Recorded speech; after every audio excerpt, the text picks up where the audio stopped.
Good evening. Good evening to Anada.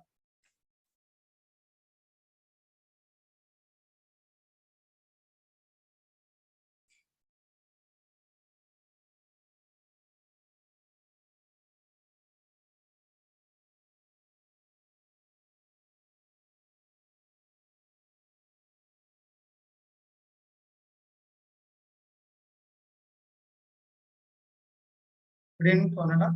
Good evening.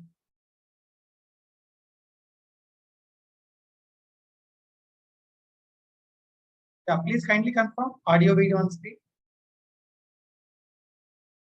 Please kindly confirm audio video on screen. Clear? Right. So next, let's continue the yesterday class what we have discussed. Already we discussed something that armature reaction reactance is going to increase, so that overall reactance is going to increase. Let's take up the 3 periods of analysis. First one, it's a subtransient period I am taking. Okay, yeah.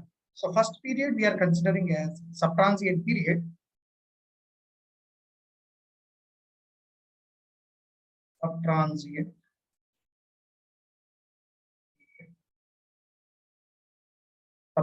period. Yeah. See, this period will start from the instant of short circuit fault. From the instant of short circuit fault to the point where the damper winding transient flux becomes zero. Okay. From instant of short circuit fault to the instant when phi dWt damper winding transient flux reaches to zero.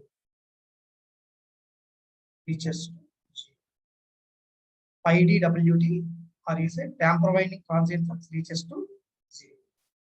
Fine. So in this case, we know armature reaction is very low compared to the remaining 3 states of operation. In this case, armature reaction is very low. So obviously, armature reaction reactance will be very less. First of all, in the steady state operation,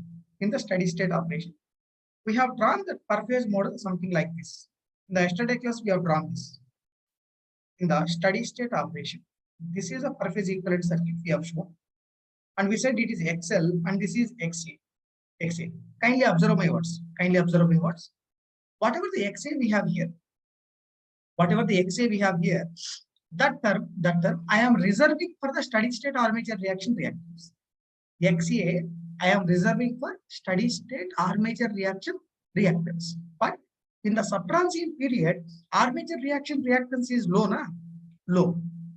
See, to make that thing in the circuit, to manipulate that in the circuit, I am adding some parallel reactances here. Intentionally in the circuit analysis, we are adding one parallel reactance to XA so that overall armature reaction reactance will be less. That's what we said in the subtransient period.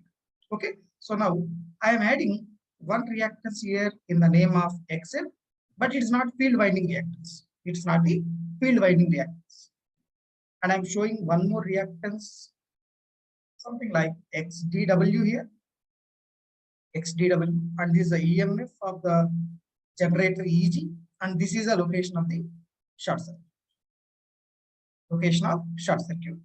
Yeah. So next, what I want to tell here is XA, or better rather than here, I will write later to avoid the confusion. Whatever the overall reactance we have here, XL plus XA in parallel with XF in parallel with XDW, this overall reactance we are going to name it as XD double dash. So called direct axis subtransient reactance of the alternator. Okay. So I'm calling XD double dash here, which is nothing but XL plus XA in parallel with XF in parallel with XDW is the direct axis subtransient reactance. Subtransient reactance of alternator. Okay. Let me repeat the words what I said till now. Let me repeat the words. Earlier in the steady state operation, just we have shown XL, XA series combination like this. XL, XA series combination like this. But you know, XA is a steady state armature reaction reactance. But in the subtransient period, armature reaction is less. Means armature reaction reactance is less. So without modifying this XA number, I will add some reactances in parallel to this, so that overall armature reaction reactance will be less. Okay, so the XD double dash value will be coming in this manner. So the XF and XDW what we have here, I'll write here XF. XF, it's not field winding reactance. It's not the field winding reactance. It is representing the opposition for the armature reaction opposition for the armature reaction by field winding transient flux. Okay, it represents the opposition to armature reaction by field winding transient flux. And similarly, XDW, it represents the opposition to the armature reaction by damper winding transient flux. Okay.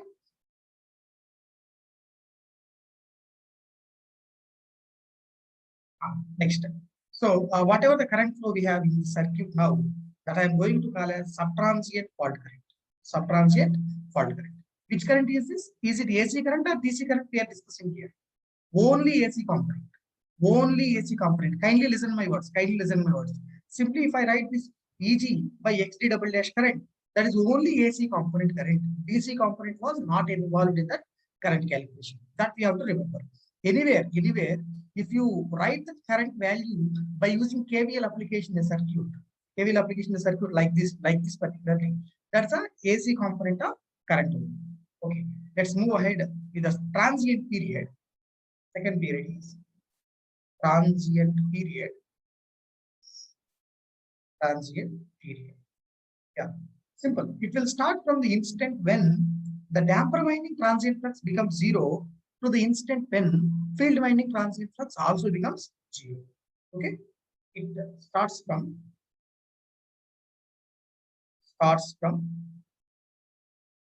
the instant when damper winding transient flux becomes 0 to the instant when field winding transient flux becomes 0. You please tell me, how is the armature reaction reactance in the transient period? In the transient period compared to subtransient? How will be the armature reaction reactance in the transient period compared to subtransient period? It will be little more. It will be little more. So for that purpose, simply in the circuit what we have, this XDW I am going to remove. And then we have only XL and XA in parallel with the XL. So that reactance value little increased. That is a manipulation we are doing in the circuit. That is a manipulation what we are doing in the circuit. Okay. So I will be showing that equivalent circuit now. Is that induced EMF in the generator, and it is a leakage reactance XL.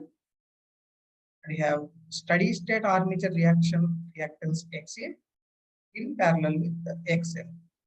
Field winding reactance I am calling as XL. Okay, so this is the location of short circuit fault, and this overall reactance what we have here, I am going to name it as XD dash.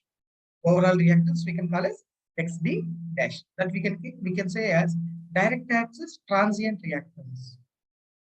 Direct axis transient reactance of the machine. Transient reactance of the machine. So I will call this is XD dash, which is nothing but XL plus XA in parallel with XL plus XA in parallel with XL. That is XD dash. XD dash means listen here. XL, XA values are constant numbers. XL, XA values are constant numbers. We say here this XDW and XF, XDW and XF, these two numbers are time varying. Time varying.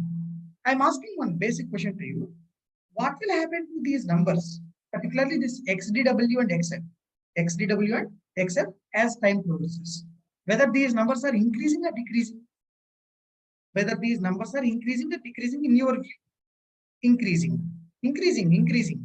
Listen please. This XDW and XF values are increasing with respect to time. At some time, XDW was got infinite, means it's acting as open. That's the time at which we reach it the transient period. After some time, XF value also becomes infinite, and that's the time I can say we reach it to steady state. We will have only XL and XA values in the network. All of you getting me? Getting all of you? Please tell me. So that statement, if you want, you can write here. That statement also you can write in bracket. XF and XDW values are time varying in nature.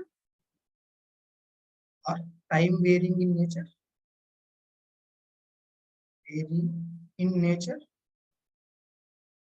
And increases with respect to time. And increases with respect to time, because time varying in nature, and these will increase with respect to time. Okay. Yeah. Next thing. So from this, if you want, we can calculate the transient current value, IF dash. I will say. I will write the equations later. Whatever the current flowing in the circuit or short circuit current, IF dash, that is Eg by XD dash we have to consider. Okay, last I will say steady state period. Last we are calling steady state period. Steady state period. What do you mean by steady state period? It starts from the instant. When field winding transient flux also becomes zero. It starts from the instant when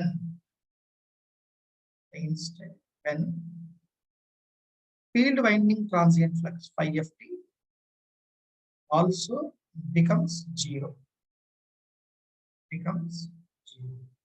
Okay, so whenever the phi ft also becomes zero, this XF value, what we have? XF value also reaches to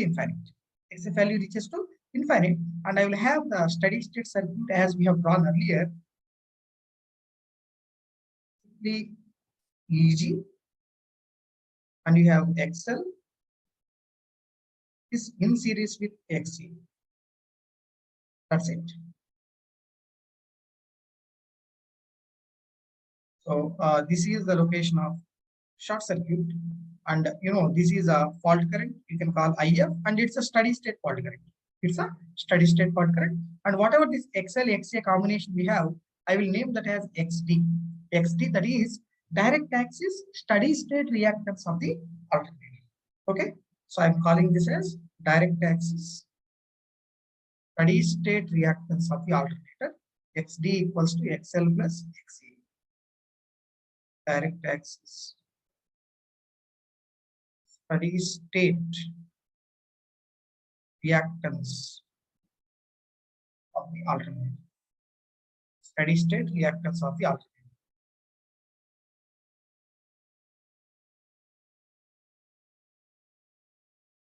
Okay, yeah. So these are the three reactances we have seen till now: XD double dash, XD dash, and XD. Compare these three reactances. Which reactance is highest number?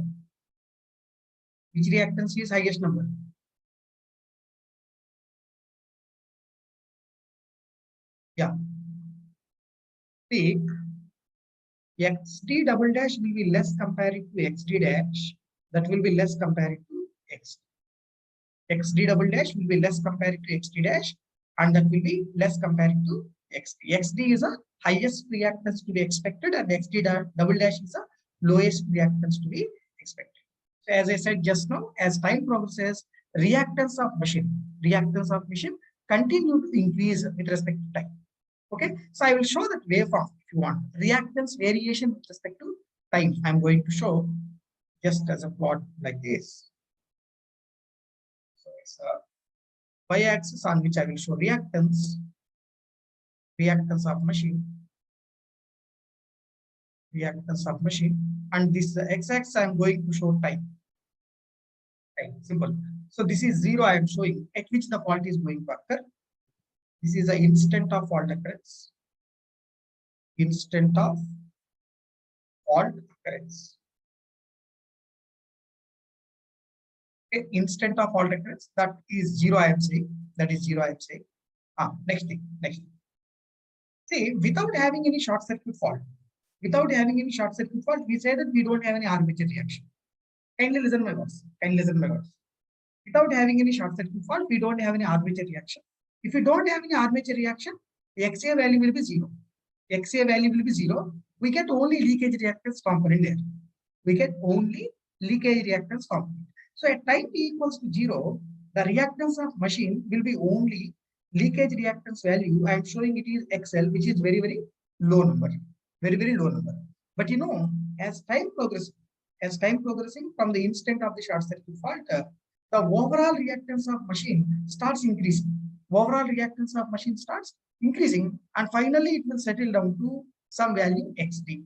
Okay, so I can say it starts increasing something like this, and finally it will settle down to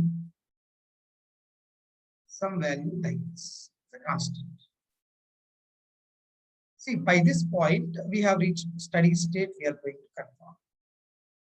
By this point we have reached to the steady state. So this is period number 3, steady state. Again, the initial period where there is a good rise in the reactance, that period we are going to show as subtransient period. This is a period number 1 in the sense subtransient period, and this period we are going to name it as transient period number 2. Okay. See, dear anonymous attendee, we know that armature reaction is low in the subtransient period, so that armature reactance will be less. So to say that overall armature reactance is less compared to steady state condition, we are adding some reactances parallel to the XA, what we call by doing the manipulation. By doing that manipulation only, XA, by connecting XF and XW in parallel with XA, then only we can confirm that overall reactance will be less and armature reaction is less in the subtransient period. Okay, but as time progresses, that XF and XW are increasing, and at some time XDW will be gone out. By that way, XF in parallel with XA, that whole reactance will be little more compared to previous number. So we have to show that overall reactance is increasing. So we have to remove those parallel numbers as time progresses. By that way, removing the parallel number is nothing but making that value infinite. So by that way, I am saying that reactance is increasing with respect to time, particularly XF and XDWs. Okay, next thing. Listen please. So to increase the XA value, we have taken present in subtransient period. No. You calculate that number, Navya. Calculate that equivalent value, Navya. You will come to know. How is it? Yeah, listen please. See, one thing what you have to understand from this graph is reactance of alternator is variable with respect to time during the short circuit fault. But as it is a variable number with respect to time, calculating the current, a required current, a perfect current to select the breaker rate, whatever it is, that may be a bit difficult one. That's why we are going to take some average value of the reactance in the subtransient period, in the transient periods. Okay, rather than taking this time varying number, I am going to compromise in the subtransient period, the subtransient reactance as this value, XD. Okay, whereas transient reactance I am compromising to some number, something like this, even high, right? Like this, I am showing the transient reactance number XD dash. Okay, and this is of course XD, steady state reactance value. I am showing XD. This is the stepped variation of reactance. Stepped variation of reactance. Other one, blue color one is a practical one. Blue color one is a practical one that I am converting into this stepped variation. By that way, our analysis will become simple. Even though it is approximate, we can take it for the practical design. All of you getting my words? Tell me please. Anybody having a doubt here? Only Excel, correct. At time t equals 0, means instant of fault occurrence, you have the reactance only Excel. From this point only, armature reaction reactance will be added up and overall reactance will be increasing. I need your confirmation. Yeah, good, good. So next I'm going to take fault current waveform, or else first I will write a statement to you for your understanding again.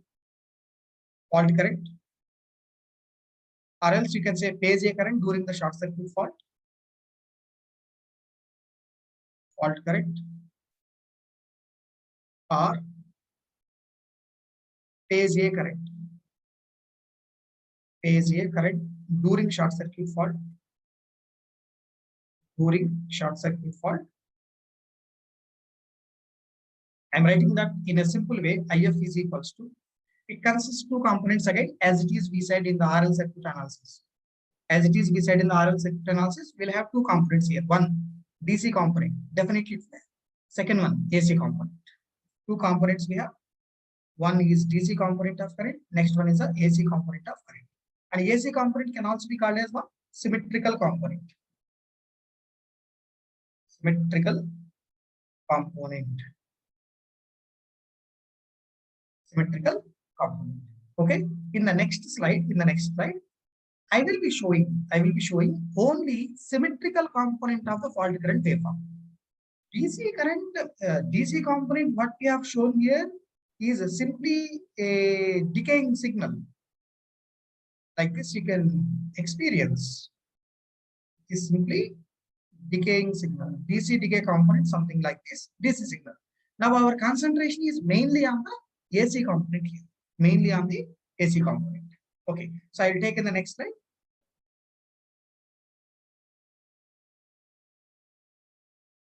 Correct anonymous activity. To make the overall reactance less, we are adding the XDW and XF in parallel. Why we have to make less? It is less practically. That's why we are manipulating that in our circuit.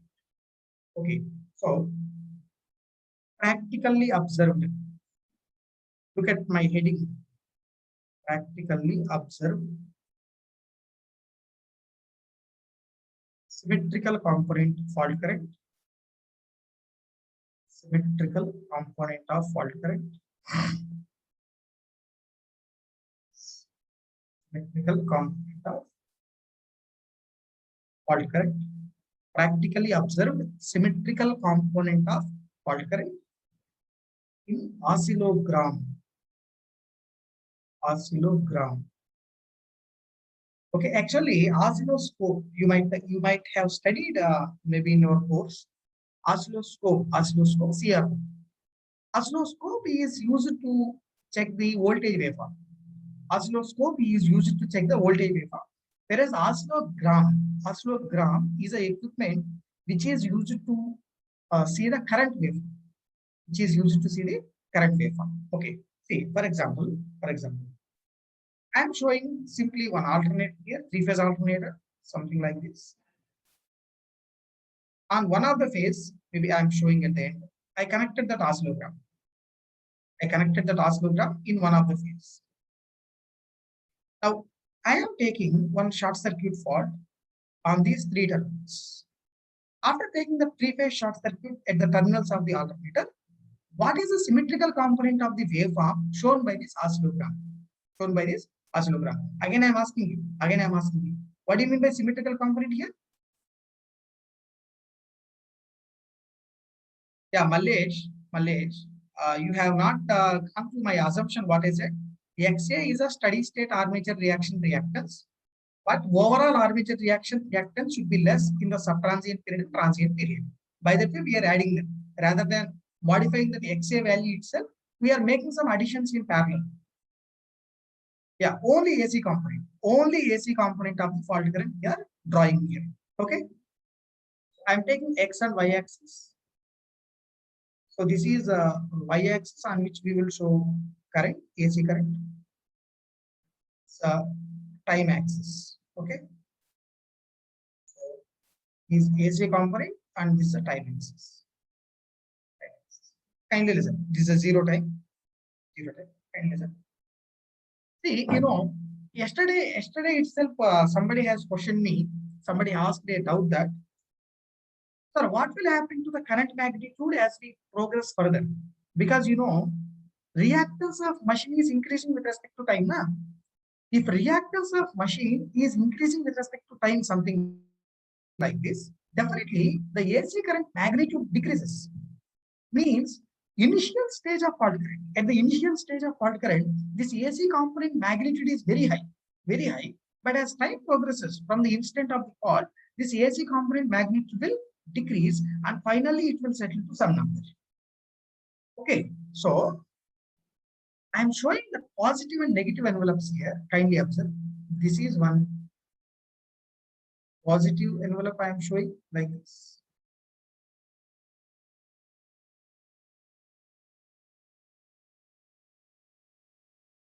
This is one positive envelope, which it steady state. And negative envelope I am showing here. Negative envelope.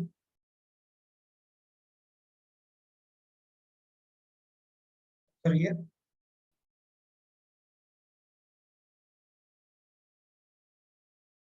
Negative envelope.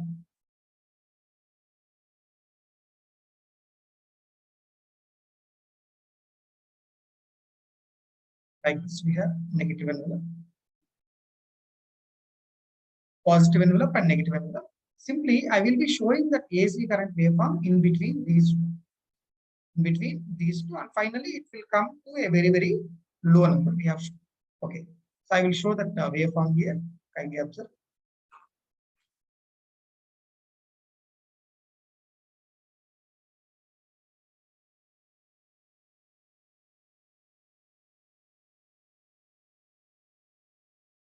So after the DC component has been involved in this one, then this waveform will be shifted up.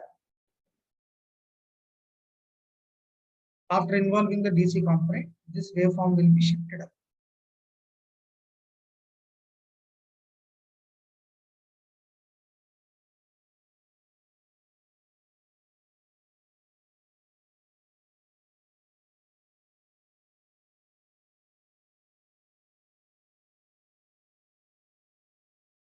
Like this, you can experience that waveform.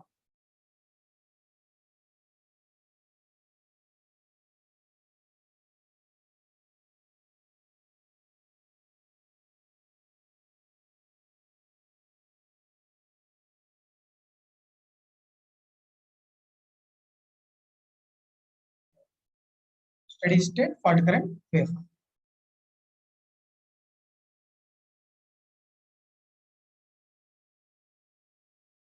Last one is different. Abhinandan, I will explain the differences. Okay. But in graph, you took only leakage reactance. So, Mallesh, I started with leakage reactance and overall reactance is increasing. Follow the graph, Mallesh, once. Okay. Say initial period. Initial period, maybe first 1 to 2 cycles, we are going to call as subtransient. I am identifying that period. Maybe this number 1, I'm going to call as subtransient period. And till the point of reaching the steady state, maybe here. This I am showing as number 2. Transient period, and beyond that you have the steady state. Beyond that you have the steady state. Okay. Again, I am saying the same word, stressing same word. This is only AC component. This is only AC component. Why this AC component is decreasing? Why this AC component is decreasing with respect to time? Because of increment in the reactance. That's it. Because of increment in the reactance, or you say because of increment in the overall impedance of the alternator during short circuit fault, that current is decreasing. That's it. Okay, next one. Next one. See how much time we will get the subtransient period. Maybe 1 to 2 cycles, as we said earlier. Okay. So subtransient period number 1, it's a subtransient period. Transient period will be generally in the range of 1 to 2 seconds.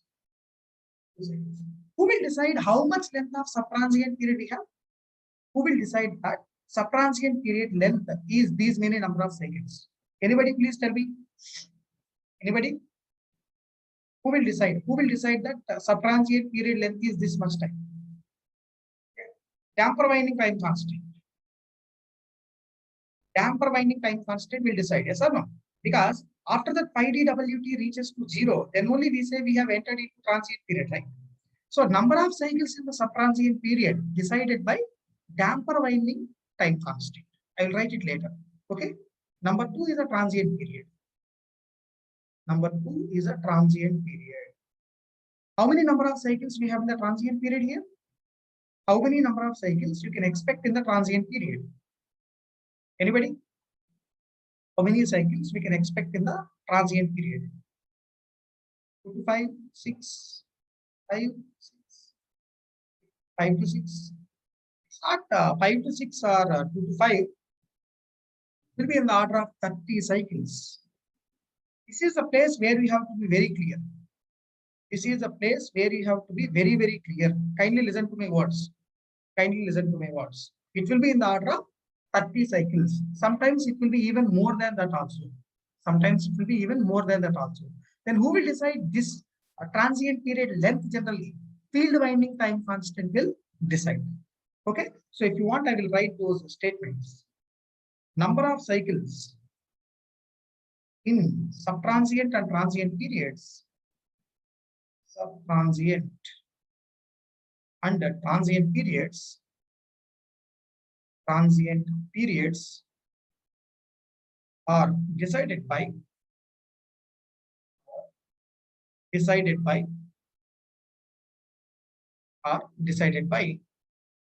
damper winding and field winding time constants. Damper winding and field winding time constants respectively.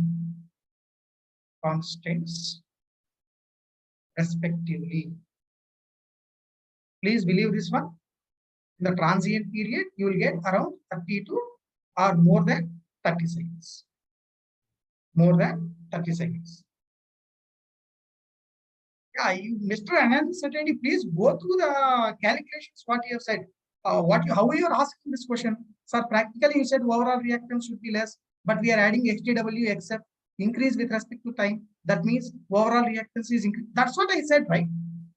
So wrong. What is wrong there? Overall reactance is increasing with respect to time. That's what only I am saying you.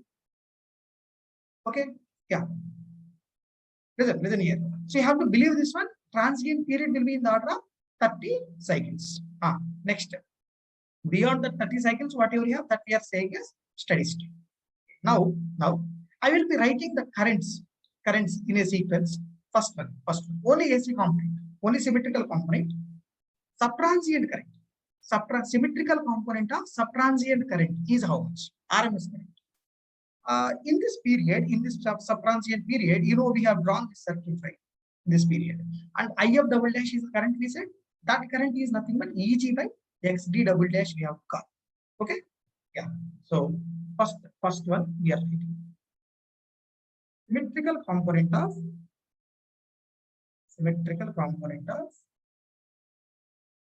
subtransient RMS current.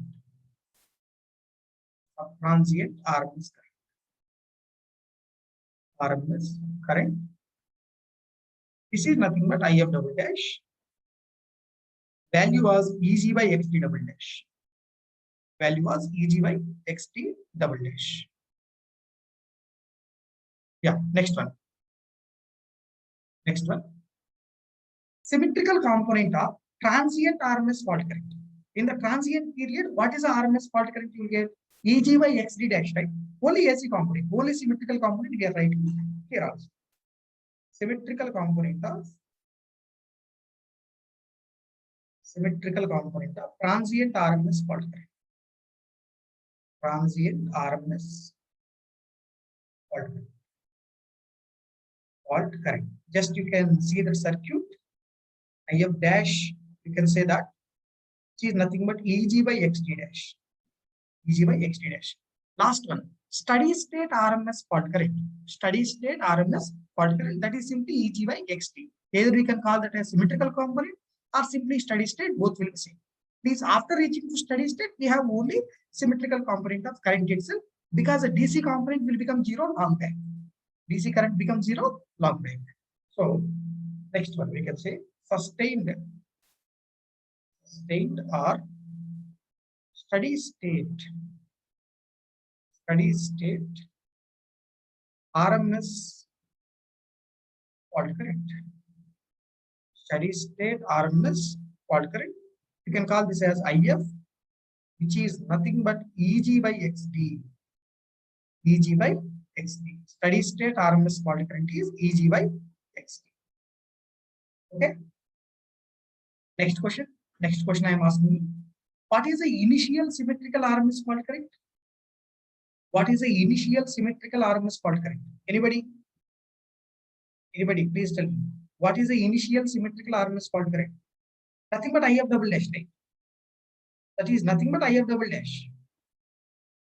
So no, initial symmetrical RMS fault current means nearby the instant of short circuit, maybe in the subtransient period, whatever the RMS fault current we have, that itself we will call as initial symmetrical RMS fault current.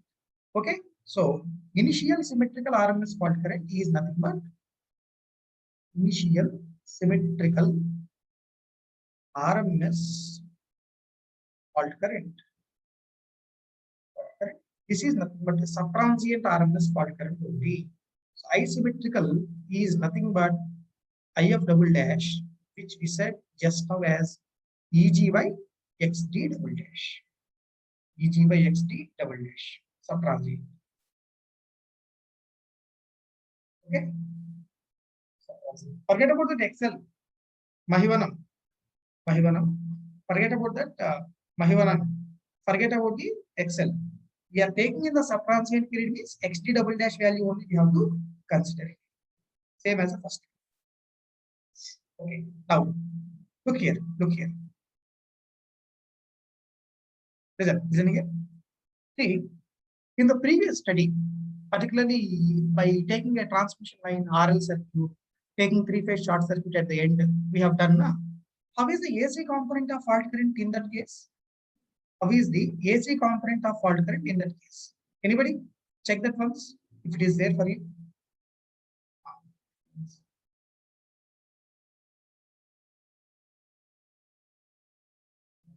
Still back.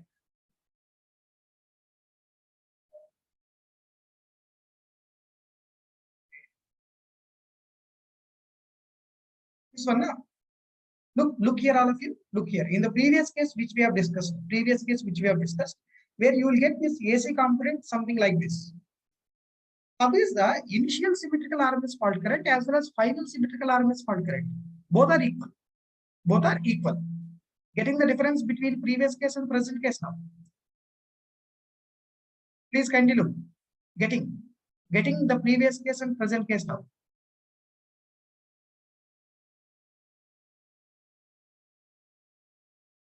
Yeah. In the previous case, AC component will have the same peak value throughout the time duration.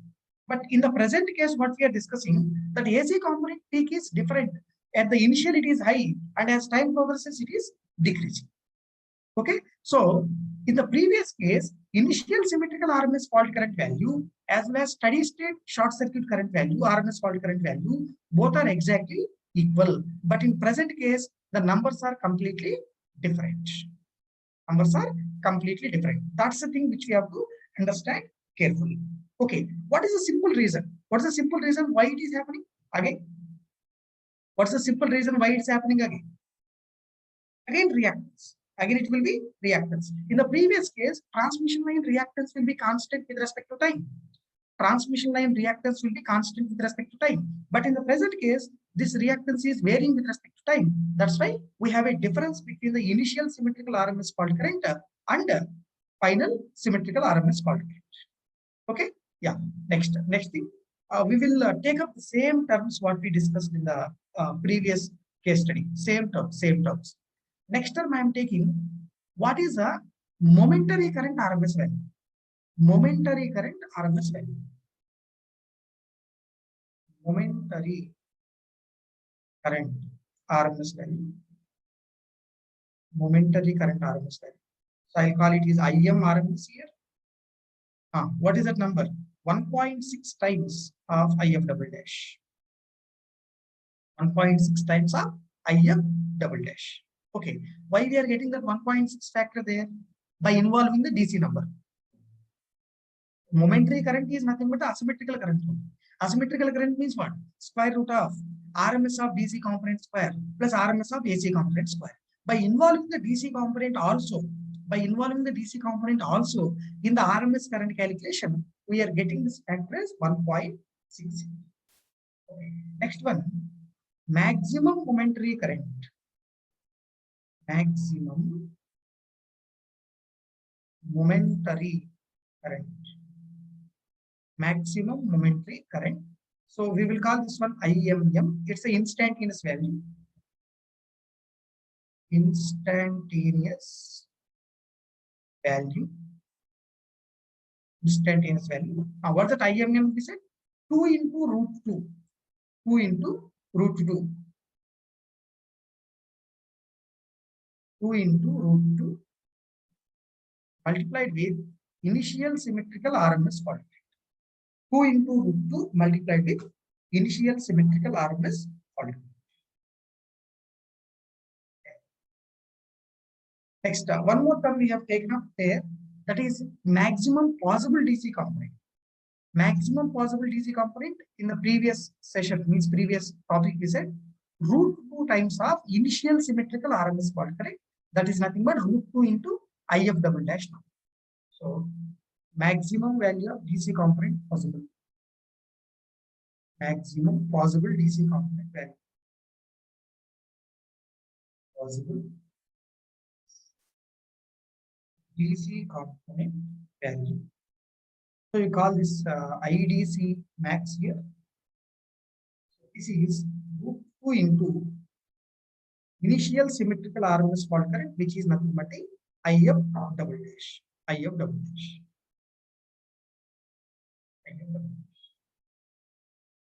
Okay. Next thing. I think we'll do one problem on all these terms what we have discussed. Actually, before moving to the problem, the comparisons between the alternator short circuit and this one, these two comparisons I want to take. Very simple comparisons only.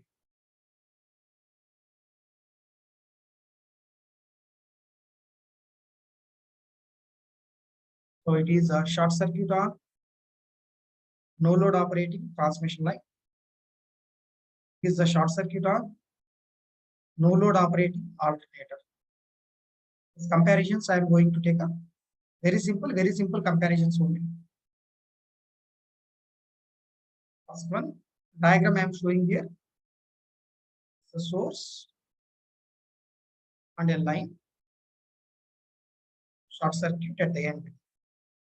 And the source is the ideal source. Its source impedance equals to 0. That should be very clear. Very clear. ZS equals to 0. And here I am showing simply one alternator, 3-phase alternator.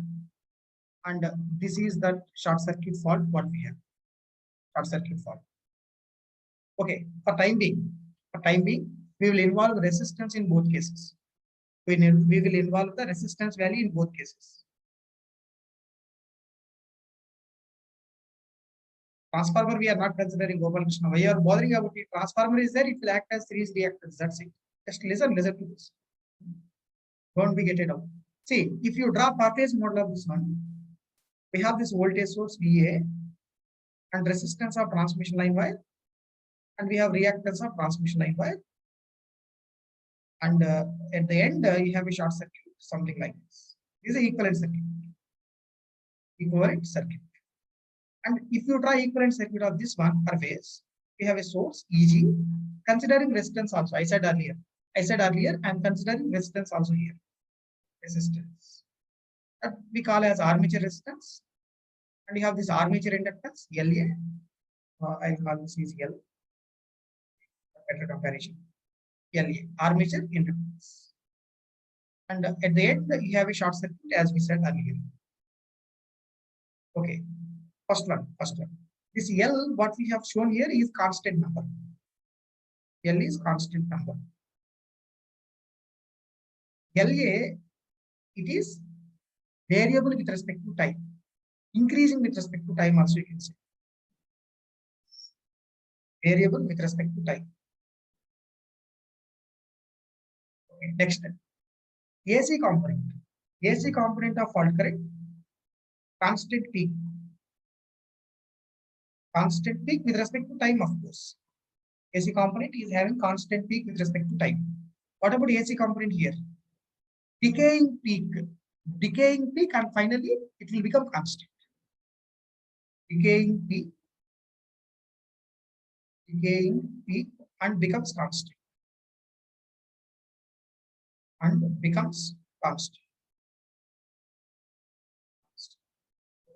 Next one. Very, very simple question. Of course, it's a silly question to you. Who will decide the rate of decay in the AC component here? Who will decide the rate of decay in the AC component? Anybody? Again, you are saying what about leakage flux? Leakage flux is considered, right?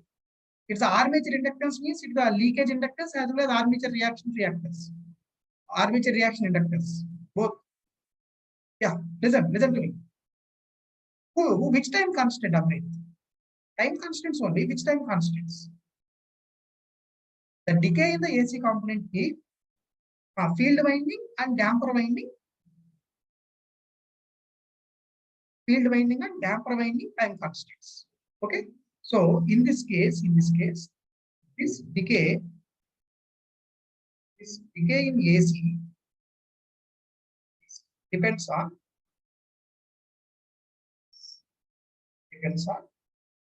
damper winding and field winding time constants.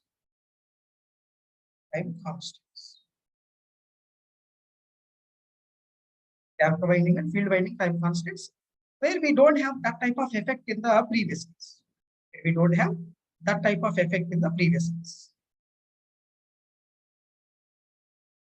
Okay, good. Can we have DC component in the first case?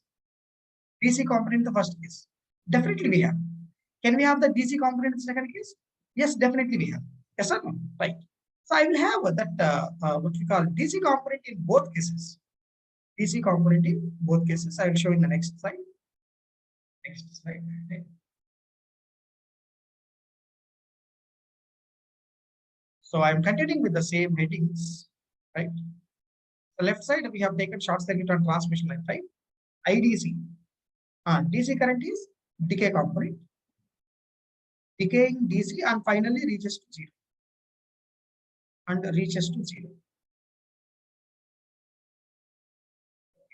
What about this DC component? Also decaying DC and finally reaches to zero. Decaying DC only and finally it will be reaching to zero. Yeah, next thing. Very simple question. Who will decide the DC decay component here? Who will decide the DC decay component in case of transmission line? Who will decide the rate of decay in the DC component in the transmission line? Yeah. L by R time constant of transmission line. That's it. L by R time constant of transmission line will decide this. So decay in DC current, decay in IDC depends on L by R time constant of line. Okay, anybody? Here you tell me. Decay in IDC in this case, decay in the DC component in this case depends on what? Decay in the DC component in the second case depends on what? Tell me. Decay in the DC component in the second case will be depending on what? Nobody is answering. Nobody is answering. Yeah, good. Good. Is what answer I expect from you always. Why field winding, damper winding came again here? Why field winding, damper winding came here? Time constant of armature winding will decide it, not field winding and damper winding. Field winding and damper winding time constants will decide the decay in the AC component. That's what I have written very clearly in the previous slide. Now, if you are thinking about DC decay, that will be decided by LA by RA. That is, armature winding time constant will decide it. Armature winding time constant. Armature winding time constant. Time constant. So LA by RA will decide that. I think now you are clear. Now you are clear. How many time constants we have here? In the second case of analysis. In the second case of analysis, how many time constants we have? Total 3 time constants we are saying. First one is damper winding time constant. Next field winding time constant. Next armature winding time constant. Right. Field winding and damper winding time constants will decide the rate of decay in the AC current. AC value peak. Okay. Whereas armature winding time constant will decide the rate of decay in the DC component. Rate of decay in the DC component. This clarity you should have. This clarity we should have. In the earlier case means maybe in the transmission line, you don't have any decay in the AC component at all because inductance of transmission line is a constant number because you don't have any armature reaction effect there. Okay, but there is a decay in the DC component which is decided by L by R time constant of the transmission line. Okay, tell me now, you feel this is case 1 for time being. It's a case 1 and it's a case 2. Case 1, case 2. In the next slide, I am taking up. All of you. Let me know. Have you completed this or not? First.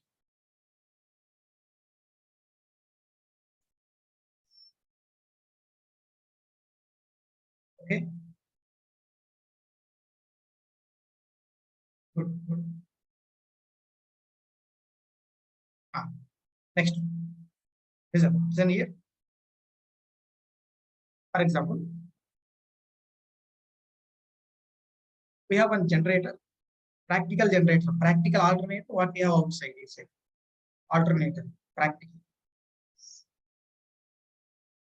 alternator connected to one transformer, connected to one transmission line wire, something like this. Line transformer. See, this transformer after all will act as a series reactors. Simply like line. It's simply like line.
Is it clear? Audio, video on screen once. Is it clear? Audio, video on screen. Please kindly let me know. Okay, good, good. Listen. Tell me. So it's a practical alternator, transformer, transmission line, which we have shown. Which case analysis I have to follow? Is it case 1 or case 2? Which case analysis we have to follow? Is it case 1 or case 2?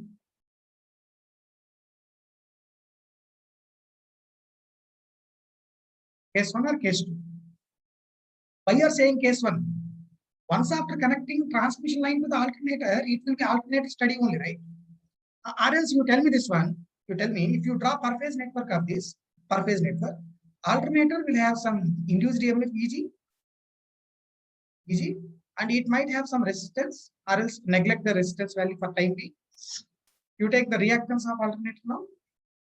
Is reactance of alternator, and then transformer reactance, and the transmission line reactance. Okay. So at the end we have a short circuit means you should show something like this. And you know, this is generator reactance XG, and this is transformer reactance, and this is a line reactance. This is your circuit, right?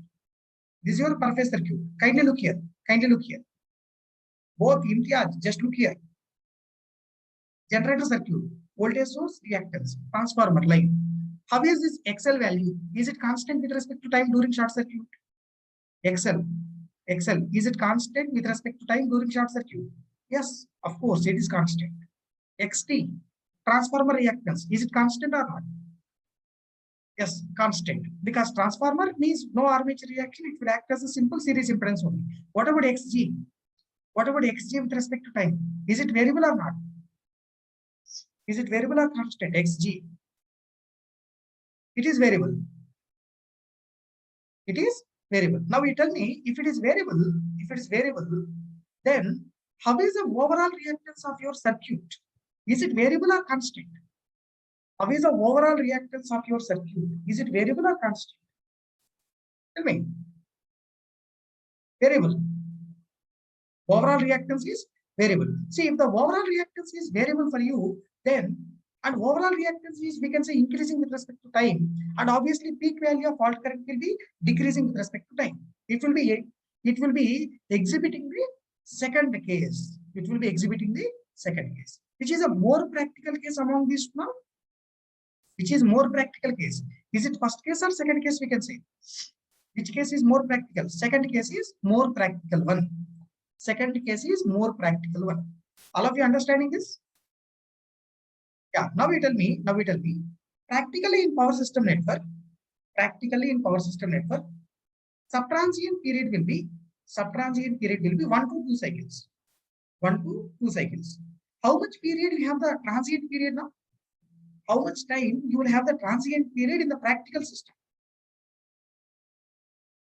How much period you will have the transient time in your practical system? Approximately 30 cycles. Approximately 30 cycles or even more than that. This you have to remember. Following all of you? Yes. Here, I think you are clear about this, what I said. Okay, second one is more practical as compared to the first one. So, see, even in the first one, if you replace this alternator with a practical alternator, then this first case is not at all to be taken. We have to move to second one only. We have to analyze the circuit in that manner only. Okay, fine. Next. I think all of you clear at this point. All other apparatus won't affect the transient condition. They do not contain variables. Yes. Now, who is a major damage to our analysis? Strictly speaking, alternator only. If we don't have alternator, our power system analysis is very, very simple. Very simple one. Okay, next, we'll take up some problems on this alternator short circuit. After that, we will discuss some more concepts. Let's take some problems quickly. Alternator short circuit. Yes.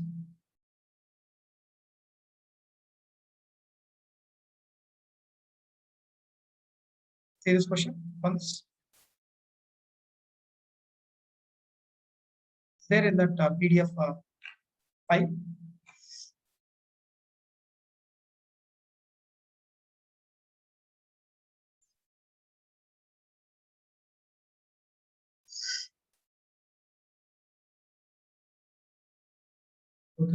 An alternator rated for 13.2 kV, 80 MVA. Alternator rated for 13.2 kV, 80 MVA, having D-axis reactances during short circuit study are XD double dash 20%, XD dash 40%, XD 100%.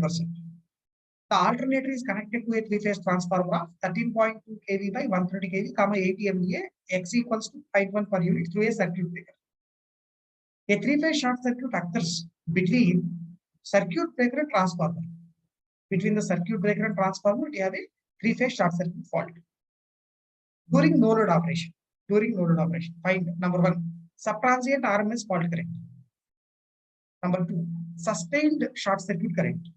Number 3, momentary current RMS value. Number 4, maximum DC component.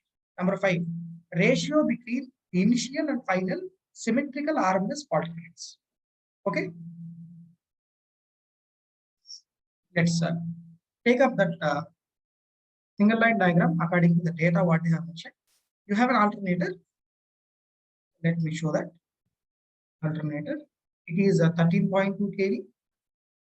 Of course, it is line to line voltage rating. 80 MVA. It's a three-phase MVA rating of the machine. XD double dash number. We have to take in per unit. We have to take in per unit, not in percentage in the calculations. It is 0.2 per unit. XD dash number is 0.4 per unit. XD number is 1 per unit. See, actually, these per unit numbers are which base? These per unit numbers are obviously on the ratings. Ratings of machine considered as base. Okay, let's move. Alternator connected to three-phase transformer. This is one three-phase transformer I am connecting. Three-phase transformer we are connecting here. This transformer rating 13.2 kV by 130 kV means 13.2 kV we should keep on the generator side, 130 kV we should keep on the line side. MVA rating is 80 only, 80 MVA. Reactance of this transformer XT, that is 0.1 per unit. XT 0.1 per unit. Through a circuit breaker, listen the step. Alternator is connected to transformer. Alternator is connected to transformer through a breaker.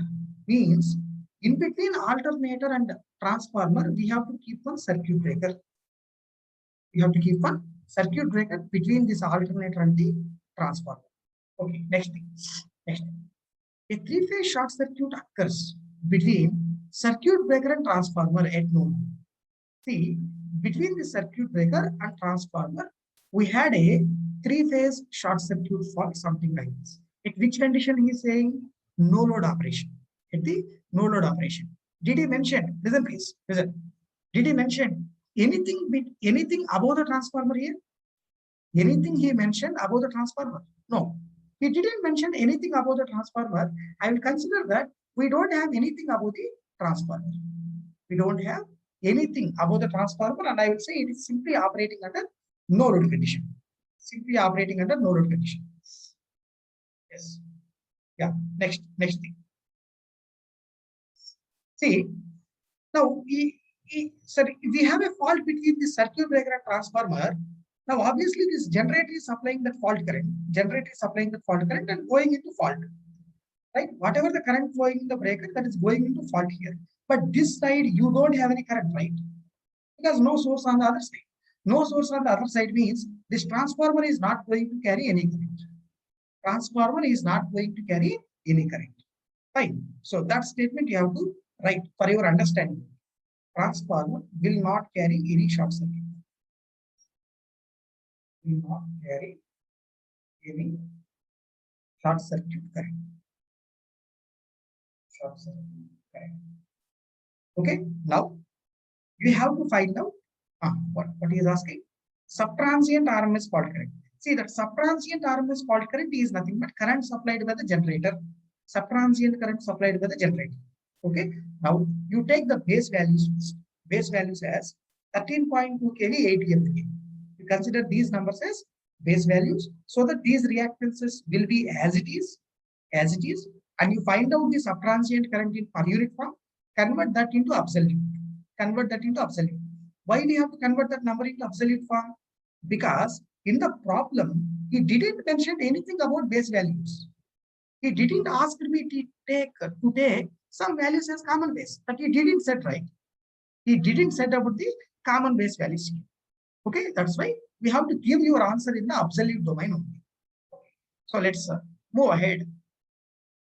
Take base value says 13.2 kV line to line, 80 MVA 3-phase at alternator, at generator or alternator location. Yeah. First, I'll draw per phase model here. Per phase model. Simple. It's the generator. And I'm showing generator reactance simply Xg. According to our requirement, we'll take up that number in different ways. And this is a circuit breaker location, CV. Let us do this in the J domain. J. Okay, JXG I will have. JXG. And this is EG. And you have above this one transformer, something like this. No load. And this is a location of fault. And this current we have to calculate in each and every step. Okay, first step. What is EG value? EG. Anything mentioned regarding EG? No, nothing mentioned. So we assume that it is operating under rated condition, so that EG will be equals to 1 per unit. Let EG is equals to rated voltage. By that way, I will assume this EG as 1 at an angle 0 degree per unit domain. 1 at an angle 0 degree per unit domain. Okay, first one I'm going to take. First one, subtransient RMS fault current. First one is subtransient RMS fault current, which is EG by JXD double dash. In place of XG, we have to take XD double dash. It is 1 at an angle 0 degree by J. What is XD double dash number? 0. So it is minus J5, else you say 5 at an angle minus 90 degree. That's your wish. I'll write minus J5. Minus J5 per unit. Now we have to convert this into absolute form. Converting this into absolute form is we have to multiply this with base current. Okay, so I'll say base current. Simple. S base 3-phase value by √3 into voltage base line to line. √3 into voltage base line to line. S base 3-phase 80 by √3 into voltage base line to line is 13.2. So it's mega by kilo. It will come in kilo amperes. Tell me this number, how much? What is the base current value alone? What is the base current value alone? Anybody?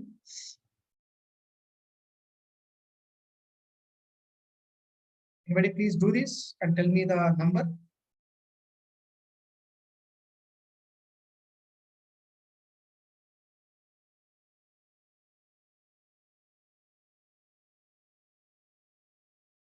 It is 3.5 kilo amperes, approximately 3.5 kilo amperes. Now you go with that multiplication and you get it. And the IF double dash in kilo amperes, if you want to take, only magnitude you write sufficient for your answer. In terms of kilo amperes means per unit IF double dash 5 and base value 3.5. So how much is this? 17.5, right?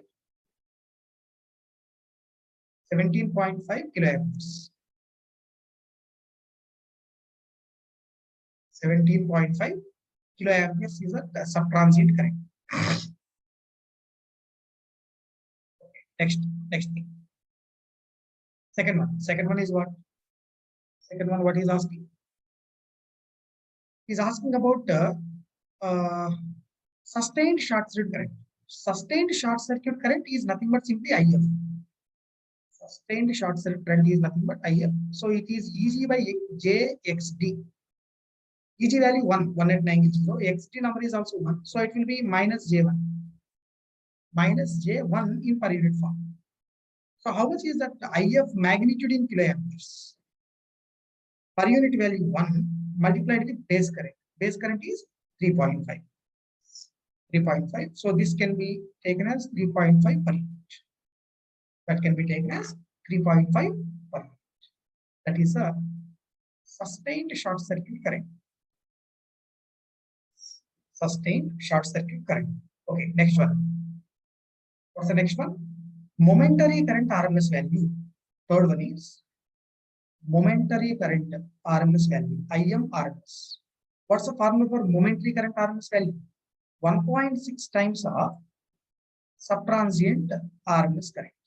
Okay, so it will be 1.6 into what is the subtransient current? 17.5. 1.6 into 17.5, that will be kiloamperes. Anybody please tell me this number?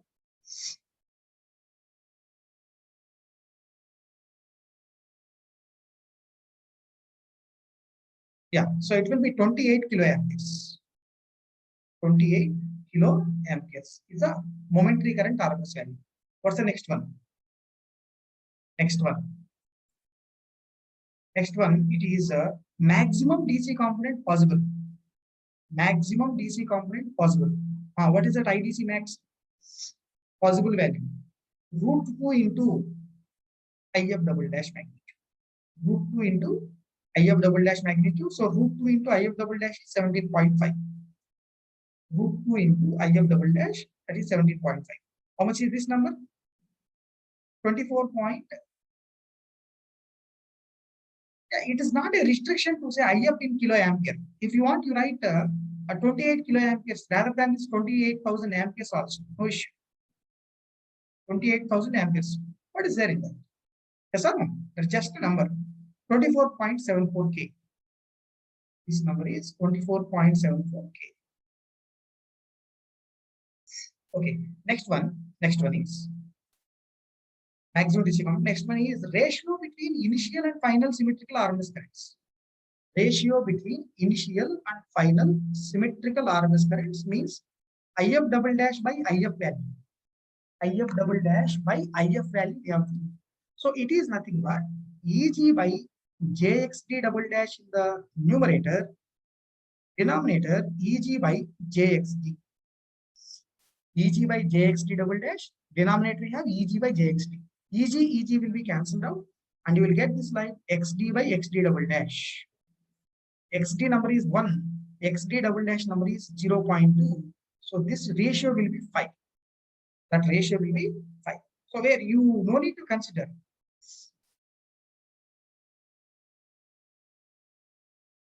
Amperes. 28,000 amperes. Yeah. You don't need to calculate the value of IF double dash and IF.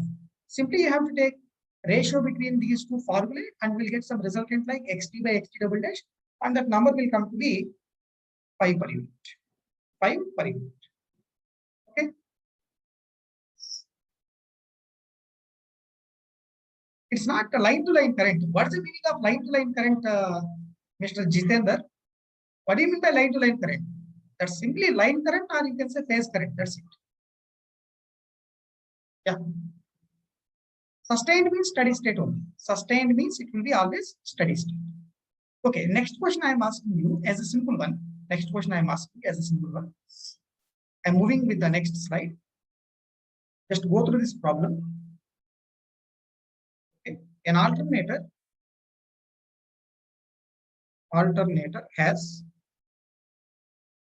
RA is armature resistance 0.1 per unit, comma, XD double dash 0.25 per unit, comma, XD dash 0.45 per unit, comma, XD 1 per unit. Okay. Ratings of alternator are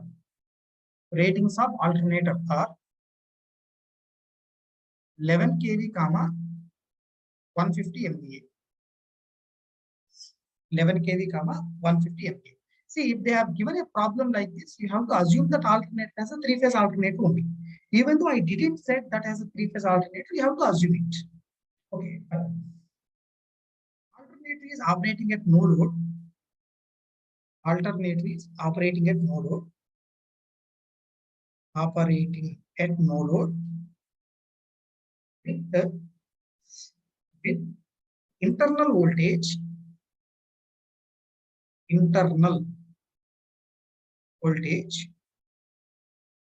Internal voltage as 12 kV.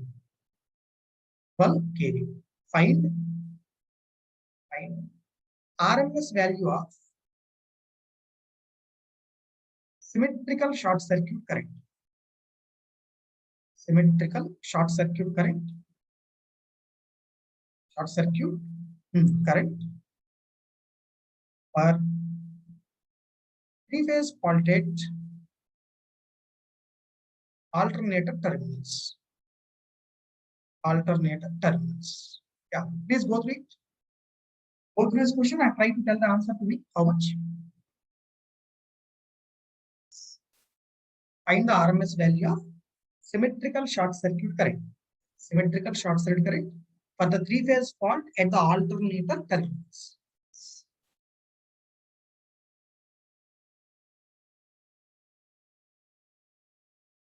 Sir, can I phase base equals to S base per phase by V base per phase is correct? Yes.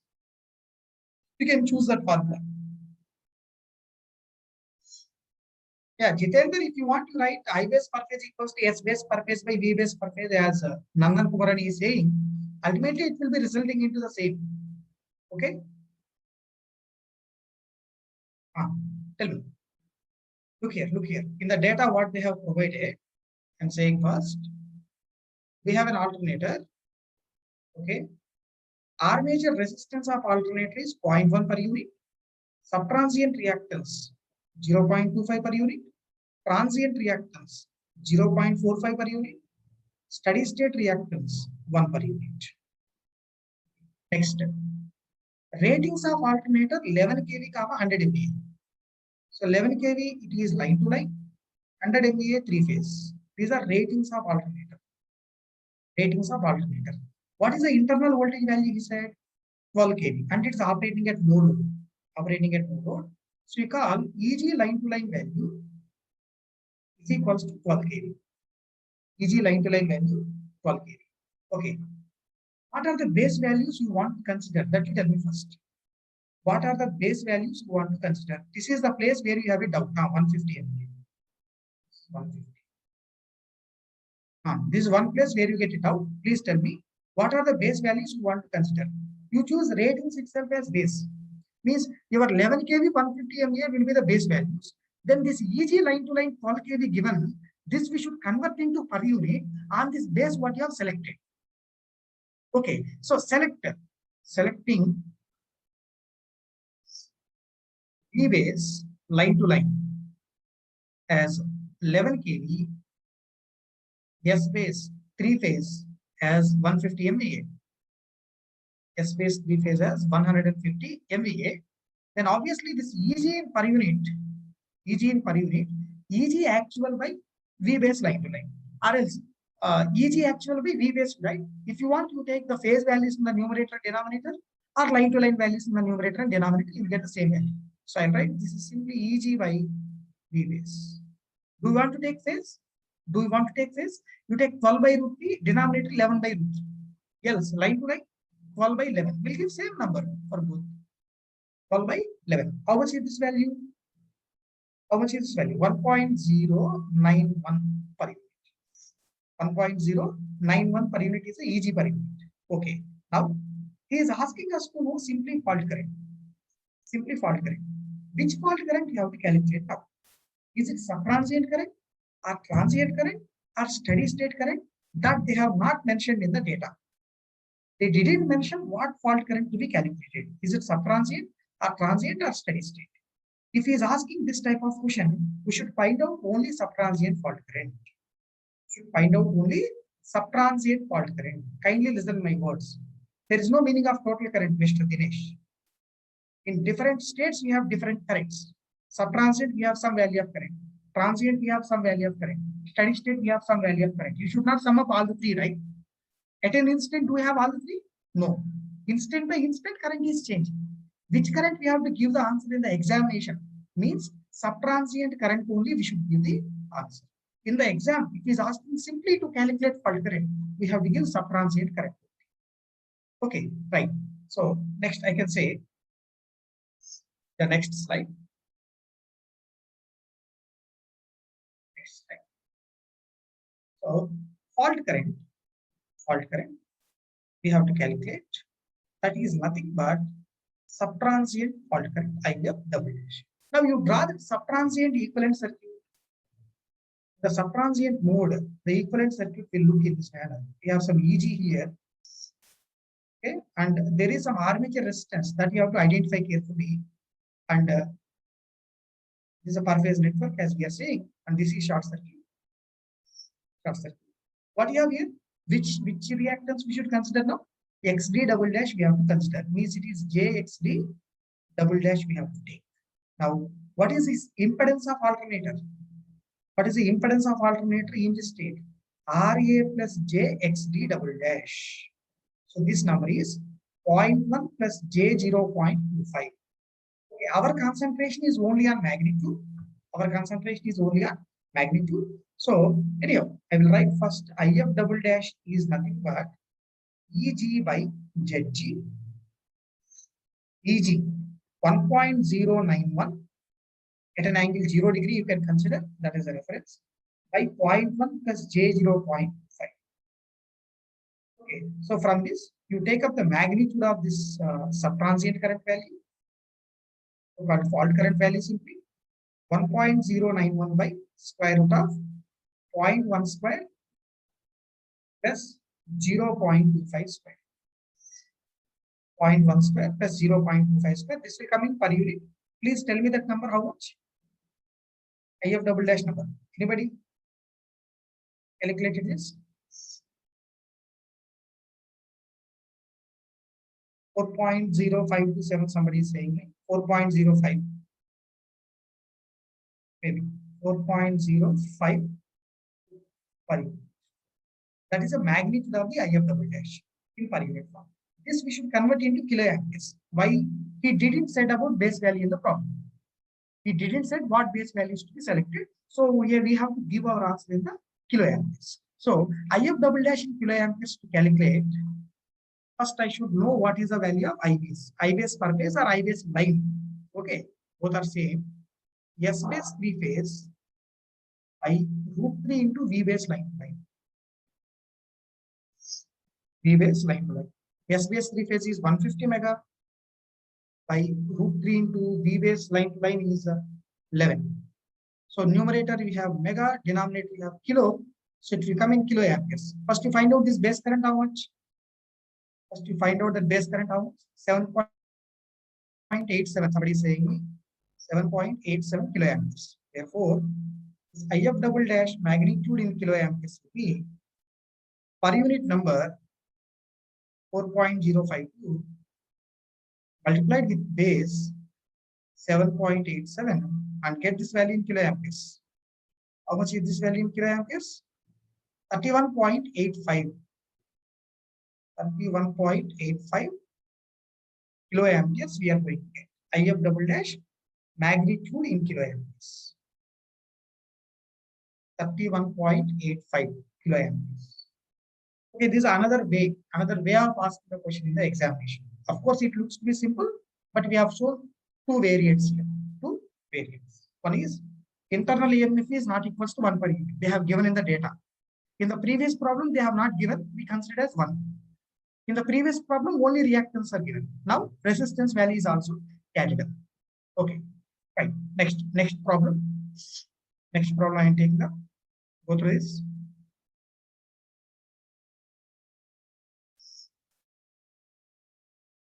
Next one.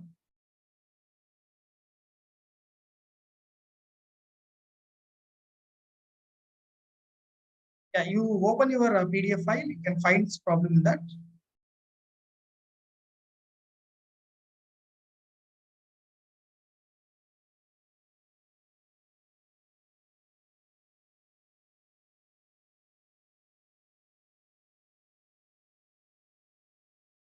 I will add this one in the next slide.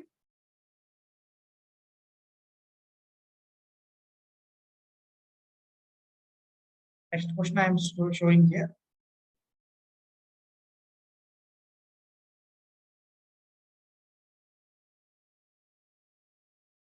Please make an attempt. Try to read the question, what I have given.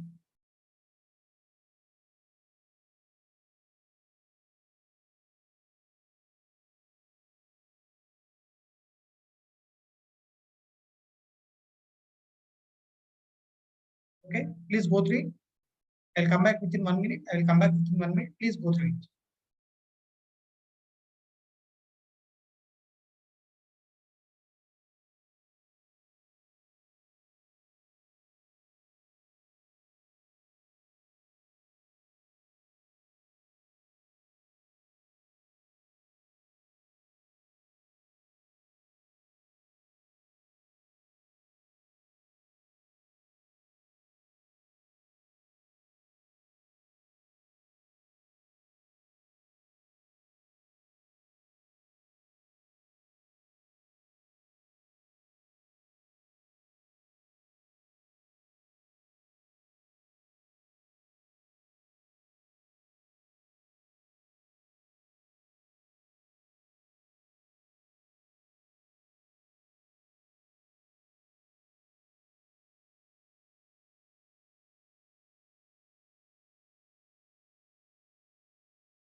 So I have resumed audio, video, and screen.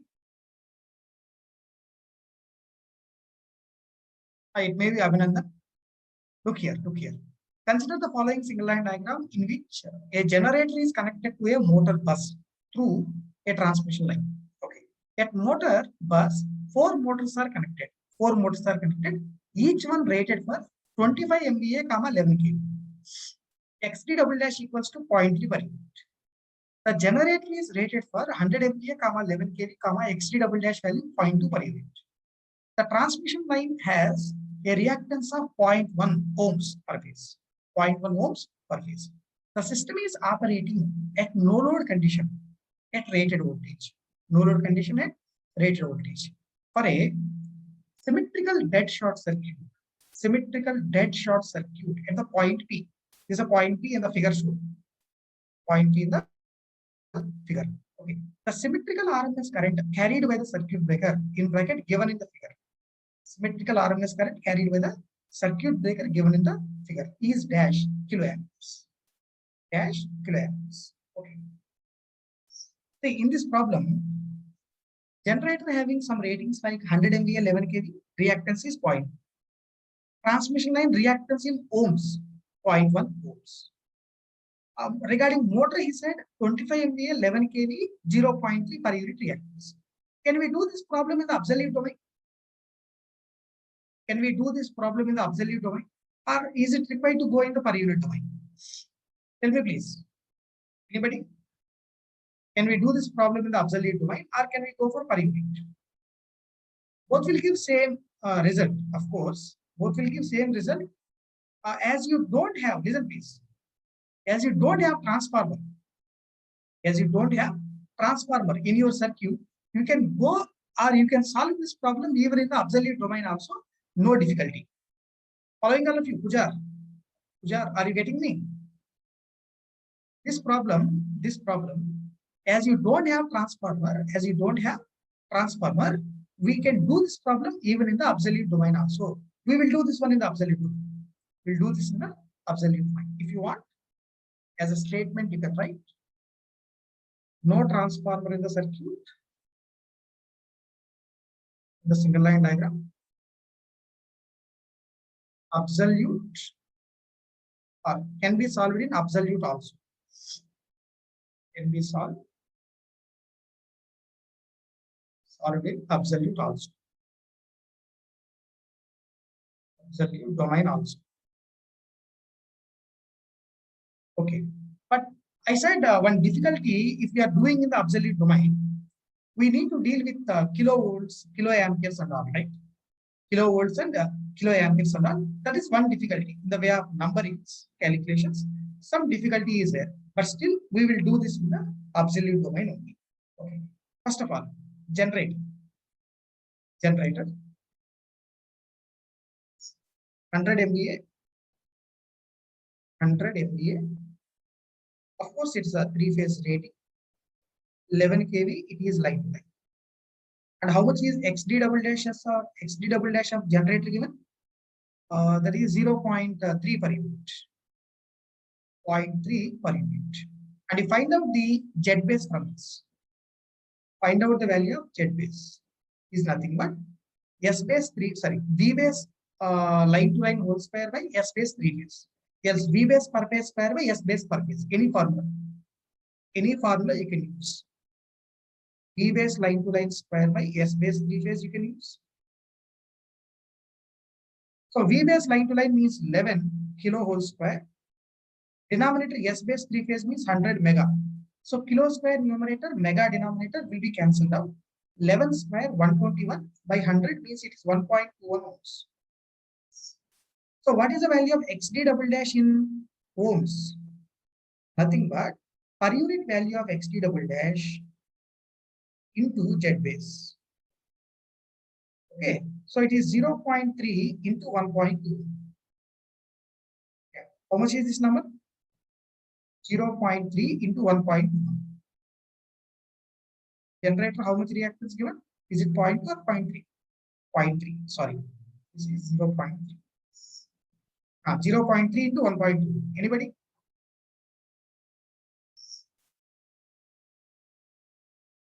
It is 0.363. Good. 363 ohms. Already transmission line reactance is given in ohms only, that is 0.1. Now we have to calculate for motor. Motor reactance is in ohms. Motor, I am writing. Motor I am showing. It is 25 MVA motor, 3-phase rating of the motor. Each motor, every motor will have same ratings. 11 kV line. Okay, motor reactance, let's check in the data once. Motor reactance is generator is 0.2, motor is 0.3. We have committed a mistake here. This is 0.2. This is 0.2. This is 0.24. Yeah, please kindly modify these numbers. For generator, please kindly modify these numbers. XM is 0.3. Okay. XD double dash values only we have to take. They have given only XD double dash values, so there is no problem. There is no problem. Okay. But in the previous problem, I have given XD double dash, XD dash, XD, all the three. But still, we should take up only XD double dash in the calculations. Okay. So you take a Z base calculation first, Z base per phase value or Z base simply, right? It is 11k whole square numerator, denominator is 25 mega. It's 121 by 25. It will be in ohms, so that you get XM in ohms 0.3 per unit number into 121 by 25 in ohms. Get this value how much? Anybody? Some value how much? 1.45. Okay, that is the final answer is a 4.84. 1.45. 1.45 ohms. Getting this? Okay, done. Now, let's take the problem again. Let's read the problem again once. What he said. It's operating under no load. That's okay. Rated voltage. Rated voltage means rated voltage. Moreover, no current flow in the circuit. I'll talk about that statement later. I'll talk about this. You have a three-phase short circuit at the point P. So as you have a symmetrical short circuit at the point P, we can do per phase analysis. So you draw simply per phase network first. After drawing per phase network, we'll think about the statements, what they are given in the problem. Listen. So three-phase fault. Three-phase fault, point P. That implies per phase analysis can be done. Per phase analysis can be done. Okay. Now you draw the per phase model. Per phase model. Per phase network you can draw here. First generator.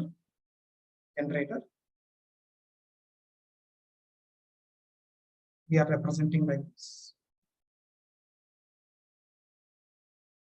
After generator, we have a transmission line wire. Transmission line wire. At the end of the transmission line, we have four motors. Each motor was represented in this manner. It's our first motor, topmost motor, you can say. Topmost motor. And it's a second motor.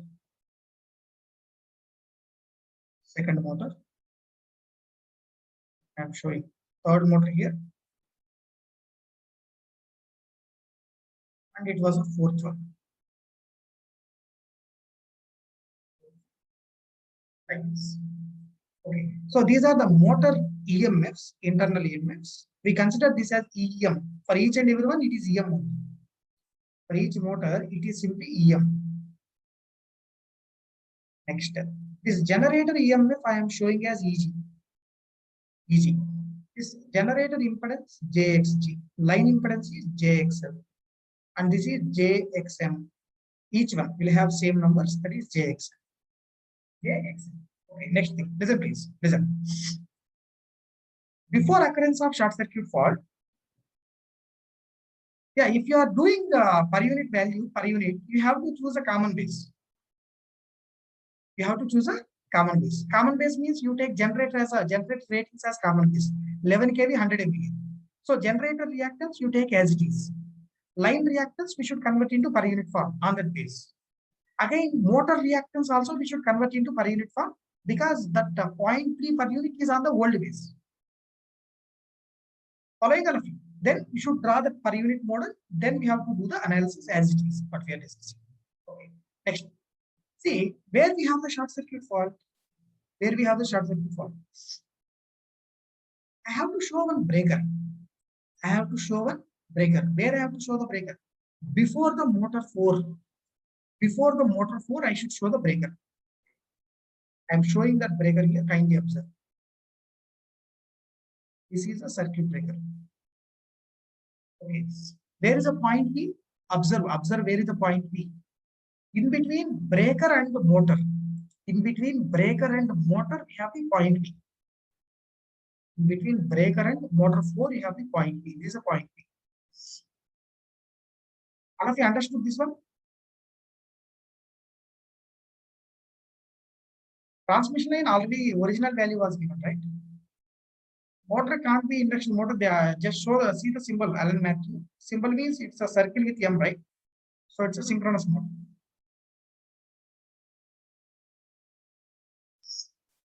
Yeah, next thing. Listen, please. Initially, before occurrence of short circuit fault, this system is at no load condition and operating at rated voltage. I don't have any current flow in the system, obviously. The no load means I don't have any current flow in the system at all.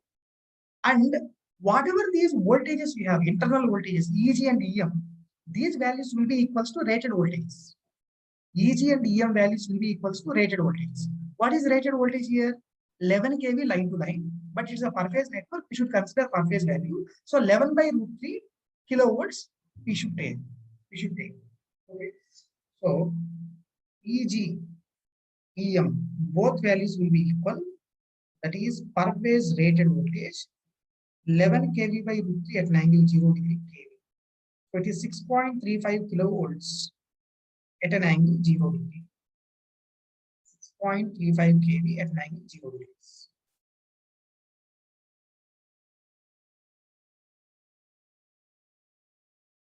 No load means there is no current flow, but still the motors are rotating. No load means no load on the motor shaft. That's the meaning. No load on the motor shaft. Okay, next thing. Simple. This is a point P where we have fault. So fault I am taking now like this. I am considering the fault. Considering that fault like this.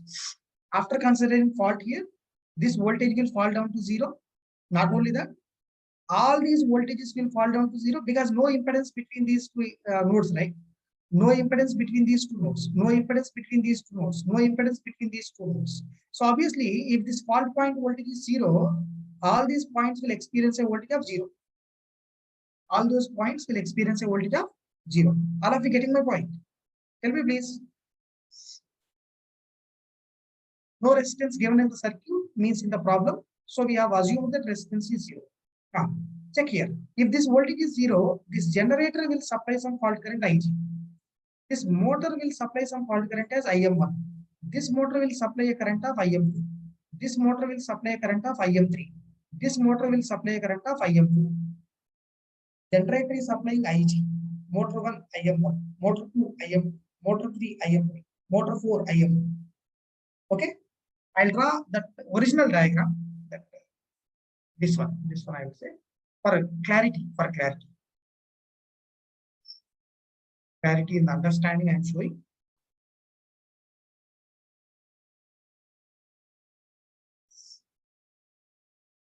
Look here once.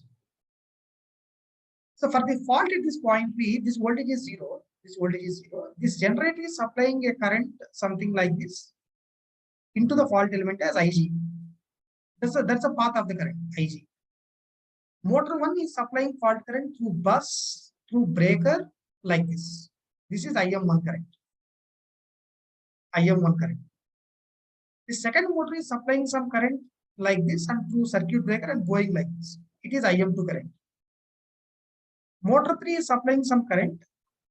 Motor 3 is supplying some current, something like this. Something like this and going into the fault element in this manner. This is IM3. Okay. What about the motor 4 current now? What about this motor 4 current? Anybody please tell me? This is IM4 current, right? Motor 4 current. Is it flowing into breaker? Whether that motor 4 current, is it flowing into the breaker? No, it is not flowing into the breaker. It is directly going into fault element. Directly going into fault element. IM4. Now tell me, what is the current carried by the breaker? What is the current carried by the breaker? Means generator current plus motor 1 plus motor 2 plus motor 3. That's it. That is the current to be flown in the circuit breaker we have to consider. Okay, right. So I can write from this also, current carried by the circuit breaker, current in the circuit breaker, ICB is equals to generator current, motor 1 current, motor 2 current, motor 3 current. That's it. Synchronous motors currents. Next thing, let's look at the question what is asking. Symmetrical RMS current carried by breaker. That's it. Symmetrical RMS current carried by breaker. Only this we have to give the answer. What is Ig current here? What is Ig? Eg by Jxg plus Jx. What is IM1? EM by Jx. Second one, EM by Jx. EM by Jx. So first current is Eg by Jxg plus Jxl. Yes. Motor currents. EM by JXM, first motor current. Second motor current also same. Third motor current also same. Multiplied with 3. Yes. Mathematical simplification. Substitute the numbers. EG 11 by root 3 means 6.35 kilo. 6.35 kilo by JXG plus JXL. XG number 0.242. XL number 0.1. 0.1 given in the data. So it is 0.342 plus EM 6.35 kilo by JXM. XM number how much we have? XM number how much? It is 1.45. 1.45. This multiplied with 3. Okay, you calculate this number in kilo amperes or amperes, whatever it is. Do that number, please. Why motor will supply current? I discussed in the yesterday class. I think almost 15 minutes I have explained why it is. Sir, IM4 will not flow. I have not taken IM4 here. IM4 is not flowing into breaker. IM4 is going into fault directly. Tell me please, what is this number? 31.687 somebody is saying me. So it is minus J 31.687 kiloamperes. You need only magnitude, so it is 31.687, you can say. Circuit breaker current, symmetrical RMS current in the breaker, 31.687 kiloamperes. 687 kiloamperes. Okay, good. Yes, it's a synchronous motor, I said, right? It's a synchronous motor, I said already. Next thing. What is fault current in kiloamperes here? What is the value of fault current in kiloamperes? Same question I am asking you. Same as previous question. Same as previous question. Find the fault current in kiloamperes. Symmetrical fault current in kiloamperes. Find the symmetrical fault current in kiloamperes. What is that? Fault current is nothing but generator current plus motor 1 plus motor 2 plus motor 3 plus motor 4. All currents you should sum up, and that will give the fault current. Fault current in kiloamperes. You can calculate it. You can calculate it in the similar lines. Generator current means it is easy. I'll give numbers directly better. 6.35 kilo by J 0.342 plus it is 4 times now. So I give 4 times. So it is 4 into, again, EM is 6.35 into 10 power 3 by, you have J 0. What is that number? 1.45. J 1.45. We'll get this in kiloamperes. Get that number and give me that magnitude only sufficient to me.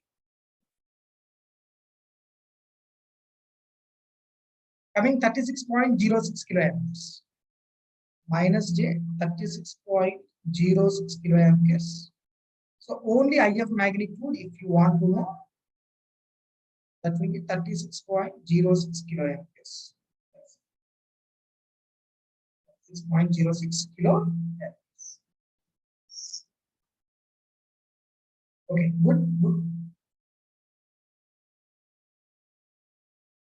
Next one. Listen, all of you. Listen kindly. We'll get it out, but still, I have to say this one.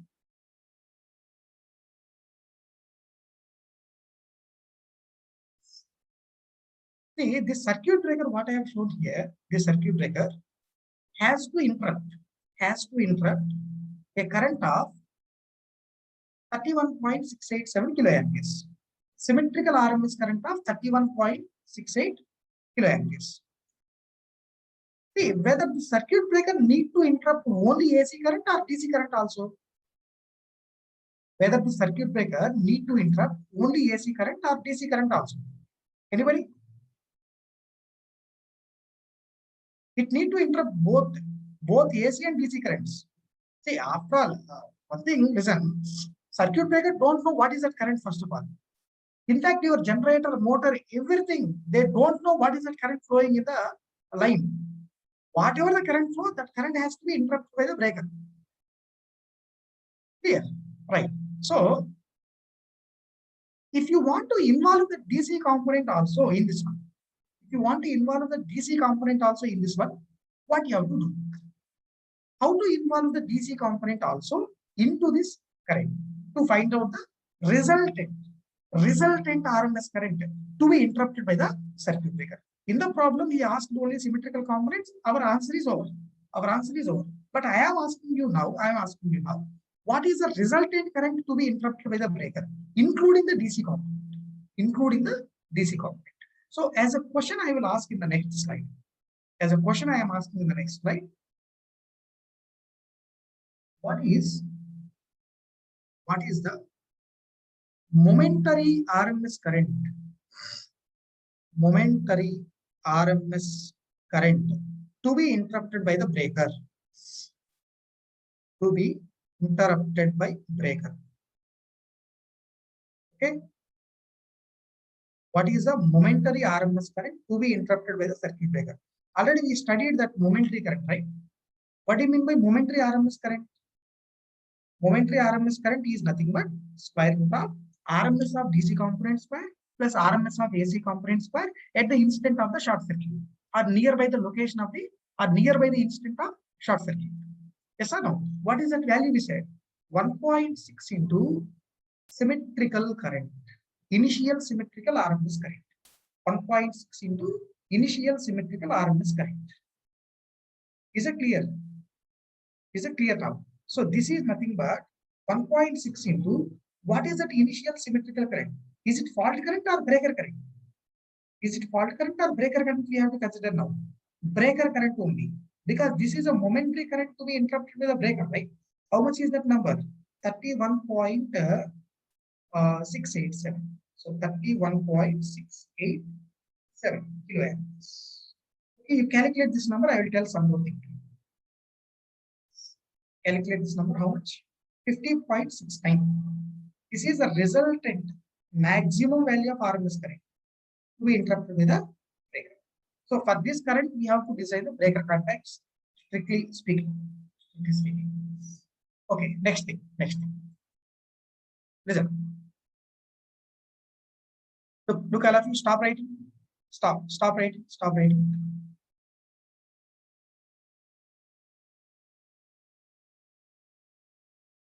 The breaker I am showing, just as an example, I am saying this one. Breaker. And you have fault in this place. And this is the current carried by the breaker. Actually. Current carried by the breaker. Call ICB.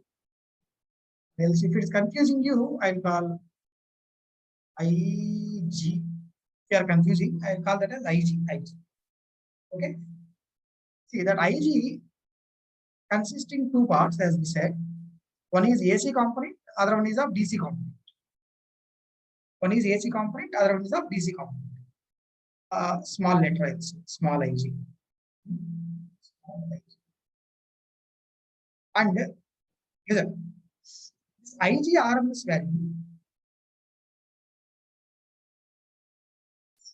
square root of RMS of DC square plus RMS of AC square, AC component. Okay. I'm writing shortly as a rough work. RMS of DC component square plus RMS of AC component square. Okay. See, as time progressing, listen to me. As time progressing, you know that RMS of DC component will decrease. Definitely RMS of this DC component value will decrease. But we'll assume, maybe for short duration I'm doing, maybe for 5 cycles or 6 cycles only I'm considering. In that particular duration of time, RMS of AC component is constant for time being. Listen please. All of you getting my words?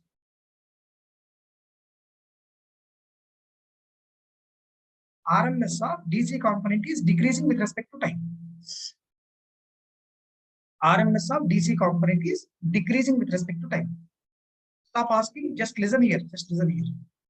RMS of DC component is decreasing with respect to time. But I am assuming that RMS of AC component is almost constant at a value of I of double dash, subtransient RMS current. For certain duration, maybe 5 cycles. Or more, or even more also. Okay, fine. So this value, I am rewriting as some constant K into initial symmetrical RMS fault current. This value I am writing as some constant K into initial symmetrical RMS fault current. But very close to the instant of short circuit, if you consider very close to the short circuit, this RMS of DC component is very, very high number. RMS of DC component is very, very high number. By that way, I am getting this factor K as 1.6. That is what we said as momentary current. That's what we said as momentary current. All of you getting my words? I need your response now. Please tell me. Yes. Okay, good, good. Now tell me, all of you, tell me. Near to the instant of what? Maybe within one cycle, I am taking this K number 1.6. But if I go ahead, maybe 2 cycles, 3 cycles, 4 cycles, 5 cycles, if you go like that, if you move ahead like that, RMS of AC component is more or less same I have considered, but this DC component is decreasing, right? If that RMS of DC component is decreasing, definitely overall current, RMS current will decrease. If overall RMS current is decreasing, definitely this K value will decrease with respect to time. And finally, it will reach to 1 where this DC component has reached to 0. Where the DC component has reached to 0. Whether you have understood or not. Yeah. How we take 1.6, I discussed yesterday. Sir, will not it be the IDC max? It can't be. Always, it won't be IDC max. It will be decreasing, right? It will be decreasing. I will explain. I will explain the same thing. Just listen. Somebody is asking me. Please listen. As time progresses,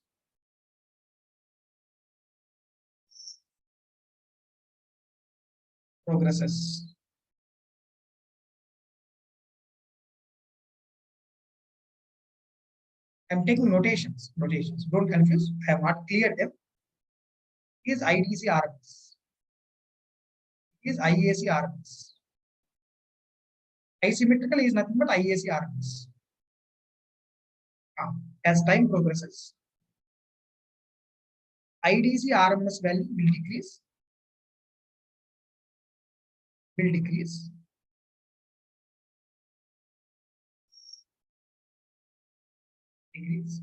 So K value will decrease.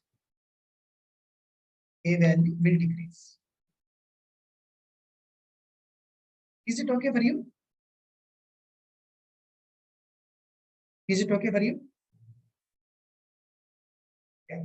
Now, the next slide I'm taking. Next slide. I'll say asymmetrical current.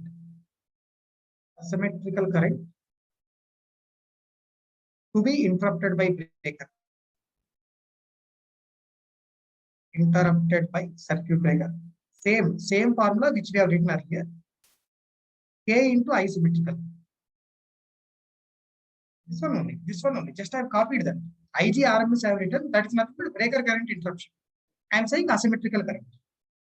Asymmetrical RMS current to be interrupted by the breaker is K into I symmetrical. Okay. See, look here. Number of cycles at which CB interrupts the fault. CB interrupts the fault current. Number of cycles at which the CB interrupts the fault current. How much is the value of K? That's a table. How much is the value of K?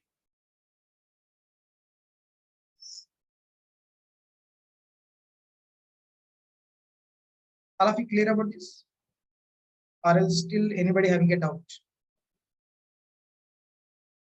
This is one of the very, very confused area to any student, for any student, this is one of the very, very confusing area.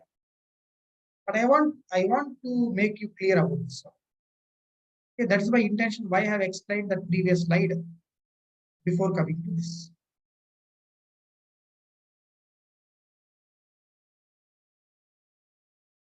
Okay. Look here. Number of cycles at which the CV interrupts the fault current. For example, if you take momentary interruption, momentary. For momentary, what is the value of K? What's the value of K? I said 1.6. Where this DC current is highest number. DC current is highest number. We will get this factor as 1.6. 1.6. For example, momentary means within one cycle, you can treat if you want. 2 cycles, let us say. 2 cycles. At 2 cycles, if you are interrupting the fault by the breaker, obviously by reaching to the 2 cycles time, 2 cycles means one cycle is 20 milliseconds. One cycle means it is 20 milliseconds. 2 cycles means 40 milliseconds. Assume that fault occurred at time t equals 0. Assume that fault occurred at time t equals 0. At 2 cycles means it is 40 milliseconds. Means at 40 milliseconds, definitely DC component value was less compared to previous number. So I can say 2 cycles instant. This factor K might be 1.4. And 3 cycles if I take,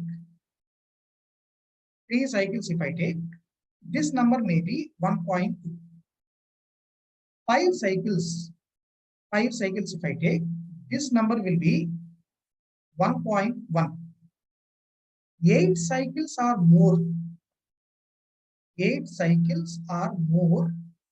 This number will be 1.0. 8 cycles or more, this number will be 1.0. Okay.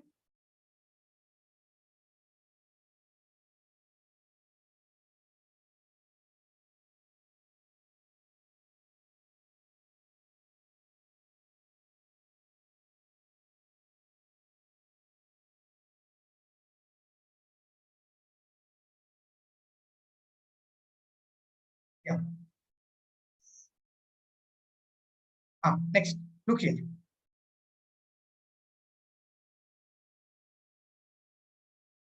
All of you understood this table? Anybody having doubt in this? Please tell me. Anybody having doubt here?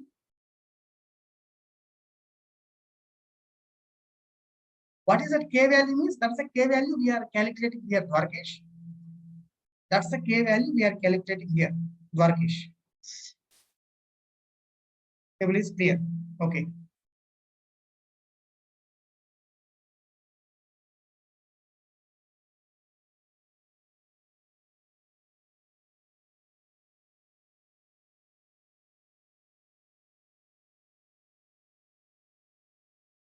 Yeah, listen here. Very simple terms only. We have to find out what is the asymmetrical current flow in the breaker. Asymmetrical current flowing in the breaker. To find out that asymmetrical current flowing in the breaker, we should take square root of DC component square plus AC component square RMS values. AC component we are assuming as constant. DC component is decreasing with respect to time. Okay, so as time progressing from the instant of the short circuit fault, 0 seconds is the instant of the short circuit occurred.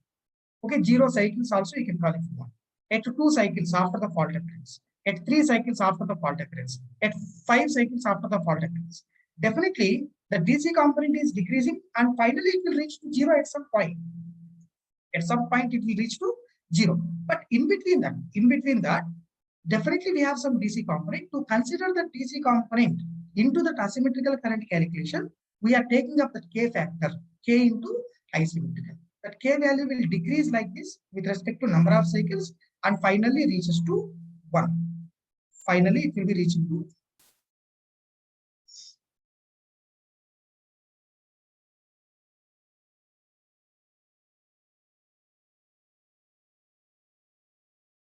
yeah.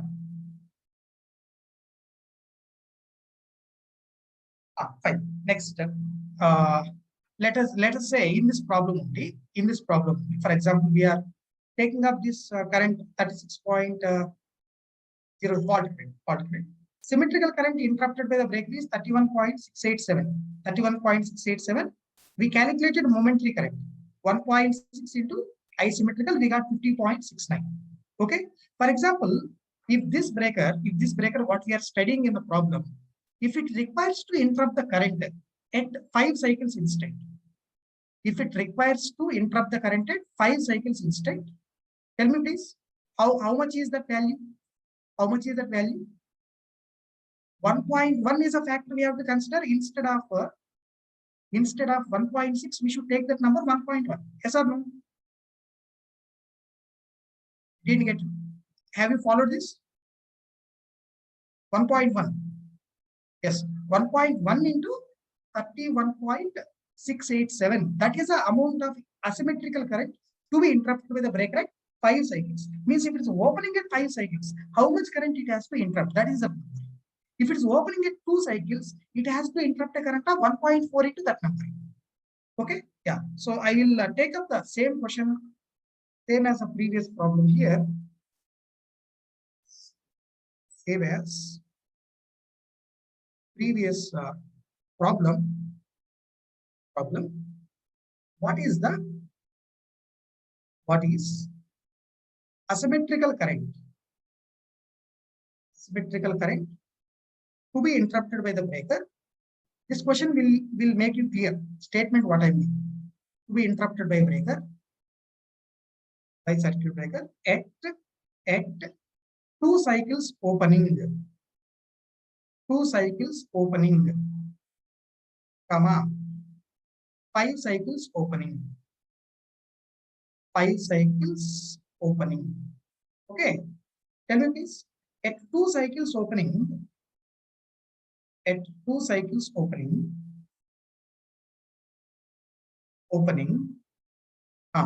how much amount of current the breaker has to interrupt?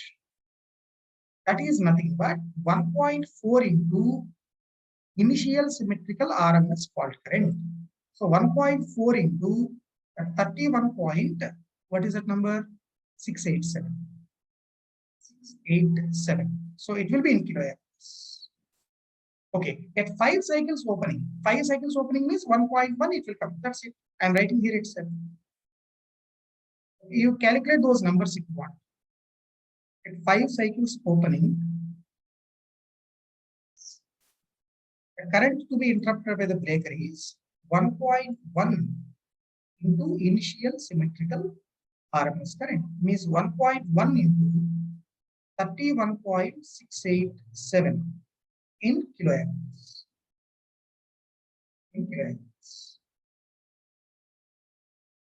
Yeah, actually, in my view, yeah, listen, K values are standard. Sai Samaran, K values are standard. In my view, they don't ask a question in this manner. Okay, if they are asking this question, they will give the table. Anyway, that's a standard table. If you want, you remember the table. That's a standard table only. If you want, you remember the table. Okay. Next thing. Next, we'll say. Yes, Ramakrishna. Nowadays, we are getting questions in this manner only. If anything not mentioned about cycles, we should take 1.6 only. If it didn't mention anything about number of cycles, we have to go with 1.6 as a multiplication factor to find out asymmetrical current. Yeah. Next, we will take till now in the problems what we have solved. We have taken up no load operation. Before the fault occurs, the system is at no load, and fault occurred, we have done the calculations. For example, if it is a loaded system, before the fault occurrence, means in the pre-fault condition, it's a loaded system already supplying some power. How to do fault analysis in that particular case? That we'll discuss here itself, and we'll conclude it. Same thing we will extend for remaining types of faults also, like LG, LL, and LLGs. Okay, yeah. So let's move in the next slide. So I'm taking up this heading as Three-phase short circuit. Three-phase short circuit on a loaded system. Loaded system. Three-phase short circuit on a loaded system. Okay. 5 cycles means not 10 milliseconds. 5 into 20 milliseconds, 100 milliseconds, Baba.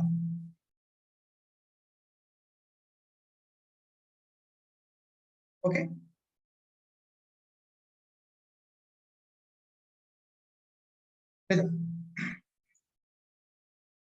First of all, I will take one generator. I'll say one transmission line here. And this is one motor. It's a regular system what we consider. Generator, and we have a motor, and there is some current flow in this system as I load. I load. Motor is drawing that current and generator is supplying that current. This is your initial state of operation. Next. Listen. Before occurrence of short circuit, we have some current flow in the system, so-called the load current we have mentioned. Because of what this current is flowing? Because of what reason this current is flowing? See, I don't want, we have a load at one side, a generator at one side. Because of that, we have some power supply from generator to motor. I don't want all these answers. I want only network analysis answer from you. I want only network analysis answer from you. Please tell me. Voltage difference. Just that's it. Why the current is flowing means voltage difference. But particularly in case of AC system, listen please, listen to this. AC system, this is EG at some angle, I'll say delta G. Some voltage magnitude with some angle. Similarly, motor voltage, something like EM at an angle of delta I. EM at an angle of delta I. Most of the times, this EG and EM values will be a bit close only. Generator internal voltage, motor internal voltages may be a bit close. Main difference will come in the angle, in the manner of angles. Means my intention is to tell you, mainly the load current what we have in the AC power system network might be carried in the power system only. I am saying might be carried because of the angular difference from one bus to the other bus. The angular difference from one bus to other bus. Okay. Who will decide that angular difference means? Obviously, rotor speeds, associating load, all these things will decide it. Getting out of it? Right. So first I will say the pre-fault current in the system. Pre-fault current in bracket load current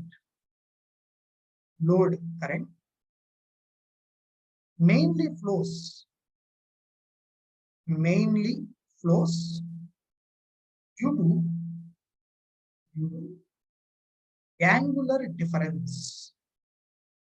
angular difference.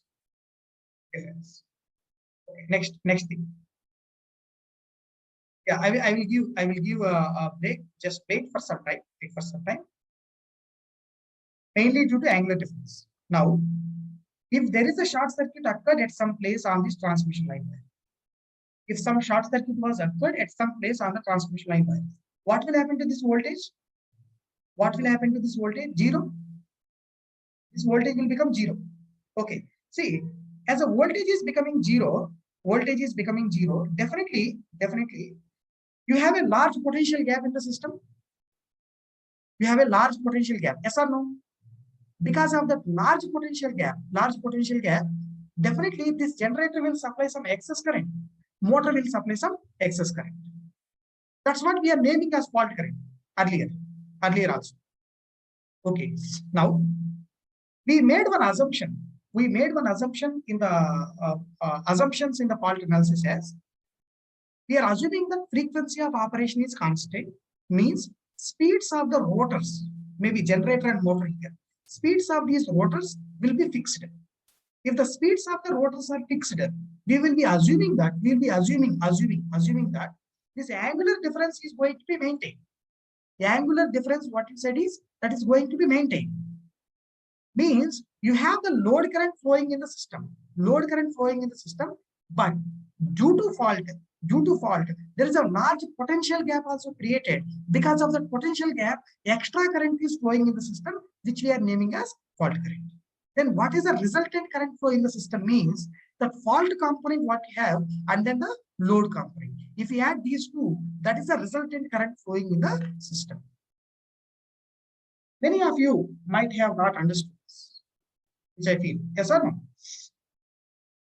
This is also one of the concepts where we are getting some some questions in the recent examinations. Yeah, I will repeat once again.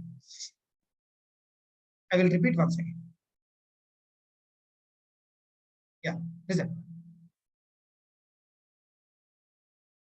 Already I have written the statement. The pre-fault current mainly flows due to angular difference. Next. Rotor speeds are assumed as constant.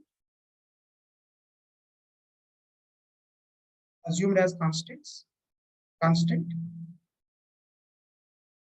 Okay, this is the next statement. Next statement I am writing. Next statement. Due to fault at one point, a large potential gap is created. Large potential gap was created.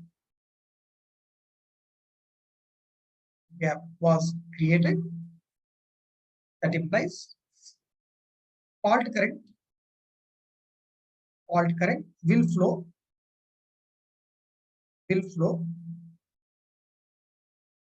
due to the potential gap. Potential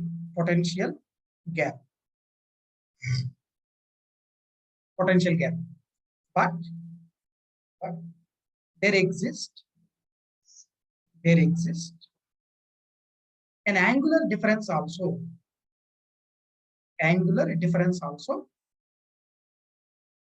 So along with fault current, the load current will also exist in the same lines.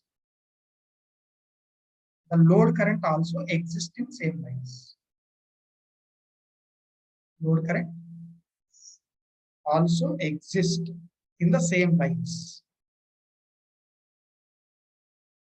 In the same lines. Have you understood these statements now? If you have understood these statements, immediately in the next slide, I'll take case one. Only load current. Case two, only fault component. Means no load I will take. And I will calculate only fault currents. Okay. Third case, with load and with fault, summation of them. That is the superposition principle. Have you understood this now? Please tell me.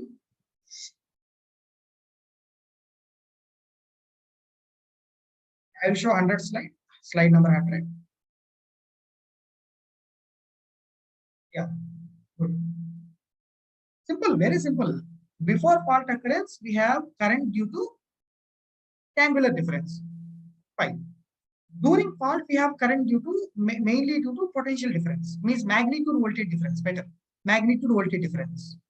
So then definitely after the fault occurred, these rotor speeds are assumed as constant. Means pre-fault current will exist as well as we have the fault component also. That summation we have to consider. Yeah. So let's take in this slide case one.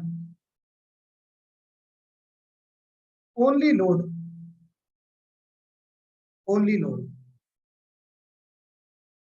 Right. So this is that circuit we have, and this is I load current. Again I. Yeah. Now no fault in the system, right? And this is a fault location I am considering actually to be taken in the next slide. This is a pre-fault voltage. PPF. Case 2. Only fault, but no load. No load. Listen here, listen. This is a place where you should be very clear. Listen here. See, no load, okay. But you said this is the fault location. This is your fault location, and this voltage is VPF, pre-fault voltage. That voltage is VPF, pre-fault voltage, and no current flow in the system before the fault occurrence, according to case 2. According to case 2, then obviously whatever the VPF you said, that will exist in the internal EMF of generator, that will exist in the internal EMF of the motor also. Getting?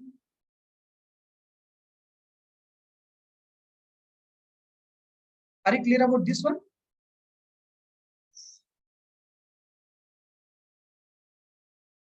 Before the fault existence, no load it is. Before the fault existence, we have some pre-fault voltage. The same voltage will exist at all the places in the system, right? That I have shown. Now, unfortunately, I had a short circuit fault at this place. Because of that fault, generator is supplying some fault current as IFG, motor is supplying a fault current of IFM. Okay. Now in case 3, with load along with fault, load and fault both are there, then superposition principle you have to apply. Then how much current this generator will carry means load current plus IFG it will carry. Load current plus IFG, both are in the same direction. Both are in the same direction. What is a motor current? You take the fault current direction. But load current is opposite to that. So IFM minus I load is a current supplied by the motor we have to consider. That's it. Very, very simple. Very, very simple concept. Case 3.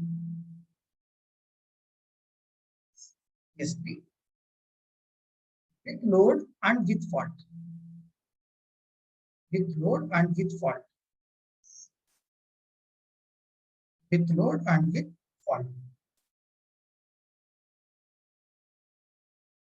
So this is the we have, and this is the fault location. Voltage was fallen down to 0 already. Now this generator is going to supply a current of fault current plus load current summation. Fault current plus load current summation. This motor will supply a current of fault current minus load current. Fault current minus load current it is. Yeah, anonymous attendee, that's what we assumed, right? We are assuming that rotor speeds are constant. Pavan Kumar, rotor speeds are constants.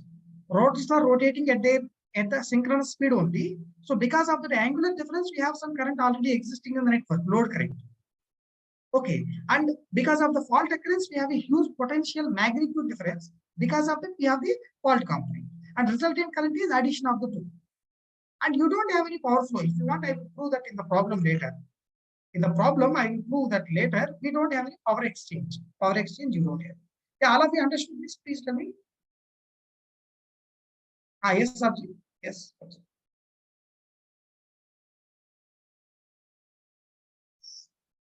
In case 2, no load, but take load on the motor. No load in the sense there is no load on the motor. Diksha. There is no load on the motor. That's the meaning. Fault condition, how load current opposite to fault. Divishri, you can take the current direction in any way. That's your wish, right? Whether you take from motor into the fault or from fault to the motor, that's your wish. How you take. Just the symbol is going to be changed. That's it. Simple minus symbol or plus symbol, that's going to be changed, right? The load current is greater than fault current in motor. We can't say that. We will go with the how motor current is minus load current. See, that's KCL you have to apply here. One current is flowing in towards the fault location. Other current is in opposite direction. How to add these two? You consider one direction first. Then you have to add the two currents in the same direction. Means you take this load current in this direction as minus I load. That's the correct one. Load current as in this direction minus I load, and motor current is in this, fault current is in this direction. IFM minus I load you can take. IFM minus I load. Okay, have a break.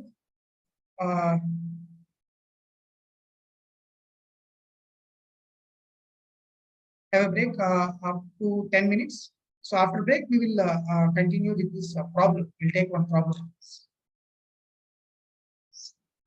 Gopal Krishna, Gopal Krishna, for how much amount of time you are doing this fault analysis? Maybe 5 cycles. 5 cycles means how much time? 5 into 20 milliseconds, 100 milliseconds, zero point 0.1 seconds. There may be definitely a change in the generator speed, but that can be neglected. Definitely there is a change in the generator speed.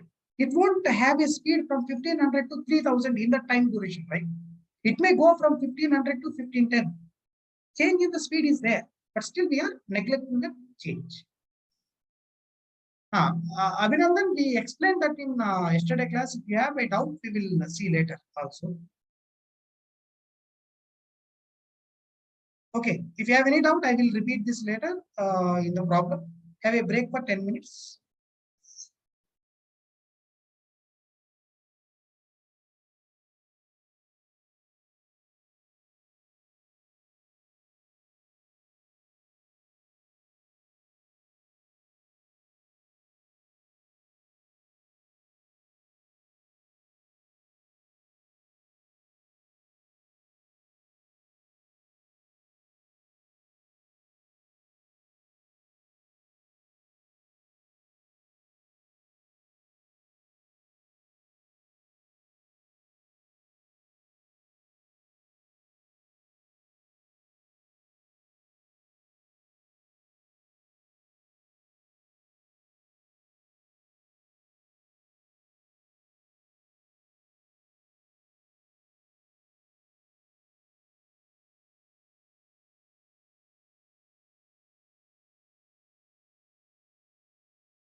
I have resumed the audio video on screen.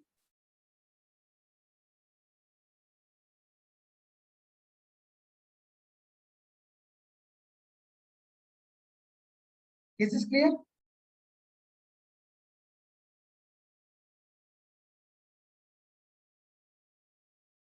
Yeah.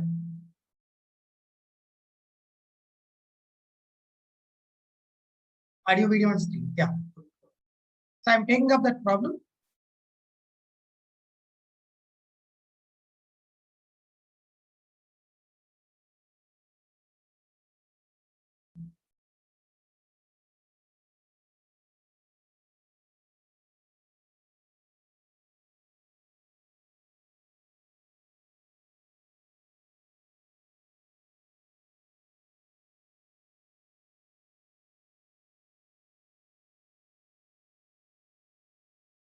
Say this question.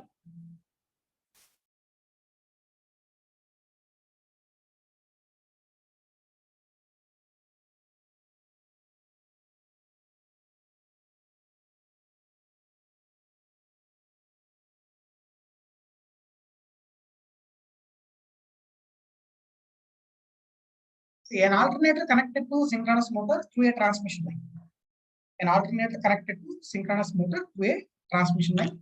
The power drawn by the motor is 80 megawatt at 0.9 power factor lagging at 11 kV terminal voltage. Means the motor terminal voltage is 11 kV, he said. Motor terminal voltage is 11 kV, he said. Okay. The ratings of apparatus are given below.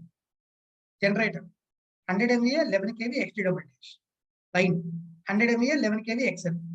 Motor 100 MVA 11 kV XT voltage. Right, all ratings are same. 100 MVA 11 kV, 100 MVA 11 kV. So that itself you choose common base. That itself you choose common base. So that per unit reactances you no need to modify. No need to modify. Okay. For a three-phase short circuit fault at motor terminals, means at this terminals you are saying that we have a three-phase short circuit fault. Find number one, subtransient current in the generator. Number two, subtransient current in the motor. Number three, subtransient fault current. Subtransient fault current. Yeah, listen. Actually, to solve this problem, we have two methods. Particularly subtransient current in generator and motor. I am saying. One method already I mentioned, find out the load current value, find out the fault component value, add them together. That is one method. Other method is subtransient EMF method. Subtransient EMF method. I will discuss both methods. I will give you clarity about the two methods. Okay, in this problem itself. Let's take the next slide. Solution. See, you have one generator and you have a line, and this is a motor. It's a motor. Now, just you write the data if you want, else you can skip, no issue. 11 kV. XD double dash of the generator is 0.1. Transmission line 100 MVA 11 kV. 100 MVA 11 kV. And it is XL 0.1. Next one 100 MVA 11 kV point. 100 MVA 11 kV. XP double dash value for the motor is 0. So you write choose base values as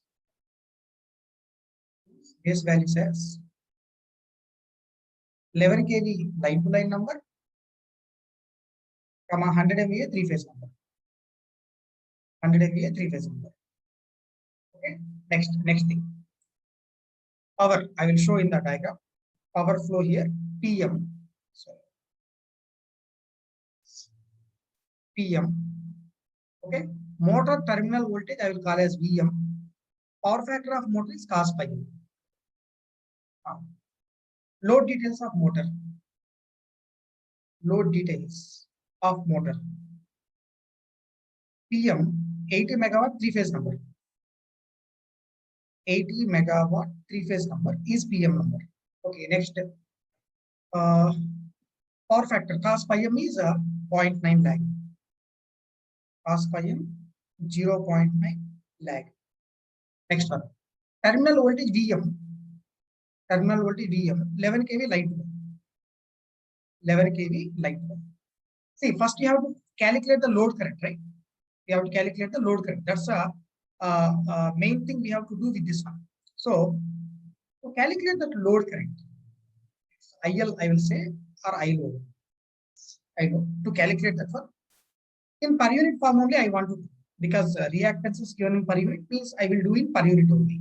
So per unit means simply what you do is you convert this PM into per unit form as well as VM into per unit form. Then you take the equation like real power PM equals to per unit form. Simply voltage magnitude into current magnitude multiplied with cos phi. From that you will get the current magnitude. And we'll take up some reference and all, and we will do the remaining calculations. Okay. So let's convert these powers and all into per unit form. So PM in per unit form, PM per unit form, PM actual by S base. S base. Which values you want to substitute here? Per phase or three phase? Which values you want to substitute here? Per phase or three phase? Yeah.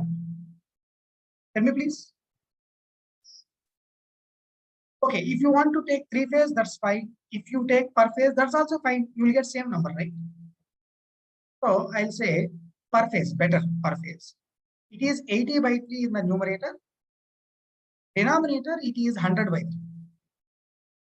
So by 3 is cancelled. 80 by 100 means 0.8 per unit. It's a per phase power. Per phase power.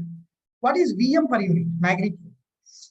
Magnitude of voltage in per unit. So it's VM actual by V base. VM actual by V base. Which value you want to consider? Take per phase to avoid the confusion. Take the values of per phase to avoid the confusion. VM phase 11 by root 3 kilovolts. Phase also same 11 by root 3. This number is 1.0 per unit.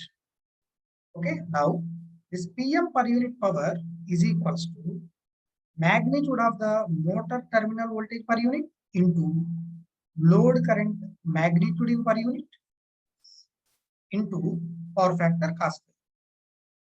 Power factor cos phi. Now from this you can get the load current in per unit magnitude form. Load current per unit in magnitude form is equals to PM per unit is 0.8 in the numerator, VM per unit 1.0, power factor is 0.9. Okay, you please get this number. How much load current?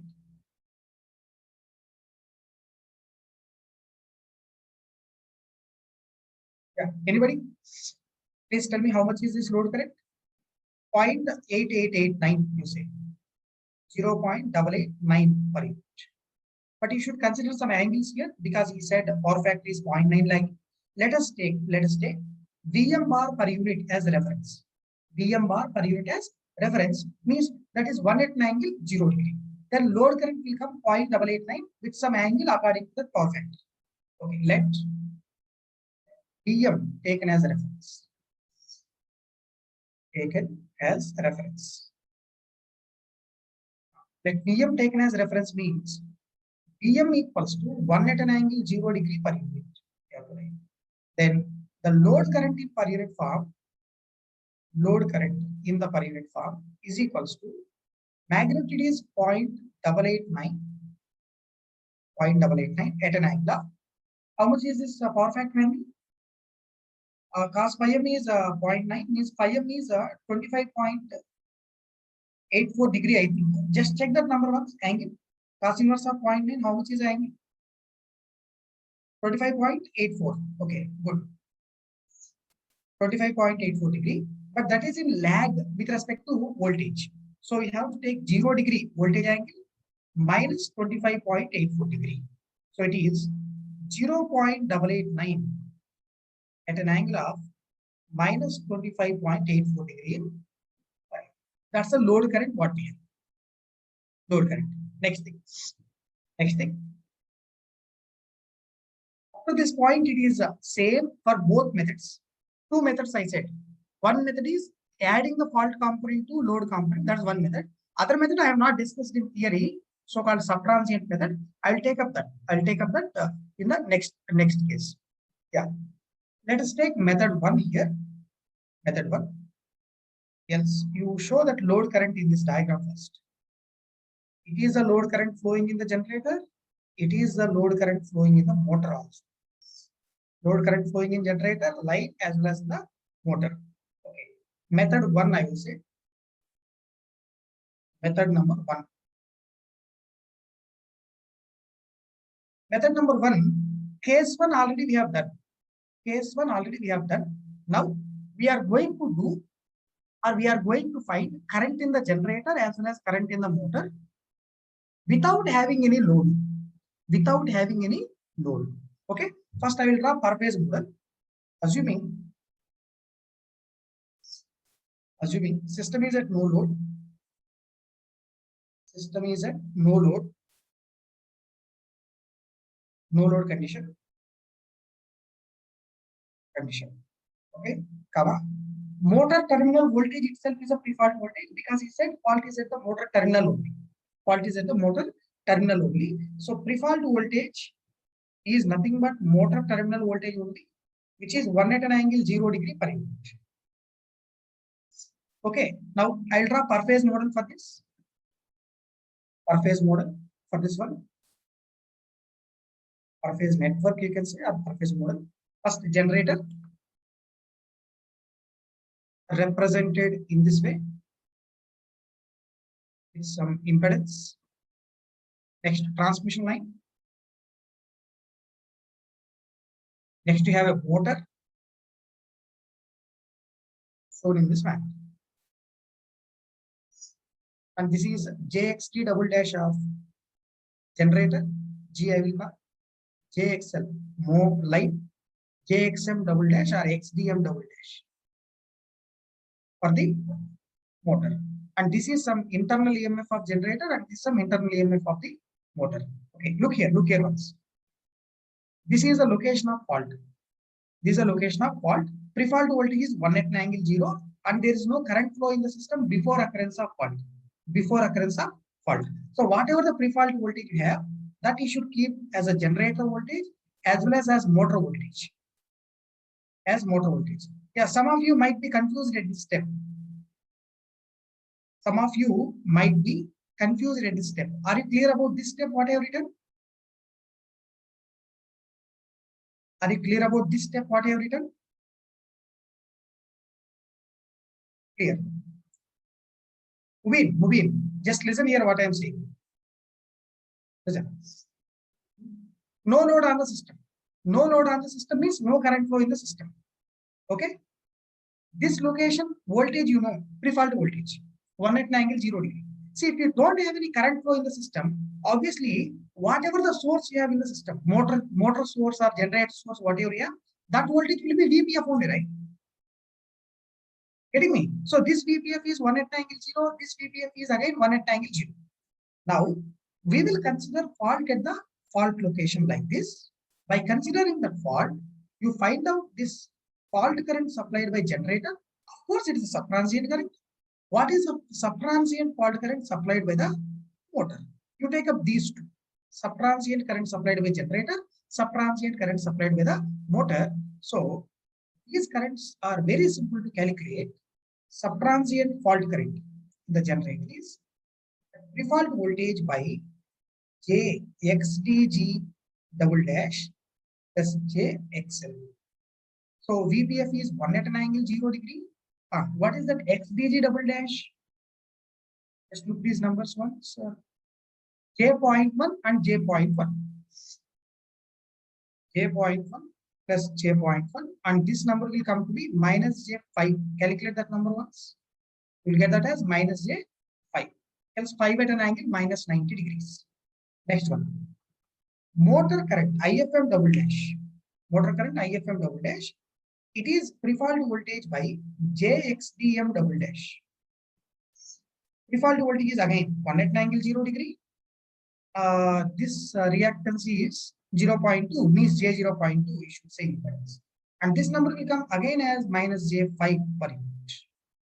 That number will come again minus J5 per unit. Getting? Prakash, are you clear about this? The circuit? Prakash and Mubin, are you clear now?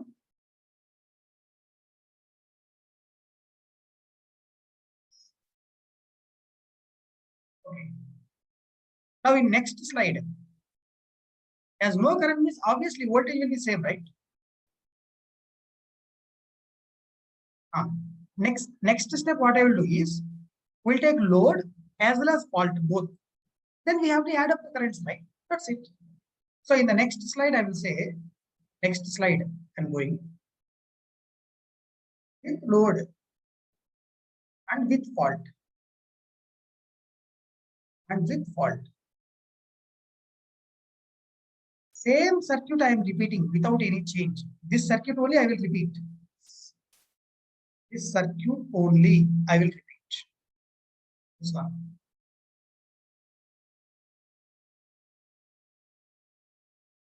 Same circuit I have repeated like this.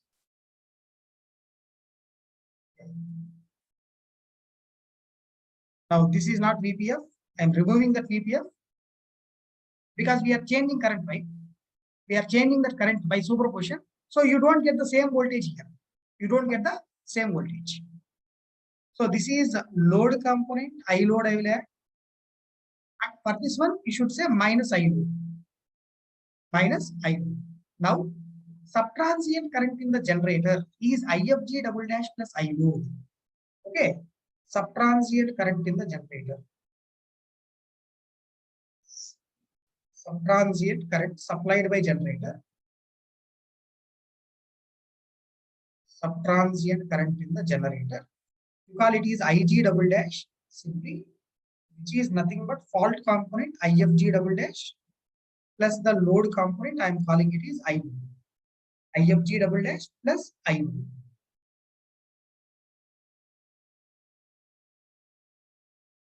Yes. Yes, Vinita. Let's write the numbers here. You please draw this one quickly. I will move to next slide. Why I removed these VPF values? Can you tell me please? Can you tell me please why I have removed these VPF values? Why?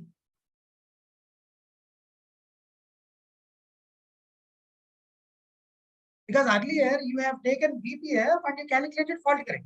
But now load current is added. So your internal EMF will not be VPF. It will be a different number. It will be a different number. If it is needed, I will calculate that number. If it is required, I will calculate that number. Okay? Good, good. Currents are different in this circuit and previous circuit. Okay. Now IG double dash current, if you write, IFG double dash is minus J5 plus load current, it is 0.889 at an angle of 889 at an angle of minus 25.84 degrees. Minus 25.84 degrees. Yeah, you please get this magnitude and angle, or else real and imaginary parts. Yes, yes, my sister. Certainty. Sir, even after fault, why we took pre-fault voltage? No, actually, anonymous certainty, if you, before occurrence of fault, we have voltage at some point. Means fault location, we have some voltage, right? That's a pre-fault voltage. And I said we don't have any load in the system. And the same voltage will appear at each and every source because of no current flow. Source voltage will not fall down to zero, right? Even though fault occurred, fault point voltage will fall down to zero. But source voltage will not fall down to zero. That's the issue. Because of that only we have the currents driven. Superposition only. Superposition. 107 page. If it is still writing, please go it. 107 page. Meanwhile, you do that calculation. You are saying this one. You can take pre-fault voltage is always 190 loaded as a reference. May not be Vasista. May not be. May not be. So 0.8 minus J 5.39 I will write. 0.8 real part minus J 5.39 is in per unit form. This is a IG double dash. Next one. Subtransient current in the motor or subtransient current supplied by the motor. Subtransient current in motor. So I can say IM double dash. Subtransient current in the motor, IM double dash is IFM double dash minus IM. IFM double dash minus load current. So what is IFM double dash? Minus J5. Load current minus 0.889 angle of minus 25.84 degree. Again, you calculate this real and imaginary parts. Real part will come minus 0.8. I think imaginary part minus J 4.61. I think so. Just check that number.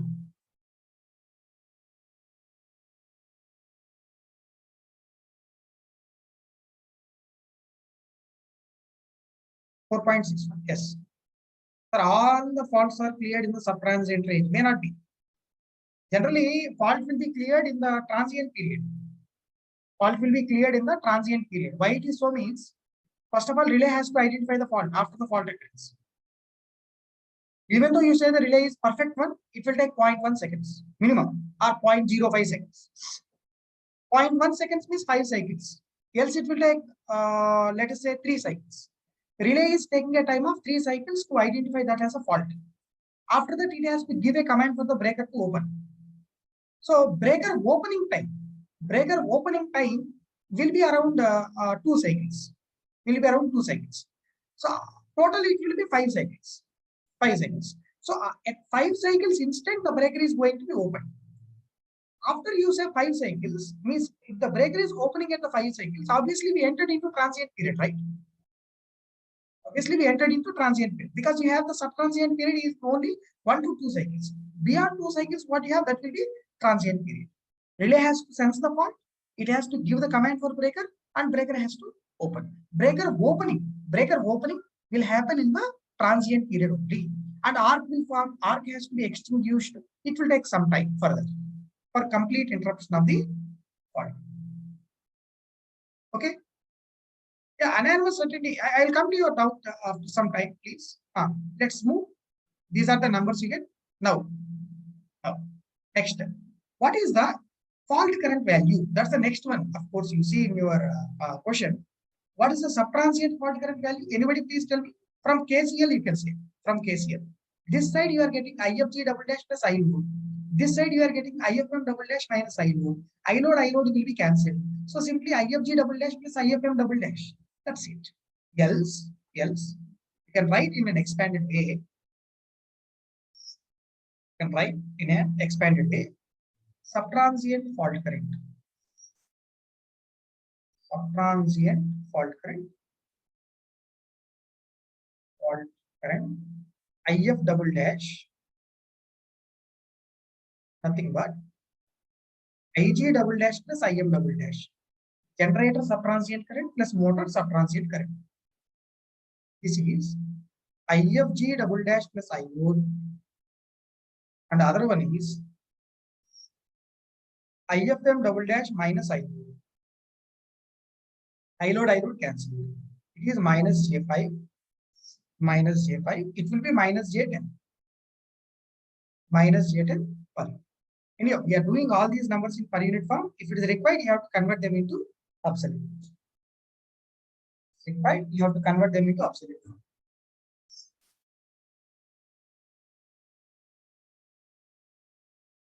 Okay, done. Next thing. Listen. Yeah, by this way, by this point, we completed our problem. Now I am copying this model. This model I am copying.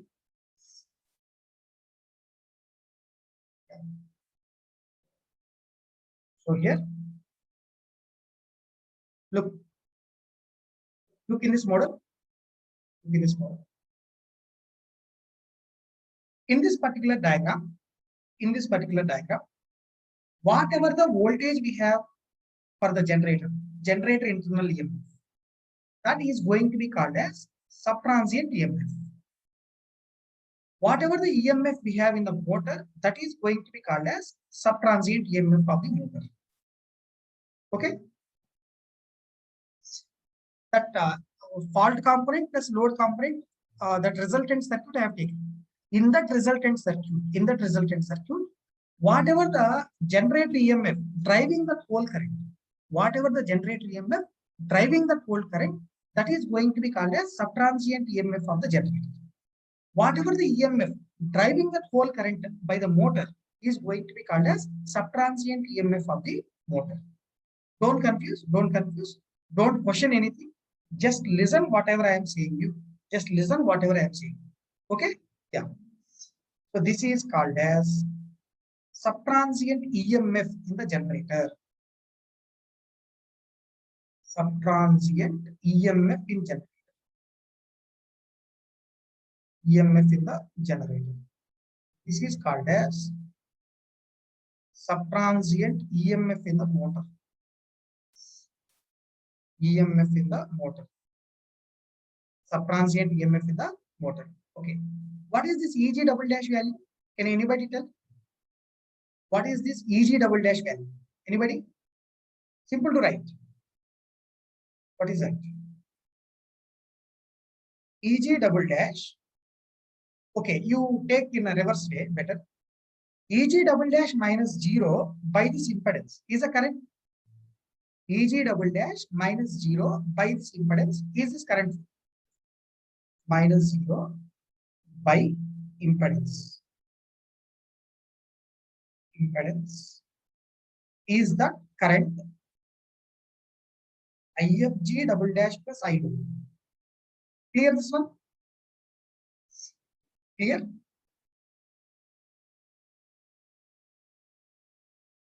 Okay. So EG double dash value from this one, you are going to get like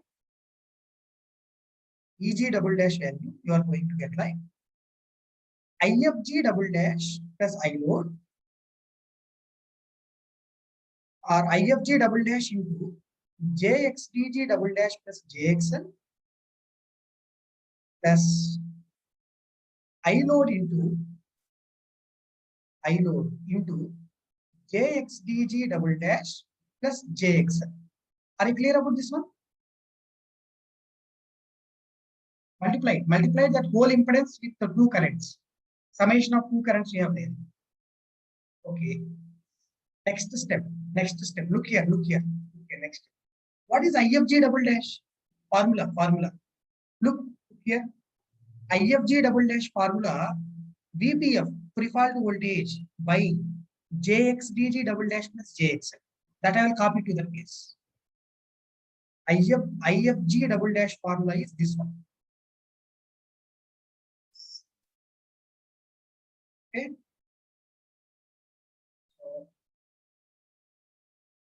So, and then we have to repeat the same step what we have here. Same step you have to repeat.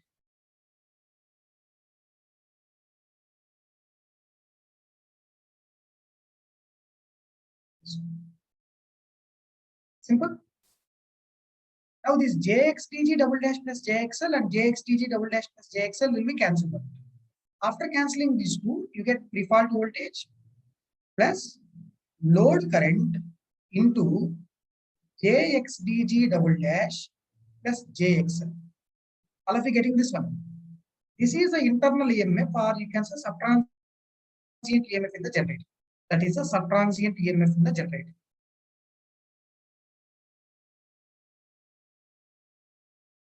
Okay, very simple question I am asking you. Very simple question. Is it possible to calculate this EG double dash number without considering fault? Without thinking about fault, can we calculate this EG double dash number? Can we calculate this EG double dash number without considering fault? Yes, it is simple KVL application, but only one change is that you have to consider the impedance of generator as subtransient impedance. Pre-fault current will circulate. Take the generator impedance as subtransient impedance and find out the internal EMF EG double dash. Okay, next one. Similarly, EM double dash also I will write, then I will conclude the thing.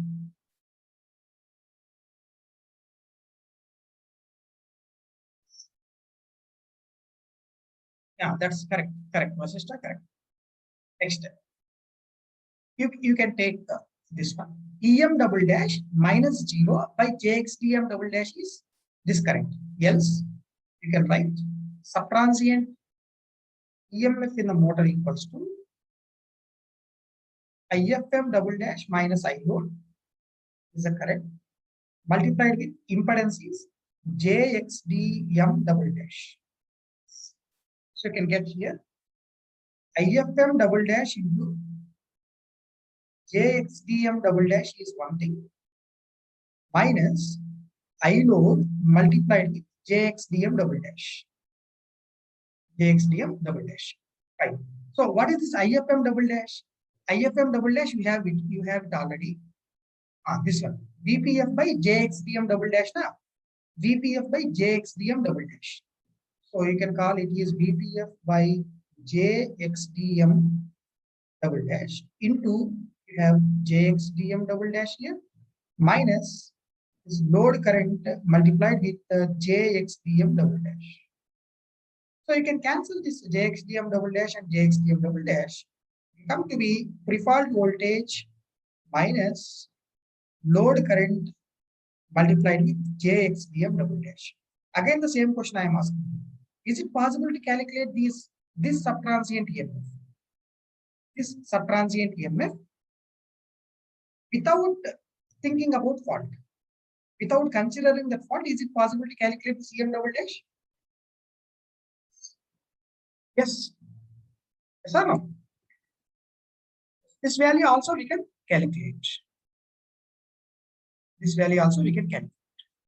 Okay. Now, let me enter into method 2.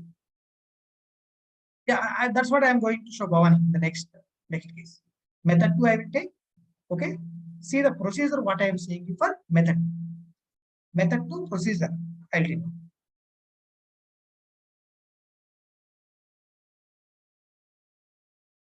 Yeah. Method 2 to calculate this problem. Method number 2 to calculate this problem. If you want to write in bracket, subtransient EMF method. Subtransient EMF method. Subtransient EMF method. First of all, first case, pre-fault case, comma, with load, comma, calculating subtransient EMFs. Calculating subtransient EMFs. Subtransient EMFs. Okay, simple. No load on, sorry, no fault on the system. No fault on the system. Before occurrence of fault, just I will draw the per phase model, showing the per phase model. Kindly observe. Generator like this, transmission line, and then motor like this way. Okay, next thing. The current flow in this circuit is a load current. Current flow in this circuit is a load current. I know. Already, you know, transmission line impedance remains constant at J0.1 per unit. And this is a motor terminal at which you know that motor terminal voltage. That is a fault location for you, which we considered as a pre-fault voltage also. This is motor terminal voltage, or you can say pre-fault voltage, which is 180 angle 0 degree per unit. 180 angle 0 degree per unit. Yes. They will ask sometimes, Vinita, even though they have not asked about the subtransient EMFs in the question what we have solved till now, but sometimes they will ask you what is subtransient EMF in the generator. Like that they will ask. For that, we should learn this one. Because this is an area in which we are getting questions in the recent examinations of GATE. That may be extended to IES also, prelims. Listen. What is this impedance we have to consider? Is it steady state or subtransient? Generator impedance I am asking you. What impedance we have to consider this one? Subtransient impedance or steady state? Subtransient, Pragati. Bharat Kumar. Subtransient impedance we have to consider. Why can't it be steady state? Means my interest is not to calculate the steady state EMF, right? My interest is to know. My interest is to know what might be the EMF in the generator if I consider the subtransient impedance before doing fault analysis. Pre-fault condition only. You get a doubt like this now. Get a doubt like this. Sir, you are doing this in the pre-fault state. Pre-fault state. Why you are taking subtransient? You have to take steady state, right? But what is your aim here? Calculating the subtransient internal EMF of the generator. To calculate that one, we should take the subtransient impedance of the generator.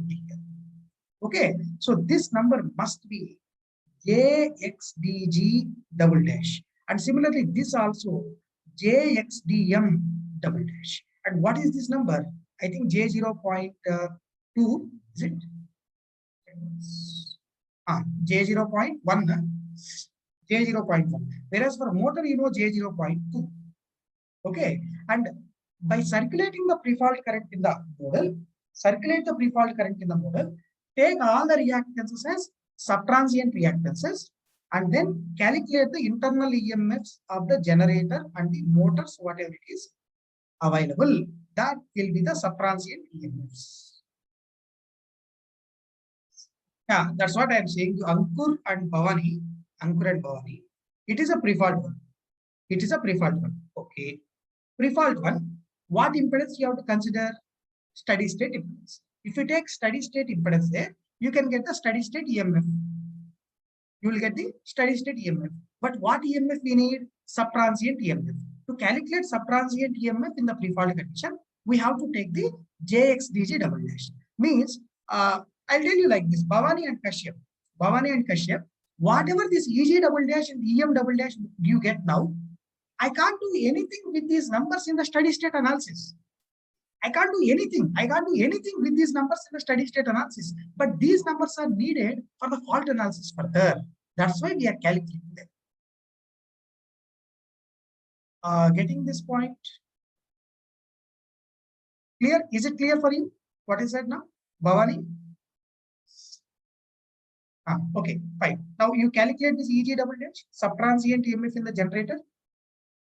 Subtransient EMF in the generator. Better I write that word.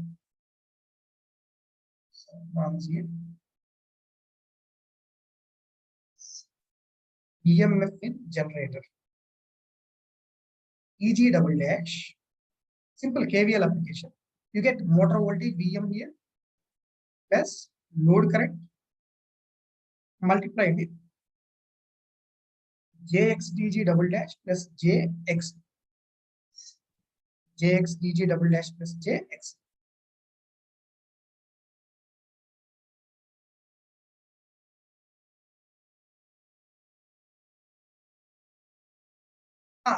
Dinesh, let me complete this one. You get clear.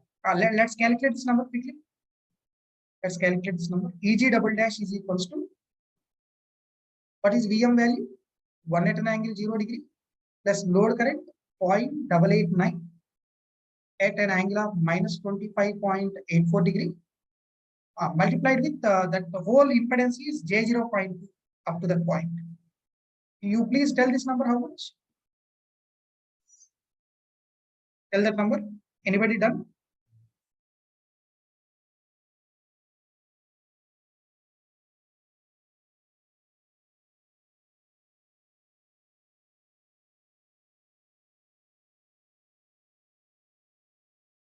Yeah, this is a second method. Bhavin, it's a second method. Yeah, how much is this number? Anybody? EG double dash. Anybody calculate? Tell me quickly, please. I don't have calculator. Please tell me quickly.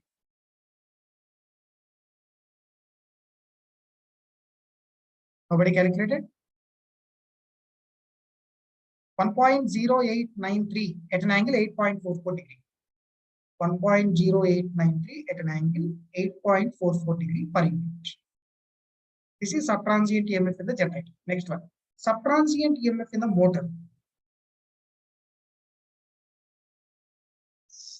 Subtransient EMF in the motor. So you can say EM double dash now. What is that EM double dash from this? VM minus, because current is flowing in this direction. Vm minus I load into J0 point. Vm minus I load into JXDM double dash. So Vm value was 189.0 minus load current is 0.889.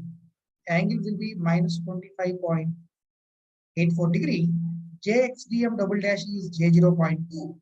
So you calculate this magnitude 9. Magnitude will be, I think, 0.9 something you get. Get this? Same answers.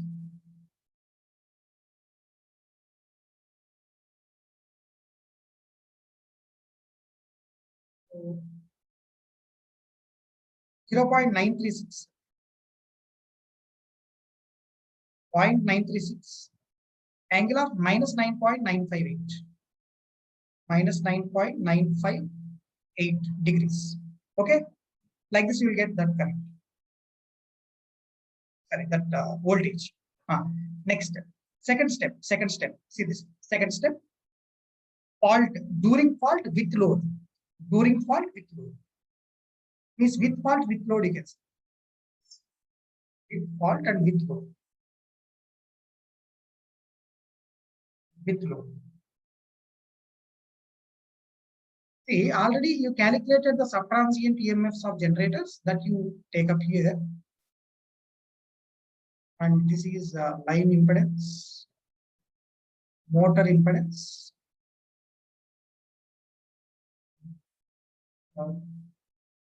This is JXDG double dash, you consider. JXL you take, JXDM double dash. And this is subtransient EMF in the generator we have taken already, calculated. Subtransient EMF in the motor we calculated already. Now we are going to take up the fault at the motor terminals like this. This is the fault.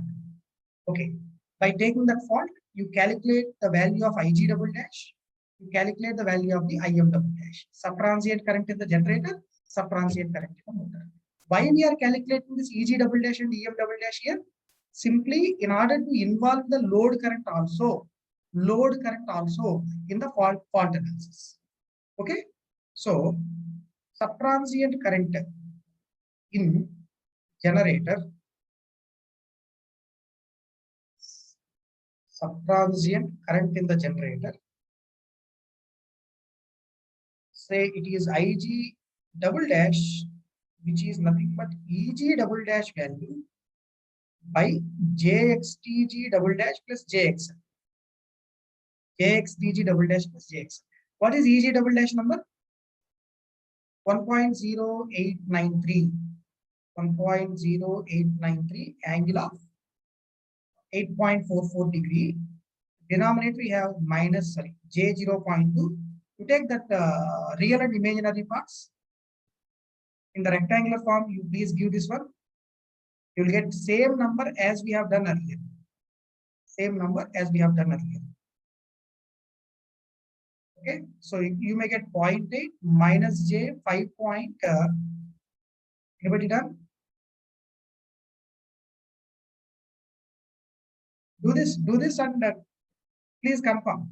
Do this and confirm.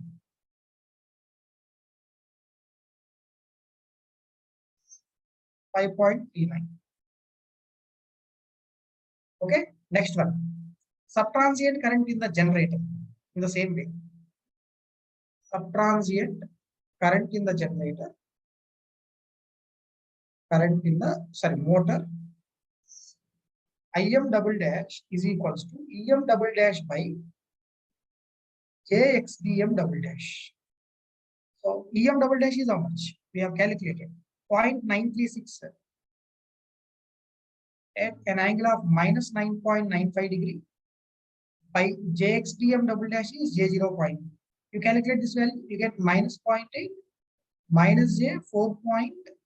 I think 61. Check this one. Minus J 4.61. Correct. Good. Got it same. Got it same. Now you tell me. Have you understood these two methods?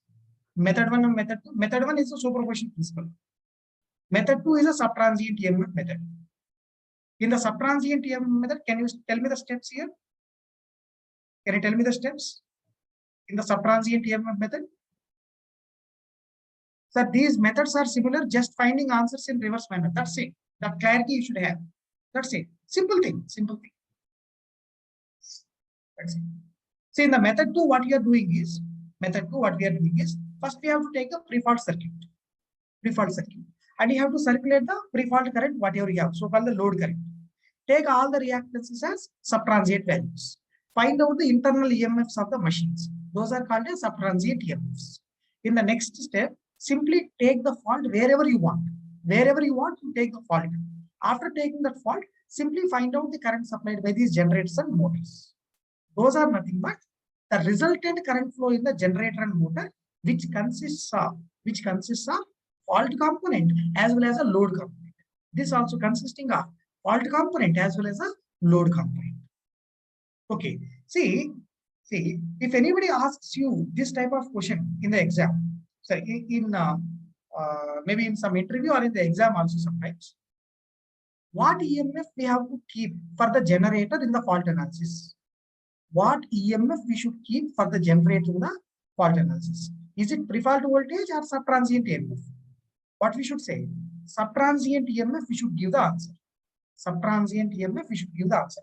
That's why maybe in assumptions earlier in the starting of the fault analysis, I said that how to represent generator in the per phase model. We said how to represent generator in the per phase model. We have to keep that as a subtransient EMF behind its direct axis subtransient impedance. Why we are taking that subtransient EMF means in order to involve the pre-fault current also in the fault analysis. Pre-fault current also into fault analysis. Okay, so I think all of you getting these words, what I said you.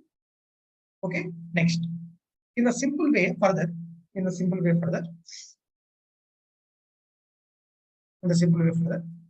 simply we have the pre-fault current and calculate the fault component current as we said in the method 1.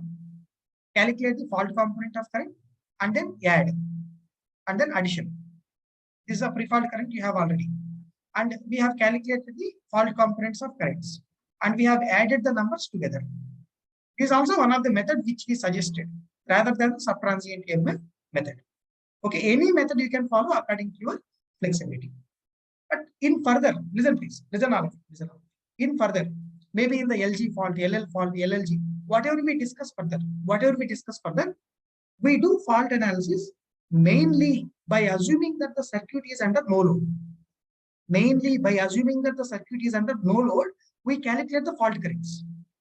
After calculating those fault currents, simply you add these fault currents if there is any pre-fault current in the system.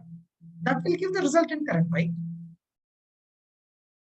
Means I'm telling you the reason why the people will concentrate to do the fault analysis only in the no load operation. Why the people will concentrate to do the fault analysis only in the no load operation.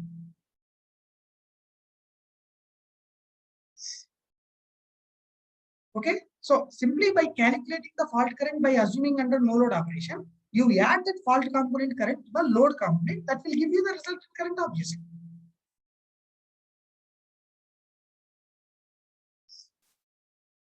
Okay, fine. Next. So I'll take one more small problem here, kindly observe. One more small problem I want to consider. Just have a look at this problem. Is it visible to you? The screen? This file is visible to you? Please tell me.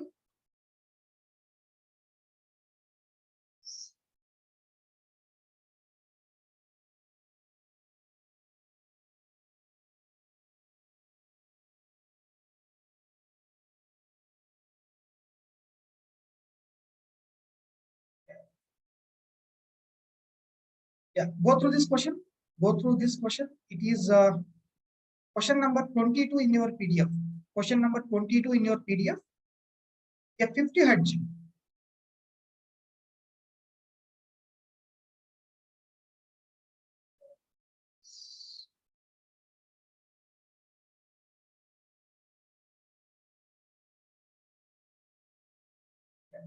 See this.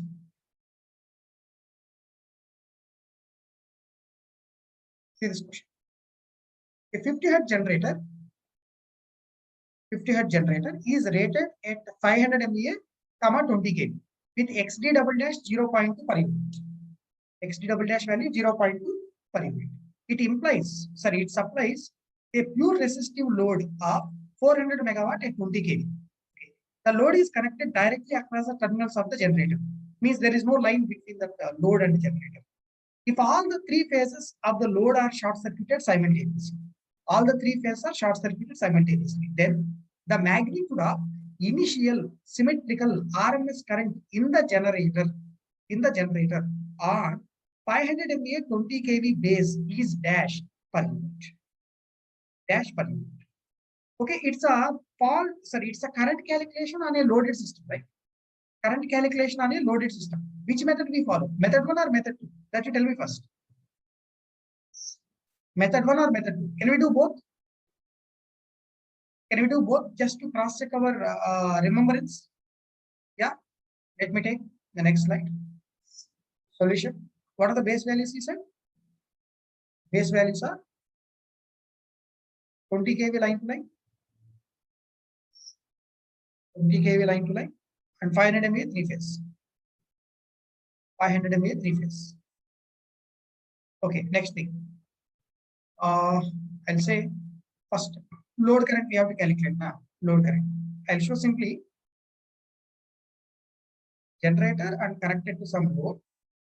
How much is this P load value? 400 megawatt. Three phase power. Power factor of load is unity. Okay. What's the load voltage? 20 kV. 20 kV, of course, it is line to line. Okay. What is P load in per unit form? P load in per unit form 400 by 500. P load in the per unit form is actual value 400 by base value was 500. So it will be 0.8 per unit. 0.8 per unit. Okay. Now VL per unit you calculate magnitude. Load voltage per unit magnitude.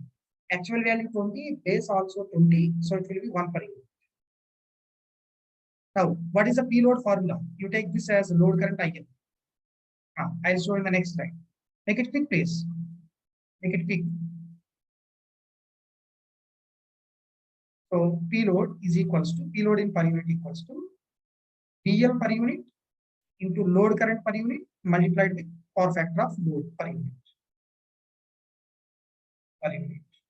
Now, what is that load current in per unit here? IL per unit equals to P load per unit is 0.8, load current is 1, so load voltage is 1, power factor is 1, so it will be 0.8 per unit. Let us take load voltage as reference. VL per unit is reference. So I can call VL is equals to 1 at an angle 0 degree per unit.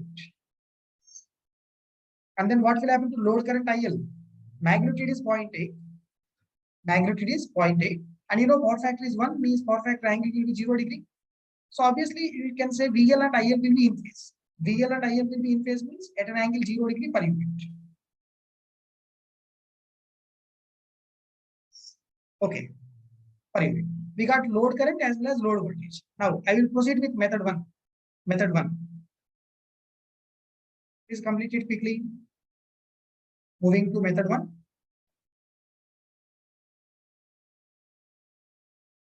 Method number 1. Okay, so in that step number 1, without fault, with load, comma, without fault, comma, without fault,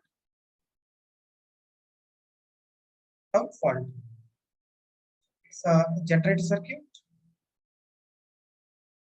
per-phase circuit of generator, and this is your load, existing load, and this is a load voltage. I am showing VL. This was a load current IL. The same current will be carried to the generator also. So pre-fault current is IL. Pre-fault current is IL. That's it. Second one. Without load, comma, with fault. without load, comma, with fault. Second case, without load, comma, with fault. So I will say simply is generator. So I don't have load, just I have removed the load. Just I remove the load, else you assume that current is zero, no issue. This voltage we should take as a pre-fault voltage only. Pre-fault voltage is nothing but load voltage only, which is 1 at angle 0. So this we should consider as pre-fault voltage generated EMF, and this is JXD double dash. How much is JXD double dash value? J0.2. JXD double dash is nothing but J0.2. Now we take fault at this place. And if I know this IF double dash, fault current IF double dash. How much is that IF double dash? It is 1 by J0.2. That number is minus J5. 1 by J0.2. That number will be 1 by minus J5. Minus J5. Second case, with load, with fault, simply this IL what we have is added to this IF dash. IL is 0.8 at 90. Next case, third one, with fault and comma with load, both. So I will draw this diagram, else better. Usually I will draw paper as a fresh. So it's load existing here. It is JXD double dash you take. I am taking up fault in this place. Fault. And generator subtransient current IG double dash. Subtransient current in the generator now. Subtransient current in generator. IG double dash value is nothing but you can say IL plus IF double dash. IF double dash plus IL. So it will come 0.8 minus J5. 0.8 minus J5 per unit. Take up only magnitude because he's asking magnitude only in the answer. It is AC current only. No DC current was involved here. Only AC component. Why it is so means we are not multiplying with any factor of K here. We are not multiplying this with any factor of K. I think you get this number 5.02 per unit. I get this number 5.02 per unit. All of you clear about this one? Method 1? 06, sir. Okay. 06. Next, we'll do method 2, the same problem. Method 2, I will have only 2 steps. First step, calculating subtransient EMF. Second step, calculating the subtransient current. That's it. Only 2 steps in the next method. Method number 2. For this problem. Subtransient EMF method. Step 1. Subtransient EMF calculation. Subtransient EMF calculation in prefault state.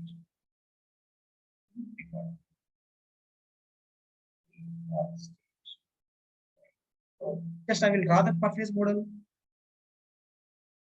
Generator, and it's a subtransient impedance, and you know it's a load like this load, and this is a subtransient impedance of generator, and this is a subtransient EMF of generator we should consider, and it is load, no need to bother about it. And you have load current already IL, and you know load voltage is VL. So now you know already VL and IL values now. So you can calculate this EG double dash easily by the application of KVL. VL is IL into JXD double dash.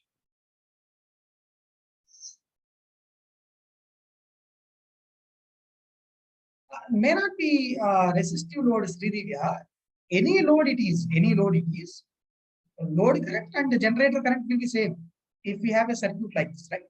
Either it is a resistive current or inductive current, whatever.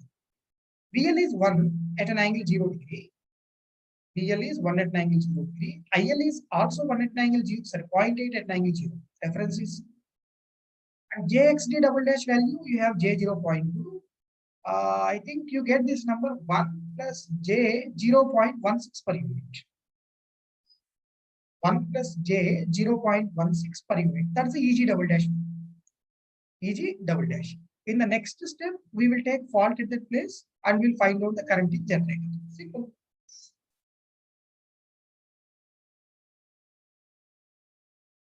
Next step, I'll take. Step number 2. Subtransient fault current subtransient current calculation. Subtransient current calculation. Current calculation. So already we calculated the subtransient EMF in the previous step. And then subtransient impedance here, already. And this is a load. And this is the location of fault. And you find out this current IG double dash simply with a notation VG double dash by JXD double dash. IG double dash. Transient current in the generator is EG double dash by JXD double dash. So 1 plus J 0.16 by JXD double dash is J 0.2. If you do this, you get minus J5 plus 0.8. Same value. IG double dash magnitude, if you do, you get this as 5.06 per unit. 5.06 per unit.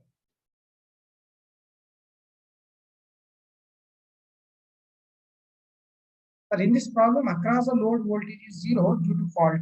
Then how IL will flow? In the IL may flow.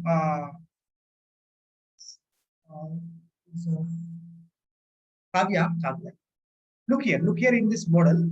IG double dash is going like this. Load current is flowing into the load only.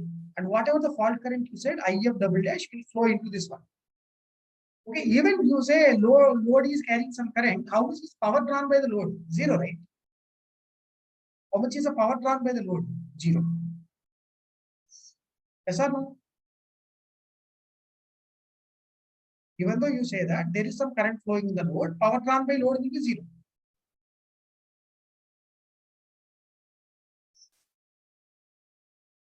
Yeah. This is where you get some difference between your network analysis and power systems. In your network analysis, even though you add some element or remove some element, like a fault, you say, you don't change the EMF values. Yeah, whichever method you are feeling easy, that you follow. Anonymous certainty, but present days they are asking the questions with respect to subtransient EMF. KCL application, KCL application will give that. Why load current flows in the load in the fault? KCL application. Listen here. Load is drawing 0 power. Load is drawing 0 power in this case. In your network analysis, even though you take a fault or no fault on the system, you don't change the source. But particularly in power system analysis with generator, with armature reaction and all, definitely it is required to modify the internal EMF of the generator also, along with the reactance. To take care of the armature reaction. So I think all of you getting this concept, what I said till now. We stop the session at this point. If you have any doubt, you can ask me.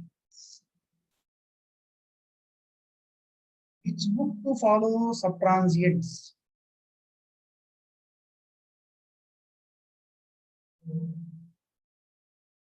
Any book will give only one or two problems, anonymous entity. One or two problems they used to discuss in the subtransient. But if you have number of books, you refer each and every book for that subtransient topic and what the problems they have discussed. Solve those problems, that will be sufficient. Okay. So I will make all the hands go. If you have any doubts, so you can raise your hands. If you have any doubts, you can raise your hands. Srividya. Srividya, sorry, Srividya. Sir, in this question, we have taken fault just before the load, no sir? Yeah. So can we say this, the whole generator current will flow through the short circuit? In the question they have given, this is a resistive load. Okay. So how is it possible, like, current won't flow through the load, no sir? Then we can say this generator current is equal to this fault current. And that's what I have shown here, right? Ig double dash equals to. But in previous question you have considered the Ig double dash equals to If double dash value plus IL. Yes, sir. Whatever the If double dash you have, that is flowing into fault. Yes, sir. Whatever the IL you have, that is flowing into load. But during fault condition, the whole current will flow through the short circuit, no sir? May not Is be. it not? May not be. Okay. Sir, if it is even you say this load is drawing some current, but still the power drawn by the load will be zero, right? Okay. Okay. Okay, sir, that's it. That's it. Any other yes, doubt? sir. Sridivya? Yes, sir. That's all, sir. Thank you. Karana. Tanvi sir. Karana. Yes, tell sir. me. So during fault, the load current will be due to the any angular difference, angular difference. Yes. Between the fault point and the load, sir, or in the fault point. So angular difference. You say simply we have some angular difference for synchronous machines, right? Yes, sir. Angular difference. That voltage will have some angle, right? Because of that, we will say that current will flow. Okay, sir. And one more doubt, sir. The subtransient voltage is because of the change of because of armature reaction, sir. Because of the variant. Armature reaction. Yeah. In order to consider the armature reaction, because of due to the fault current as well as due to load current, both you should consider, right? So by that way, we have to modify the TMF. Could you repeat that, sir? Actually, we have taken that XD double dash, XD dash and XD earlier, right? Yes, sir. Yes, sir. Those reactances we calculated by assuming that the alternator is under no load before occurrence of fault. Yes, sir. Okay, but if you have already existing load on the system, we have to modify the reactance to XD double dash. But how to take care of the armature reaction due to already existing load current? Okay, sir. To take care of that one, we are modifying this EMF as a EG double dash. Okay, sir. Okay, sir. Okay. Yes, sir. Okay. Due to load current. Yeah. Any other doubt you have, Dhanvi? Okay, sir. Vishnu Ajit. Hello, sir. Tell me, Vishnu. Sir, I have two doubts. One is in one of the classes we explained this damper bar's time constant is much more less than that of the field winding. Correct. Sir, but actually in a synchronous machine, damper winding is nothing but a solid copper bar, right, sir? Yes, correct. And in case of a solid copper bar, the resistance is very low. Solid copper bar resistance is very low. That's okay. But how is inductance value? Inductance value will be even lower, right? Okay, sir. So the overall value gets even more lower. Yes. Oh, so the inductance. L by R you should think, not only separate L and separate R. L by R you should think, right? Okay, sir. And sir, one more thing is regarding the momentary current. The K value, as yesterday we explained, it was approximated as 1.732. Then we took it as 1.6. Yes. That's the only logic behind that. That's only the logic. Yes. Okay, sir. Very And- simple. Very simple. Why you are getting that 1.6? that is due to the DC part.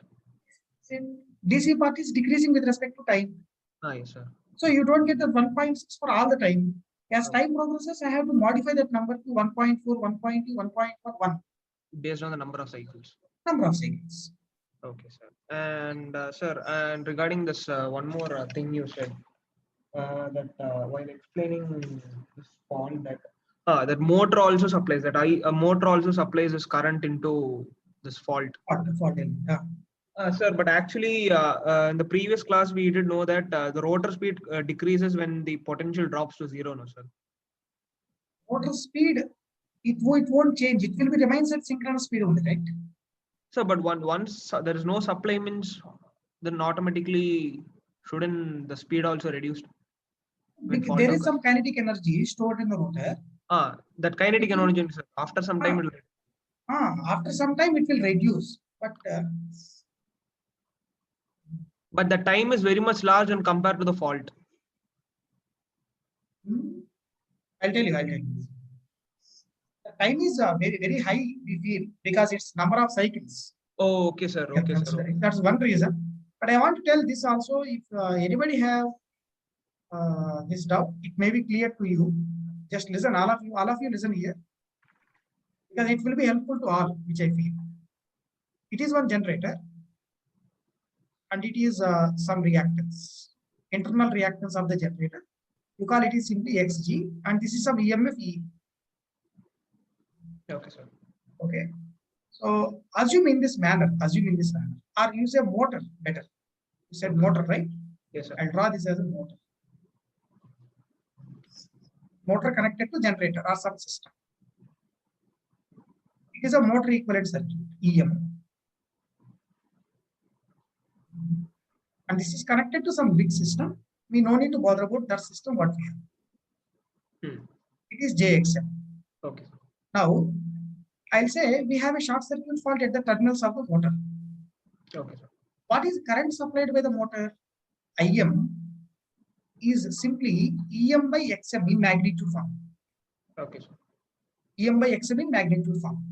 But Okay. you know, as you said, after the short circuit fault has been occurred, this motor will not draw any real power.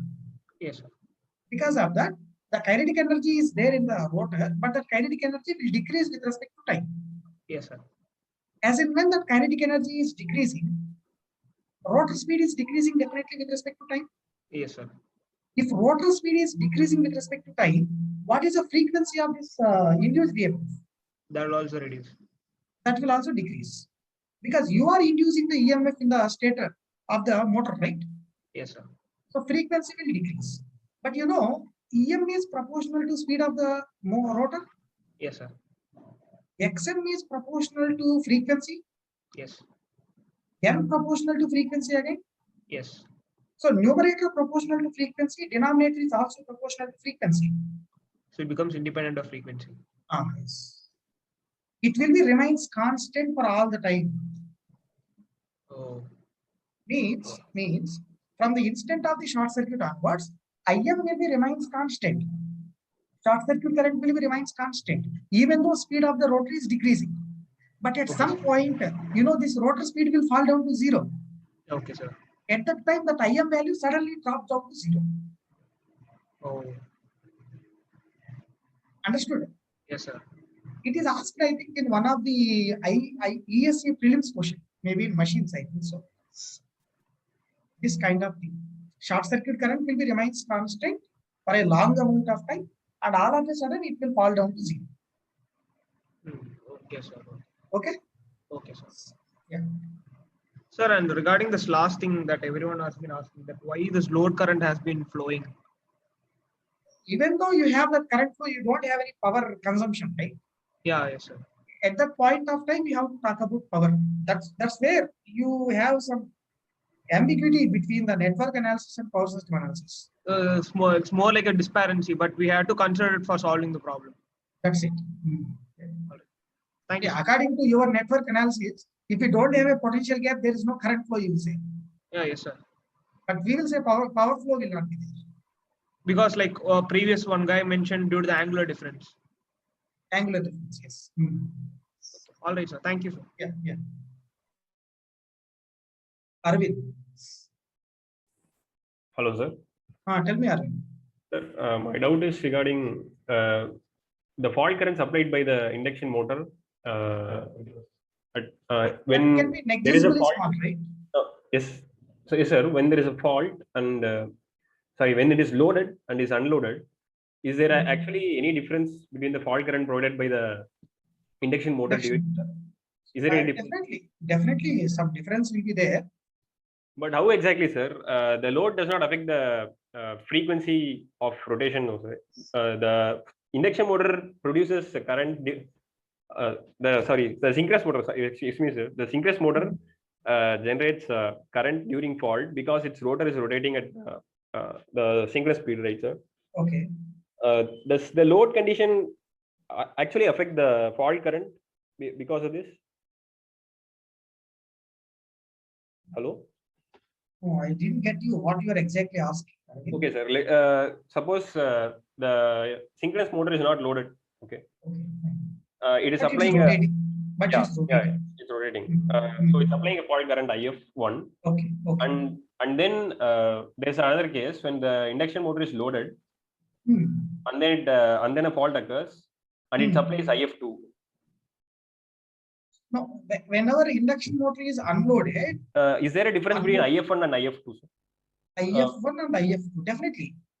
Why, sir? Because But you don't have induced EMF in case of induction motor, right? Sorry, sir. I misspelled synchronous motor, sir. It should have been synchronous motor. I by mistake told induction motor. So if it is a synchronous motor, loaded one or unloaded one, whatever it is, yeah, there is some EMF in the stator. There is some induced EMF in the stator. Yes. That will be delivering the fault current to the fault element. Yes, sir. My question is there a difference between the loaded condition and unloaded condition when it's applying the fault current? That current, that load current difference you have, right? The load current it draws is different, sir. But when the short circuit fault occurs, Resultant current is different, right, Arvind?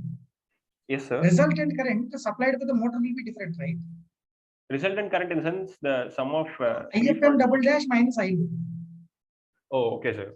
If ILOAD is different value, then the resultant subtransient current in the motor will be different number. Okay.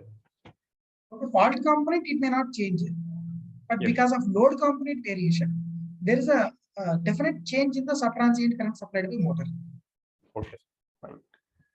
Okay, Arvind? Sir, yes, sir. Sir, one more doubt regarding the same. Why do we add ILOAD? Is it because the moment suppose we see a moment before the fault occurs, the generator is applying ILOAD, and then once the fault occurs, when we consider transients, the load current does not disappear immediately, so that we have to account it in our fault currents.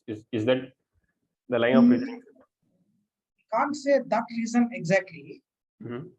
Load current, why it won't disappear suddenly?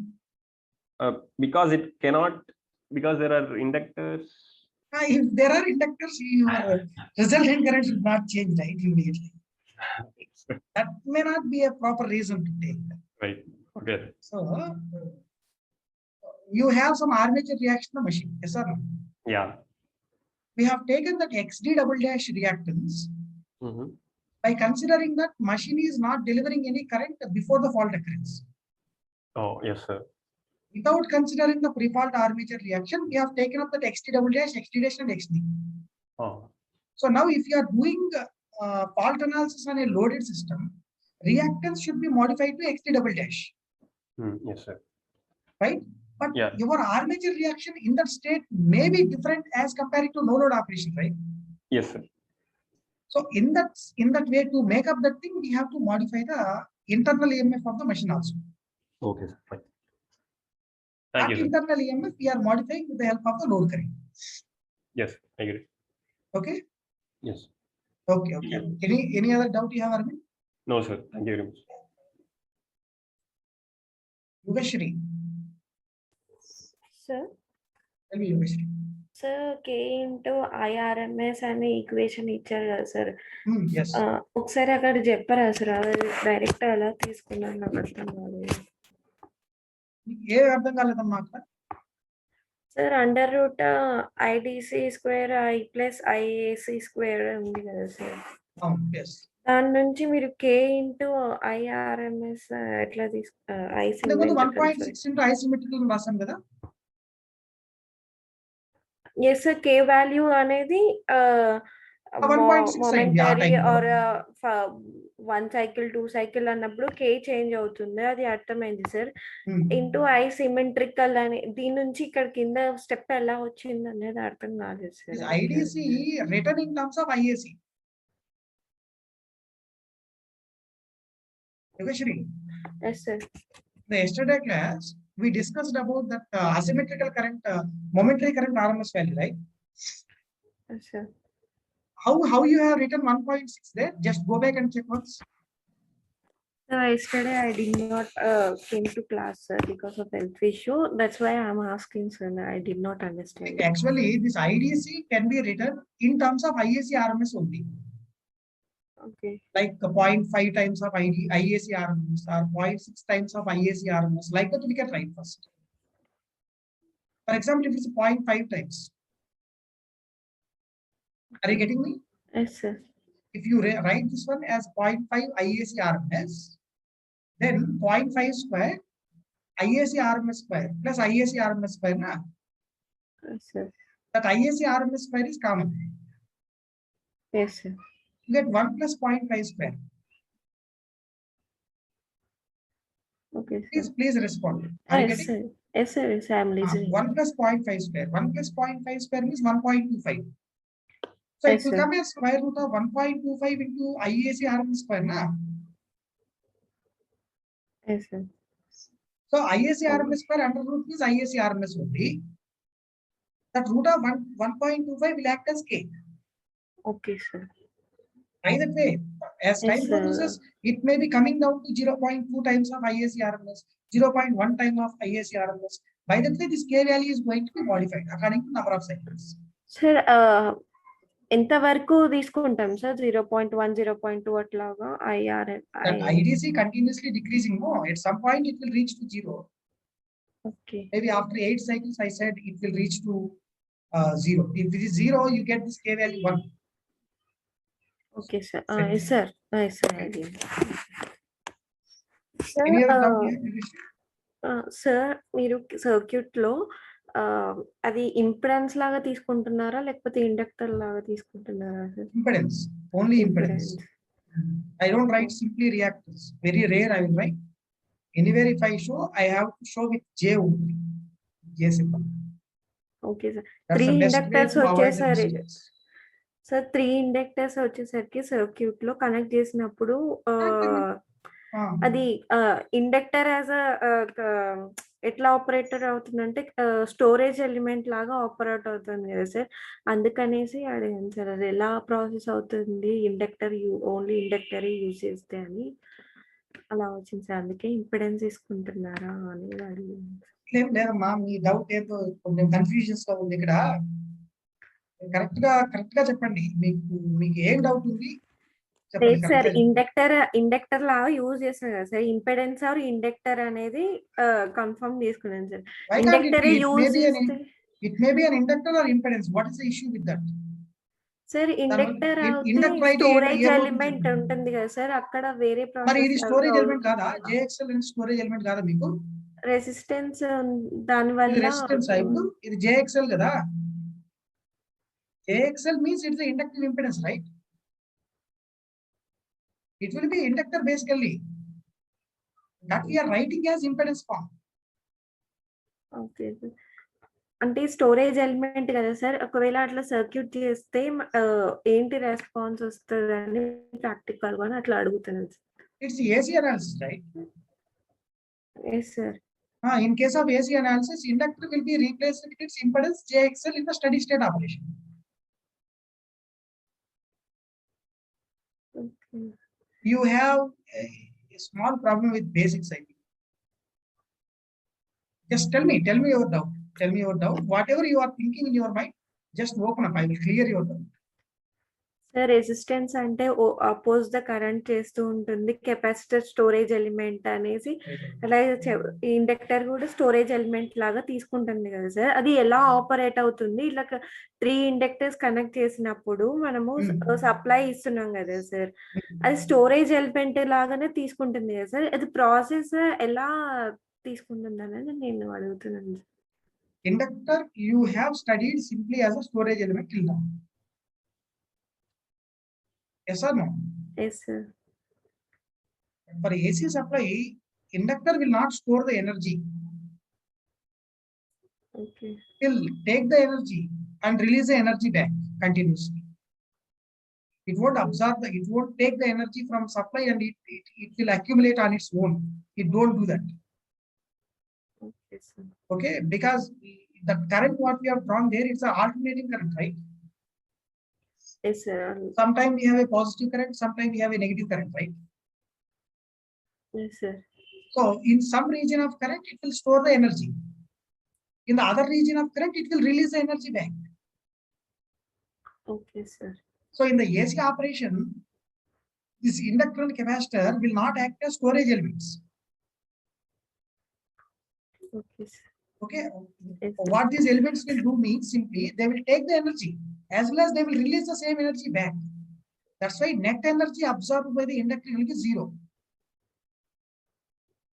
Okay sir. Okay, are you clear? Yes sir, clear.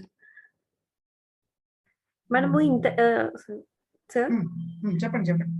అంటే ఏ circuit తీసుకున్నా కానీ resistance కానీ capacitor కానీ inductor కానీ కంపల్సరీగా తీసుకున్న circuits ఉన్నాయి కదా సార్. అలా ఓన్లీ ఇండక్టరే తీసుకుంటే ఎలా వస్తుంది అనేది నేను అట్లా అడుగుతున్నాను sir. No, actually you have load at one place, generator at one place. Yes sir. Okay, in between that you have some network, maybe transformers, lights and all. Yes sir. The transformer and light we are modeling as an inductive element in the analysis. Okay sir. Okay, that's why you feel these as inductors. These are not physical inductors, strictly speaking. These are representation of lines and generators. Okay sir.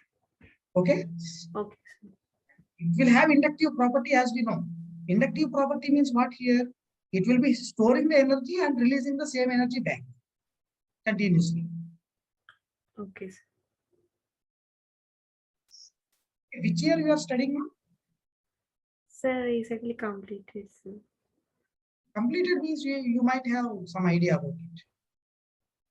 Okay, fine. You go through it once. Just recheck your basics. Okay.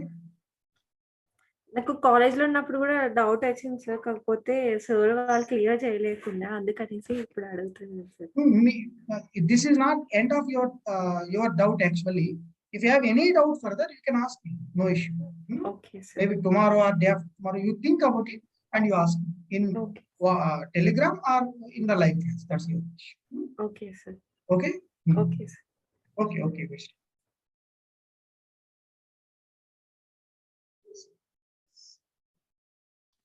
Hello sir. Hello sir. In 66 sir.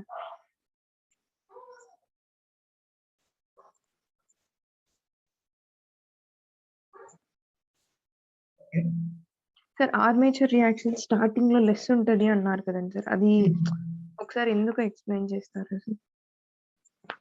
Armature flux will not penetrate into air gap instantaneously, right? Yes sir. So that's why armature reaction will be less initially. అది నిన్న చెప్పారు కదండి, constant flux. Constant flux linkage there.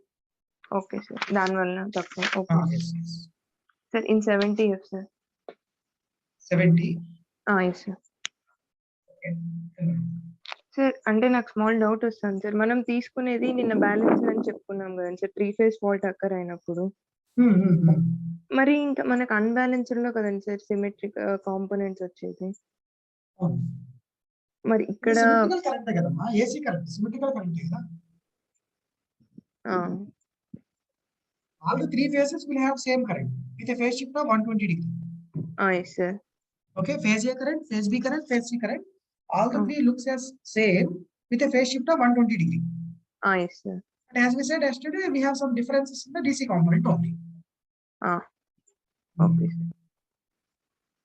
Okay sir. Tell me, what's the doubt you have? అదే sir నాకు doubt వచ్చింది. అంటే Sir, balanced అయి ఉంటాయి కదా అనేసి అదొకసారి It's only phase A current. Okay sir. Phase A current. Sir okay sir. ఇంకొక doubt. I have written C. I have shown C here. You write C also. Else. Phase A current. I will say A from bottom. Okay. Okay. Sir DC component ఇప్పుడు మనం తీసుకోవడం లేదు కదండి sir, అంటే ఈ calculation చేస్తున్నప్పుడు ఈ wave form draw చేసేటప్పుడు తీసుకోలేదు అంతే. తీసుకో సరే. మరి why in the sense it may confuse you because AC component is decreasing, DC component is also decreasing, right? Yes sir. So to show that AC component decrement exactly in the picture, we have not added the DC component in this. Okay sir. అంటే rough గా ఒకసారి ఇప్పుడు మనకి ఆ limits ఎలా తీసుకున్నాం sir? మనము నిన్న తీసుకున్నప్పుడు జస్ట్ అవి క్యాలిక్యులేషన్ పరంగా వచ్చాయి. ఇది ఎలా తీసుకుంటున్నాం సార్ ఇక్కడ? Now one silly thing to say actually. Yesterday, particularly RL circuit transient study, first we derived the equation. Yes sir. Then we have drawn the waveform. Yes sir. But here, okay, reverse lo chestunnam. First we drawn the waveform. That is the oscillogram observed waveform I have written. Okay. From this waveform we construct the equation, which we have not done. Yes sir. Okay, it's a reverse technique. Okay. Why we have done this in the reverse technique, but nobody knows how to derive the equation for this waveform in the alternative. Okay. That's why first they have taken the practical waveform. From that one they constructed the equation, fault current equation. Okay. అంటే ఇప్పుడు దీంట్లో మరి DC current కూడా మనం involve చేసుకోవచ్చు కదండి sir? If decaying you want, you can add simply that IDC K e power minus t by tau will be added to it. Okay sir. Sir అది add అయినప్పుడు షిఫ్ట్ అవుతుందా sir signal? Yes, this waveform will shift. Okay sir. Yesterday shift. Okay sir. Yes. Got it. Sir in next 98F sir. అది circuit breaker కి cycles తీసుకున్నాం కదండి sir మనము? Yes. అవి transmission line లో కూడా సైకిల్స్ అడుగుతారా సార్ అలాగా? ఏం అడగరా. Transmission line for anything it's a standard one, either it is alternator or transmission line.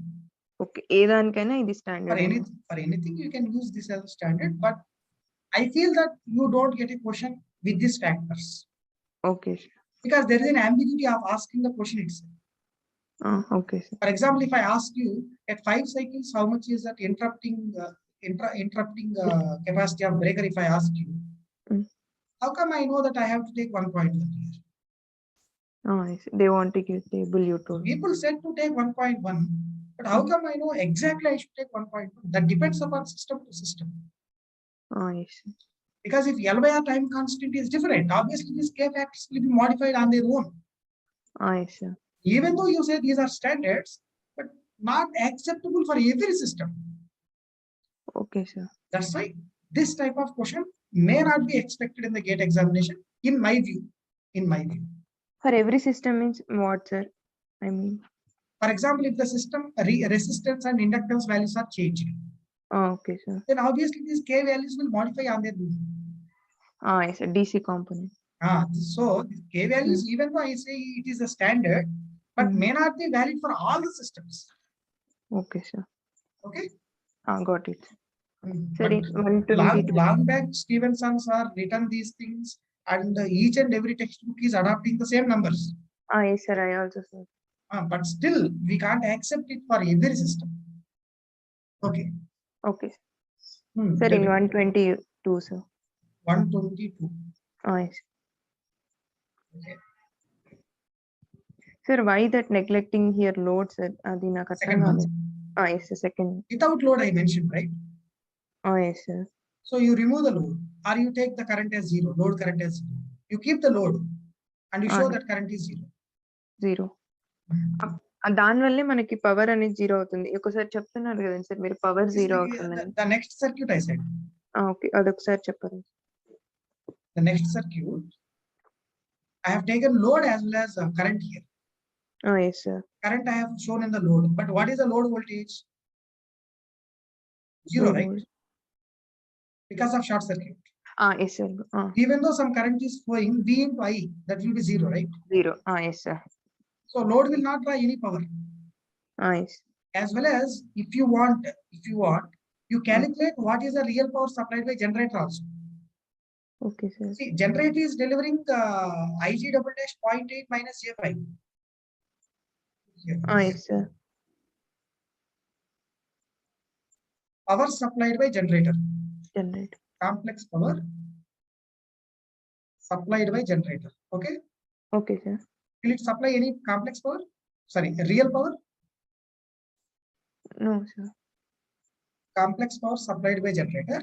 See, this is one confusion that people will have. Sorry, you have shown Eg double dash. Okay, Ig double dash. You are having some real part, right? Yes, sir. This may confuse you to say Ig double dash is having some real part, means generator is delivering some real current. There may be some real power delivered by generator. This is a doubt here, generally.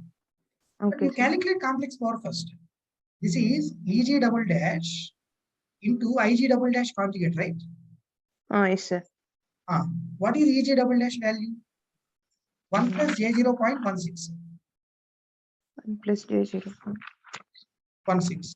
What is Ig double dash? 0.8 minus J5. Conjugate means what? 0.8 plus J5, right? Yes, sir. And if you multiply these things, 1 into 0.8, 0.8 plus J5. Okay. So J.16 into J.8. How much is that? J point. Okay, 1 minute. Okay. Next one, minus J square. It is minus 0.16 into 5. Okay. Yes, sir. These two real numbers will cancel out. 0.8 and this will be minus 0.8 will be cancelled out. Yes, sir. Get only imaginary number here. Yes, sir. 0 plus J something. 5 point something. This is complex. Real power is 0, right? Yes, sir. Generator is not delivering any real power. It's delivering reactive power. Satisfied. Only reactive network it is. Okay. Got it, sir. Got it? Yes, sir. Sir, నిన్న చెప్పారు కదా sir concept అదే flux కిను L/R damper bars కి flux కి దానికి relation ఎలా sir అంటే నాకు అది అర్థం కాలేదు సార్ డికేయింగ్ అయితే ఎక్స్పోనెన్షియల్ గా okay L/R currents both are in phase, right? Yes, sir. Either you draw flux waveform, current waveform, both are looks to be identical. Yes, sir. What's your doubt? L/R damper bars is less than L/R of field winding. Yeah, damper bars means these are simply conductors, simple conductors. Yes, sir. But field winding means it's a coil. Coil. Coil means inductance will be more. Yes, sir. So L/R time constant will be more for the field winding. Yes, sir. As those are simply bars, inductance will be very low. Low. So obviously L/R will be less for the damper bars compared to coil. Coil, yes, sir. Okay. Got it, sir. That's any other doubt you have to say? No, sir. Thank you, sir. Yeah, more. Hello, sir. Hello, Kumar. Sir. Sir, ఇప్పుడు in subtransient motors some deliver some fault current, right? In steady state, is there any current delivered by the motor, sir? Steady state? Yes. If it is at no load, it will be drawing zero current only. So the power drawn by the motor is zero. Power drawn by motor is zero. No load means it won't draw any power, right? What about I'm thinking is current, sir? In subtransient, it will supply some fault current. Okay. Because some kinetic energy exists in the rotor, it will not suddenly zero. What about steady state operation? Is that any deliver some fault current or? No. Steady state in the sense no fault, right? So in the fault condition, the pre-fault condition, before occurrence of short circuit fault, there is no current flow in the generator as well as the motor. Okay, sir. But after the fault has been occurred, the motor is supplying some current, generator is also supplying some current. Sir, what I'm thinking is that if the fault is permanent fault, Okay. so the fault may exist greater than 1 second or some Okay. more Okay. seconds, like that is 50 seconds. Like, so in that condition, the currents are came subtransient condition and transient condition is completed, right? Okay. Because Steady while state also you have correct. Okay. You are so saying me during fault steady state, fault steady state not the point. pre-fault steady state. You are saying fault steady Yes. state. Yes, sir. It will supply. It will supply. Even though at that condition, motor will supply, sir. Yes, supply. Supplies. Sir, what I'm thinking is that because of power drawn by the motor is zero, the kinetic energy is zero. Power drawn by motor, kinetic energy will not suddenly drop down to zero. It will continue Sir, to rotate. as Kinetic the energy power will drawn, decrease. okay, what kinetic energy decrease, but it not go to zero, sir, because active power drawn by the motor is zero. Yes. So as the power kinetic energy decreases and goes to speed of zero, then EMF is there. Don't there? Then E by XM is zero. That's what I explained for one doubt, I think. I have removed it. You said that frequency is constant. That's both. it. That's it. It But will continue at to the supply same amount of current up to a long time, right? Sir, as the EMF in the motor is the equation is 4.4 into like that kd 5f and plus. So as the frequency zero, EMF zero, but in numerator also zero. So we can't take like zero. No, if there is no induced EMF in your machine, Sir, then obviously it won't supply any current. that is my doubt, sir. What, sir? Can I speak in simple and Telugu? Yeah. Sir అంటే ఇప్పుడు మనకి power అది draw చేసుకున్నప్పుడు at some time after some time అది stop అయిపోతుంది కదా rotor. So ఆ టైంలో ఈఎంఎఫ్ జీరో అయితే కరెంట్ కూడా జీరో అయిపోతుంది అది డెలివర్ చేసే ఫాల్ట్ కరెంట్. సో అందుకే steady state current fault current supplied by motor zero అని చెప్పొచ్చు. How much time it will take, actually? How much time? It depends on fault clearing time. Not fault clearing. It depends upon the time how much it will take to reach the synchronous speed is equals to zero. Okay. It depends Speed upon... will drop down to zero. See, actually, this is a motor fault current. Yes. Motor fault current waveform.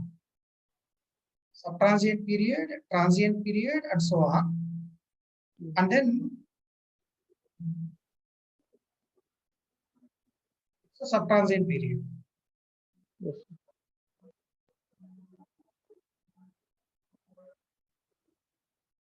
You see this type of thing in some textbooks. They will show some dots, and finally they will draw the steady state current, indicating that between this instant of fault to the steady state, we have a long amount of time. 40 cycles you take. Okay. Next. Still the speed has not reached to zero. Still, even though it's a 40 seconds means after all, how much time in your view? 40 into 20 means 800 milliseconds, means 0.8 seconds only, right? Yes, sir. Very, very small time. Within that time, we reach it to steady state. We reach it to steady state, and this current will continue to go like this. Okay. Then after a long time, maybe after 30 seconds, 1500 cycles, or 30 seconds, this current may become zero. It is a motor current during short circuit. So before going to that much of time, within that time itself, your breaker is going to open, right? Open. Yeah. So now you tell me, as a designer in the electrical, it does not think about. No need to go up to that time. Yes. Because you will be designing your breaker or relay setting or something based on this location only, right? Initial location. Oh, sir. Definitely, we should respect the current supplied by the motor for all the time in the fault analysis. Okay, sir. Okay, that's why Stevenson sir will write simply a statement that the synchronous motor will supply the fault current indeterminately. Mhm. Indeterminate means for an infinite amount of time, they will say. Okay, Okay, sir. so that you no need to bother about whether the current is reaching to zero or not. It is completely a miscellaneous thing for us. Yeah. Okay, understood now? Yes. A miscellaneous thing in the sense in the analysis I am saying, not with respect to your question or anything. In the analysis, in the fault analysis, I am saying that it's a miscellaneous thing for me. It's not at all required to me, not at all need to bother about that. Okay, because we are designing our breaker at this conditions only, at this initial stage only. Okay, your doubt is clear. Yes. Whatever the doubt you got, that's a perfect doubt. Yes. Okay. Yes, sir. I have another doubt. Tell me. Sir, in fault condition, the power delivered by the generator. So, according to law of conservation, where it goes, sir? Like simply, you can say which parties they will consume or how it converts, sir. No, can you please repeat again? Sir, even though in fault condition, generators can develop some power, sir. Either What power active it's power or developing? reactive power or reactive power. Reactive power. Based on the network. That I derived, no, just now. I think if the transmission line has some resistance, they will have some active power. Real power also. That's why based on the network, it will come some generate some power. Yes. So it should be That's converted taken into by some network other impedance only. Only network impedance. Say only network impedance. Okay. So power generated by the generator is very less also, even though in fault. Very less. Very less. Yes. Only problem is current. It may develop only reactive power. Okay. Real power development may be zero. If there are resistors, it will develop real power also. That will be absorbed by resistors only. Okay. Okay. Sir, I have another doubt. Like silly doubts, but I no did not get. Sir, here fault current is there. Can we apply current divide rule for fault and load? It will satisfy that. Where you want to apply it? Like in parallel circuit, when fault occurs, fault to the ground and load is parallel.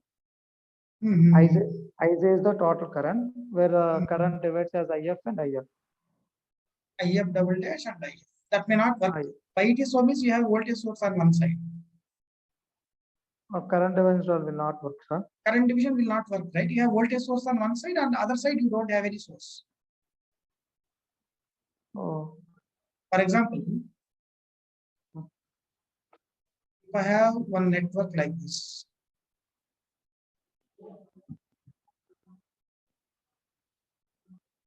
okay, so this is carrying a current of 20 amperes. Okay. Can I divide this current between these two circuits? Yes. Right. One side it's an active network, other side it's a passive. Okay. So for example, if you have a resistor on the other side also without any source, then you can do for current division. Okay. Getting? If the current coming from battery side, then we can do current road. Then we can do current division because both are passive elements. Not like that, sir. From battery side, the current direction is reversed. If you not like that. You take current in this direction. Yes. For example, if you know this current, then you can divide between these two, right? Okay. In these two, you can divide. Here also same condition. That won't work in case of fault because one element is zero impedance, other one is having a finite impedance. Infinite. One element is zero impedance. Other element is okay. having some finite impedance here, load impedance. Finite impedance. It may not work in that case. IG double dash, you are attempting to divide between this zero impedance and this impedance. Yes, sir. then it will give a result that total Ig double dash is flowing in this opening. Yes, sir. That's That may violate the rule. There, at these places, you have some differences. But Which is first one? Listen, which is first one? Which is second any one? limitations for the Just listen, current just listen to me, Kumar. sir. Which is first one and which is second one? That you have to think. Voltage First zero one? is first one. Listen, Voltage zero. first one, please listen. First Yes, one, sir. I am calculating IF double dash. Yes, sir. Then I am adding that to IL, saying that current as Ig double dash. Yes. Yes or no? Yes, sir. Taken the fault. For example, you see in the method one, which is the exact one all the time. Method number one. First I calculated IF double dash. Yes, sir. Okay, this current I calculated now. Yes. Then I added this IF double dash with the load current, getting that Ig double dash, right? By that way, you got the Ig double dash. Yes, sir. Again, if you go in a reverse way, Ig double dash is divided between these two, may not come, right? Okay, okay. By current division.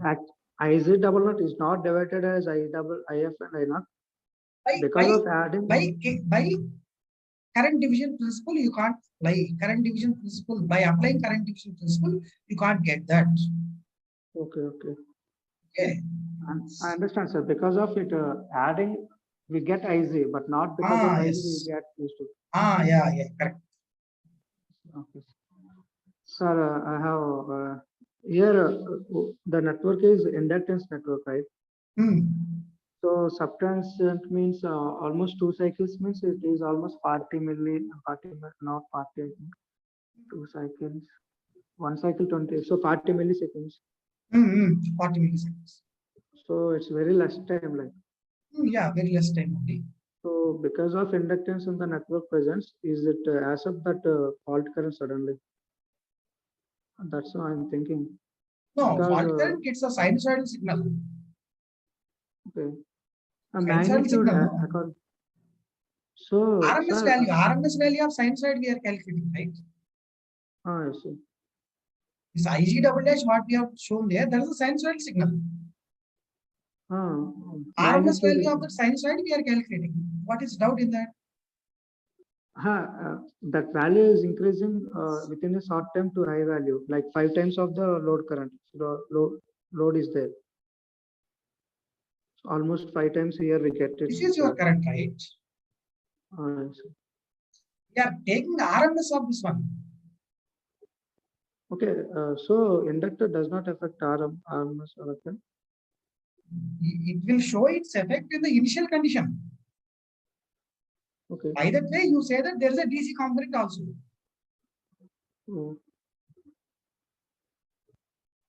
Inductor will not accept sudden changes in the current. We said earlier also that has taken in the initial condition to calculate the DC component.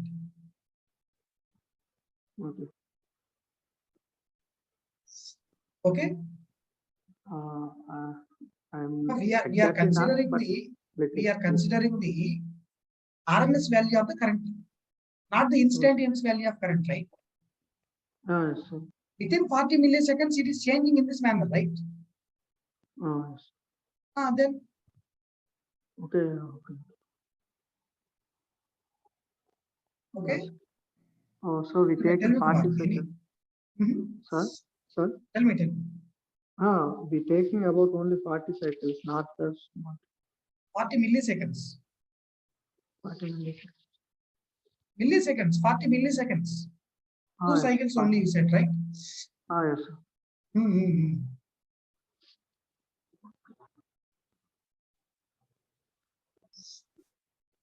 Any other doubt you have, Kumar? Sir, generally not this one, sir. In other one, we said that when the fault occurs, LG fault, the line the phase is connected to ground. Ground means like land, sir. Boom, like earth. Yes.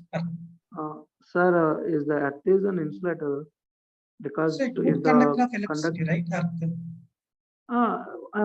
Actually, I did not get the logic, sir, in that.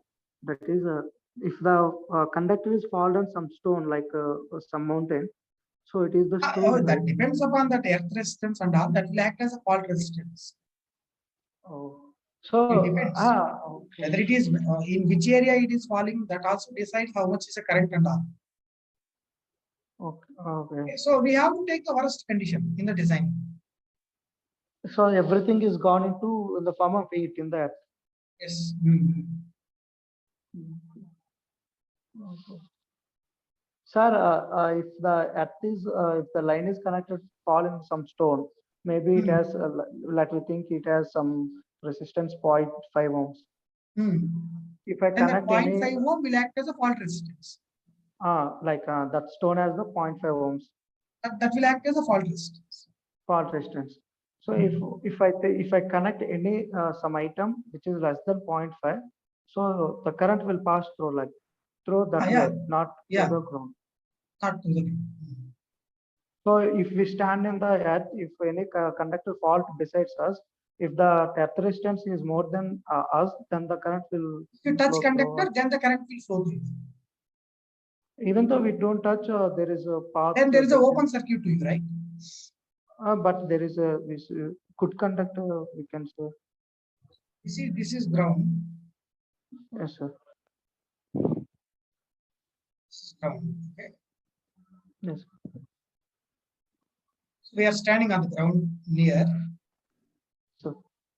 And this is one conductor fallen on the ground just beside you. Yes, sir. Current will flow in the ground. But if it is required to flow in you, getting me? If it is required to flow in you, there should be a closed path, right? You don't have that closed path. Oh, we are standing our two legs like closed. Yes. So if you touch this one, if you touch this conductor, then that conductor will see two paths of current flow. One is through you to ground. Next one is through conductor. Entering and leaving points are different than the two conditions. Yes. And one more thing, Kumar. Just if the conductor is fallen onto the ground and you are a bit close to that, there is a chance of getting capacitive effect to you from the conductor. Yes, sir. Because of the capacity effect, you may carry some charging effect. Okay. Because of that, there is a possibility of getting the shock. Okay. Tell me why you are getting shock, even though you touch the 400 kV conductor. If you go near to that, to the 400 kV conductor, you may experience a shock, right? Because of insufficient dielectric medium between. Dielectric medium is okay, but you say that has a capacity effect.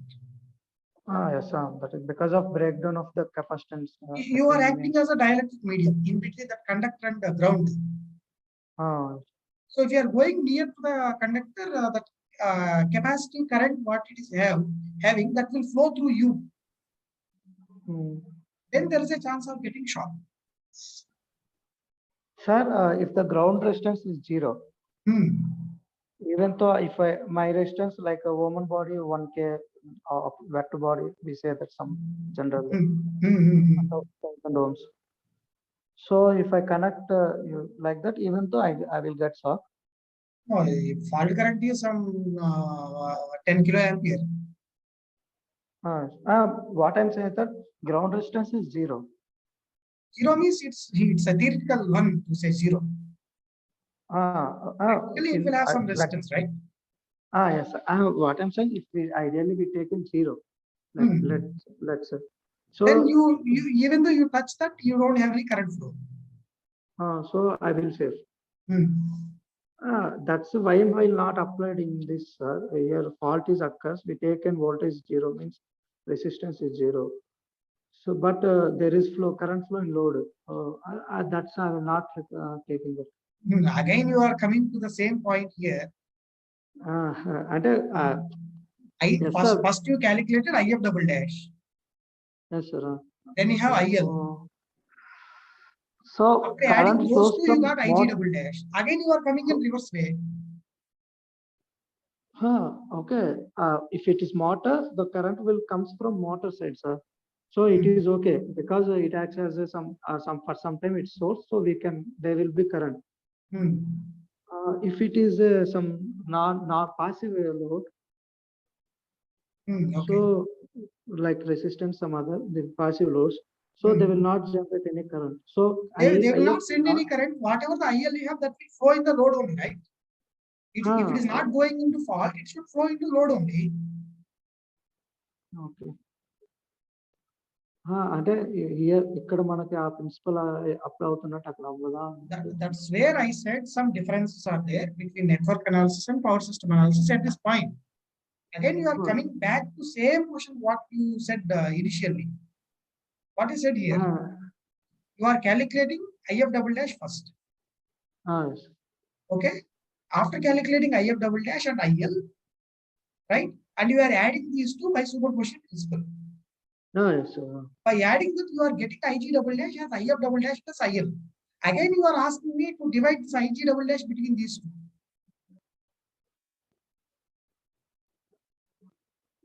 That may not come, right? Okay. Earlier you said you have understood this. Sir? Earlier you said you have understood this one. You said you only said, sir, first we are calculating IG double dash, so you can't go back. I understand this, sir. Then what's the doubt you have further?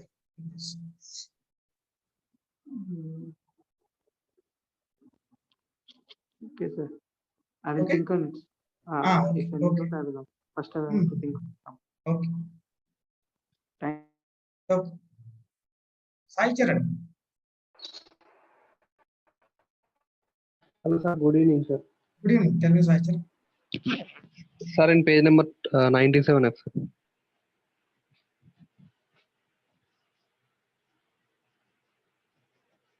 Okay.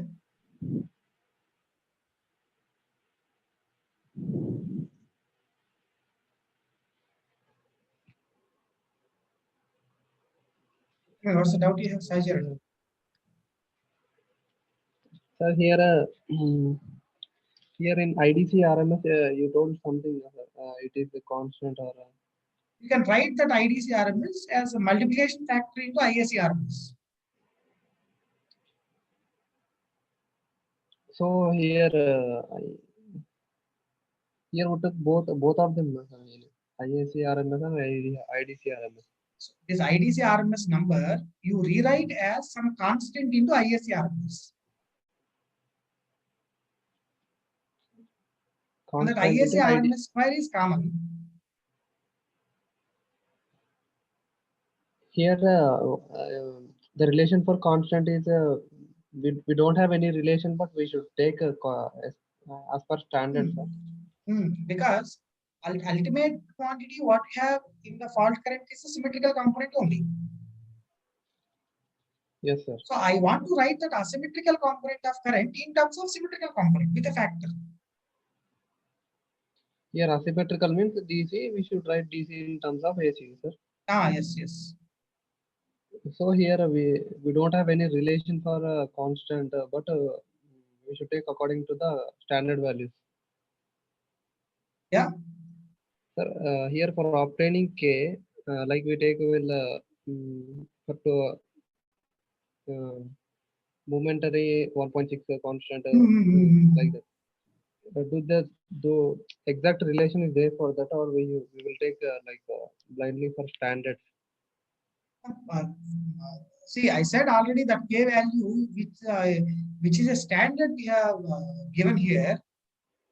Standard we have given here. It may not be valid for all the systems because these numbers 1.6, 1.4, 1.2, 1.1, 1.0 that depends upon this DC RMS value. The DC RMS value depends upon the time constant of the circuit. Okay, sir. Time constant of circuit is different. Obviously, IDC RMS with respect to cycles will be different. Okay. You told that if they ask, they will give the table for this reason only. They have to give the table, which I feel. Yes, sir. Yes, if sir. If they are asking in the proper way, they have to give the table. Yes, sir. Yes, sir. Sir, in 102, sir, page number 102.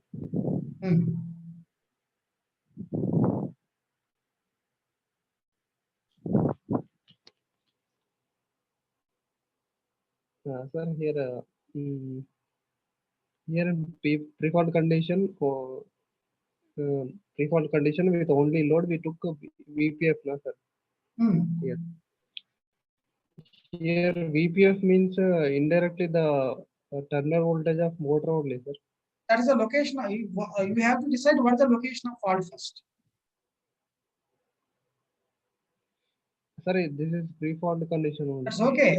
Only There is a load. location of fault that you decide that voltage is a pre-fault voltage.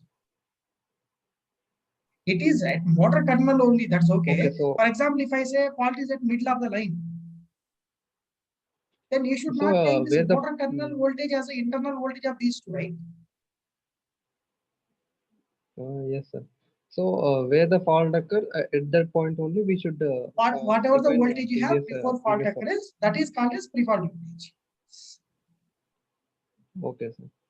So I was confused that at both nodes only, how do we get one is 0, one is VPF? I was No, no. confused. Because fault location, voltage where they have given both are same here in this problem. Okay, sir. Okay. Sir, in page number 115, sir. 115. Okay, sir. Is clear also? Is also? Saijan. Sir? Any more Yes, doubt? sir. Yes, sir. Clear, sir.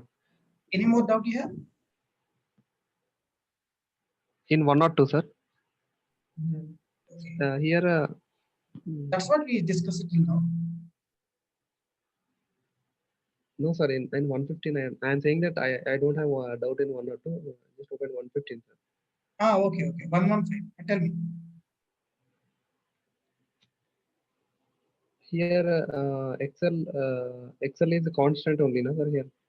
Constant.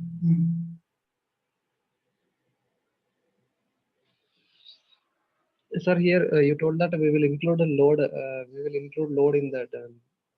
In order to include load, we will Load, take we are calculating subtransient EG double dash, EM double dash. But the process of that obtaining formula, we will the load will be cancelled, no, sir.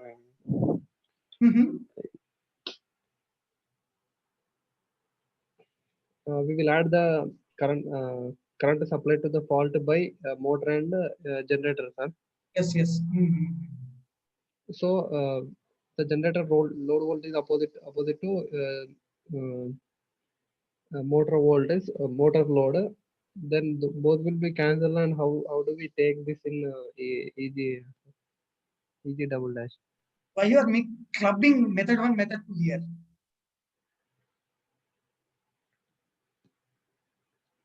Why you are clubbing these two, method 1 and method 2? After coming to method 2, you don't need to bother about the additions. Addition of load current to the fault current. EG double dash, EM double dash, take care of that method we will do by that. That method is addition method. That's superposition method.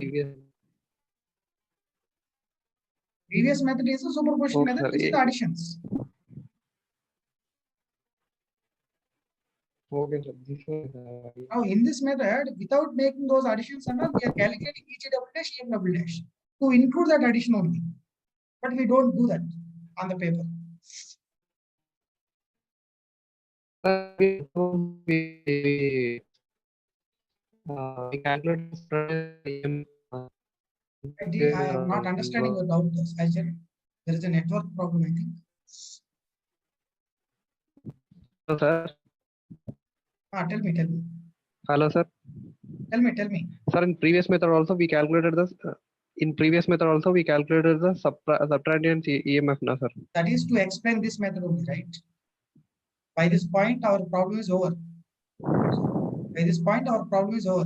Okay. I have taken this as an example to explain you about this. Okay, sir. Okay. Sir, in page number 117, sir. 117.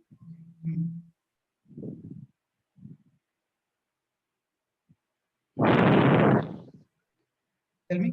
With fault and with load. Okay. Sir, here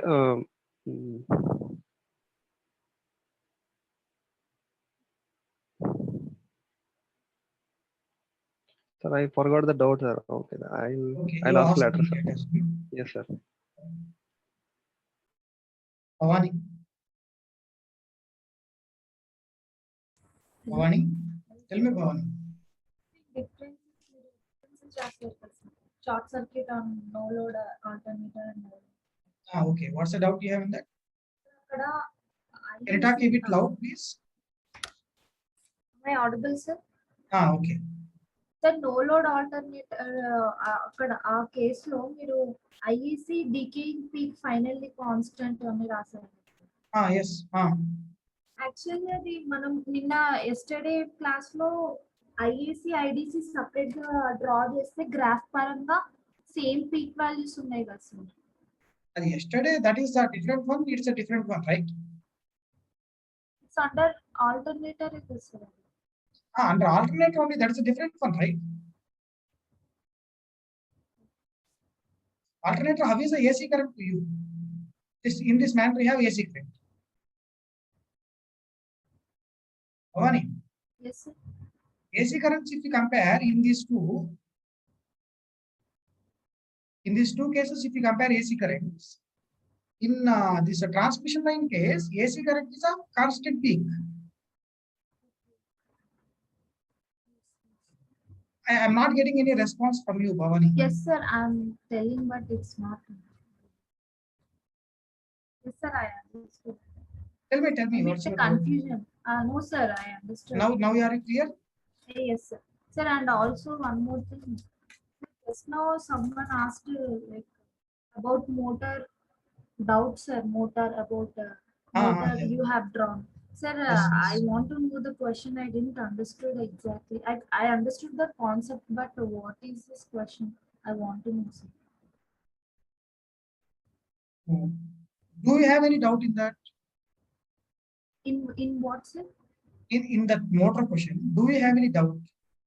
No, sir. I just want to know the question.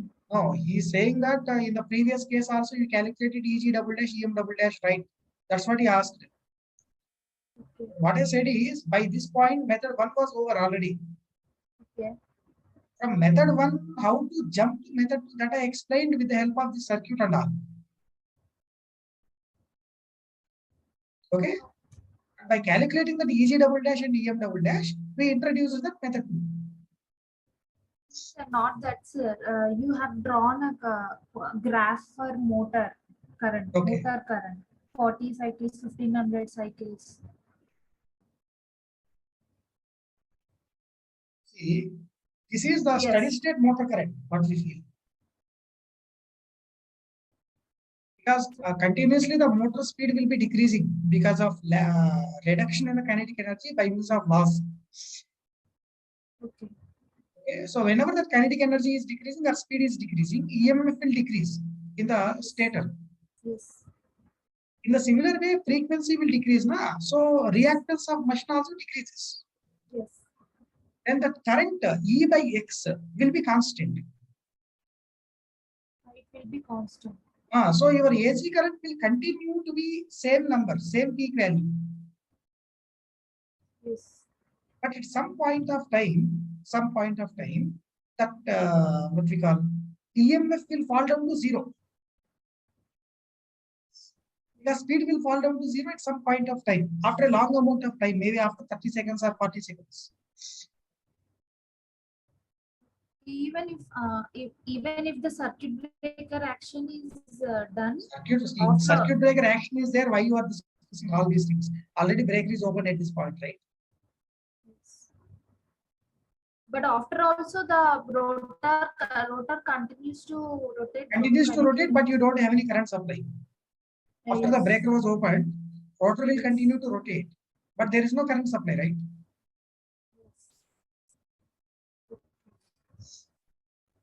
So that's it. That's it, Pawni. Yes, sir. I'm clear. Clear? Sir. Yes, sir. Any more doubts here? No, sir. Oh, fine. Thank you, sir. Okay. Will.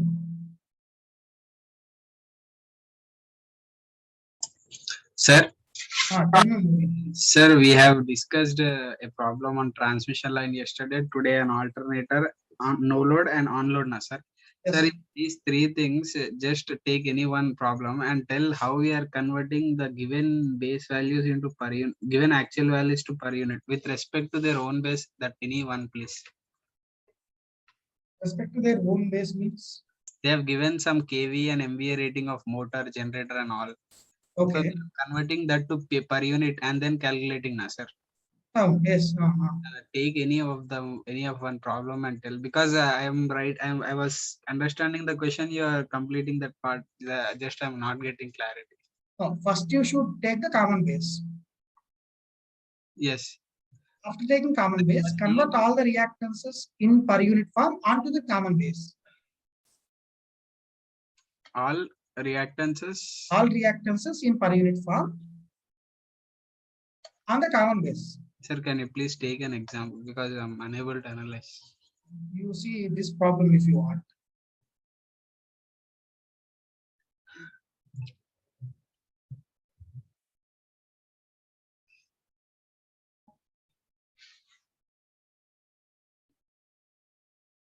Yeah, you take this problem if you want. Yes. You select some base values from this one. Select the base values, any numbers. That's 100 MVA 11 kV. Sir. 100 MVA 11 kV. So you know already generator reactance, it will be remain same as 0. Yes. You have to change the motor reactance value because your old base values are 25 MVA 11 kV. Yes. By that way, this number may come 1.2 per unit. Yeah. Okay. That I. On the new base. Okay. Is on the 100 MVA base. Okay. Okay, this 0.1 ohms also you should convert into per unit on the 100 MVA 11 kV base. Okay. You will get some number in per unit form. Okay. So all the per unit values what you have, generator, motor, light, all these per unit values are on which base? And now only 100 MVA and 11. 100 MVA 11 kV base. Okay. Okay. Anything you do further in the per unit form, if you want to convert that per unit value into absolute form, we should multiply with a proper base with 100 MVA 11 kV only. Okay. That's it. Okay, sir. In the same question, they had given XT double dash of motor equal to 0.3 per unit. Yes. If you want to convert them to actual, we should multiply with 25 MVA. I mean, respective Z base. Z base with respect to 11 kV 25 MVA. That's what I have done. Sir, I was doing with 100 MVA, sir. That where I missed my. Okay. They'll give on the ratings only. If they give any per unit value of any component. Says apparatus is having some per unit value, some number, that is on their ratings as a base value. Okay, I forgot that point. No, got okay, sir. Good one. Okay. Yeah, sir. One more, sir. Sir, no load on motor means we are giving supply to the motor, but on the motor shaft we are not. There is no power. No load. No it load. Means we have voltage at the terminal point. Yes. Voltage at the terminal point, rotor is rotating at synchronous speed. We have a stator induced EMF also. Sir, we have to assume all this in the gate exam also. How should we? How we know that? These are what we call by conventional. You should get it all these things. That's our standard things like that. We should know. Yes.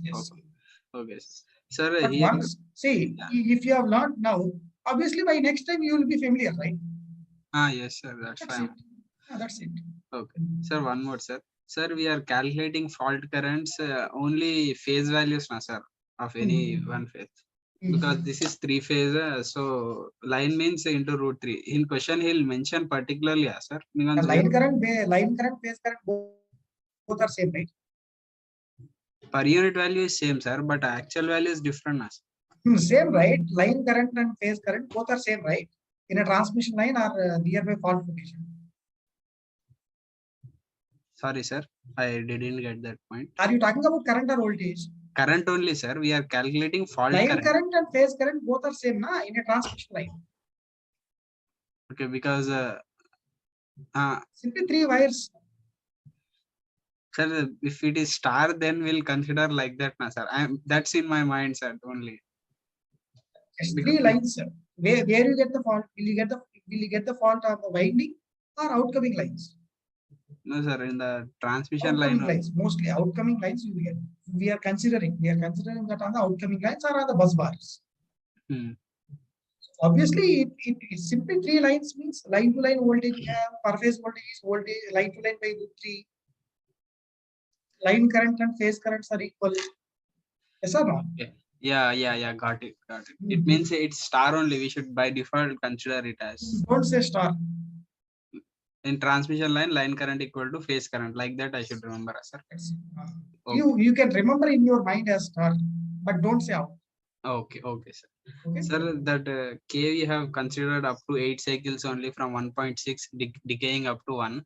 But while discussing about alternator, we have considered transient exist up to 30 cycles. So K must be 1 after 30 cycles now, sir. Why that K is coming? That K is coming multiplying. We are taking DC component as multiplying. Yeah. What is that transient? Why that transient light up to 30 cycles? Is it due to DC? That exactly I don't know, but we have both that is, DC and do we AC. have any DC component in this? Where, sir? That fault current waveform. That fault current waveform, do we have any DC component? No, sir. We are discussed only AC now. Then there, yeah. In this only AC now. Okay. I thought okay, cleared, sir, that one. Sir, and one more. Sir, after calculating on load, we have fault on considering on load. We have discussed 2 methods now, sir. After I prefer that second method only, sir. After calculating that, you have mentioned, you have calculated that power delivered by generator like that. Yeah. So which circuit should I consider to calculate all parameters? Means first I calculated EG of motor, EG of generator, and fault current through motor, fault current through generator, and IF fault current. After calculating this, which circuit should I consider to calculate other parameters like power delivered by generator, power? Final circuit. This one, sir. Final circuit. Okay. After calculating this, from this we can consider calculate power delivered by generator. Anything whatever. This consider. Okay. Sir, Sir, one small request, sir. Sir, we have discussed per unit, symmetrical, sequence networks and all. Can you please just give a summary after each chapter for 10, like just important? Okay. I will try to give telegram. I will write it and I will give you possible. Yeah, okay. No, sir, in class only, some like weekly once, just for half an hour or 20 minutes, just revising, that would be okay. You recall all our right. We'll do that. Yes, thank you, sir. Thank you very much. Anil. Sir, good evening, sir. Good evening. Tell me, Anil. Sir, in substantial region, the armature reaction is very low, sir. That we were adding the traditional reactants. XA is a steady state reactance, right? Yes, sir. And your subtransient condition reactance must be lower than XA. Yes, sir. How you can reduce it? By adding parallel number only, right? Yes, sir. If 2 reactances in parallel, overall reactance value will decrease. Yes, sir. That principle we have used there. Okay, sir. By increasing the transient, armature reaction will be increasing. Yeah, obviously. By removing those reactances, you used to say overall reactance is increasing and armature reaction is obviously increasing. Okay, sir. Okay. Thank you, sir. Okay, fine. Any other doubt you have on it? No, sir. Okay. So anybody have doubts? Please raise your hands. Anybody have doubts? Please raise your hands.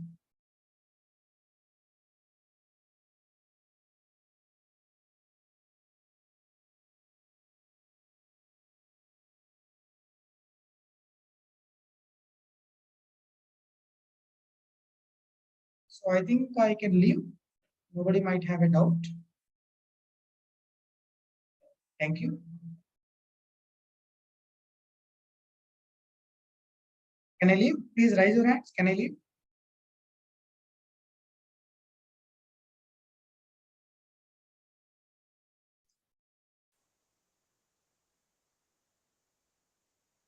Okay.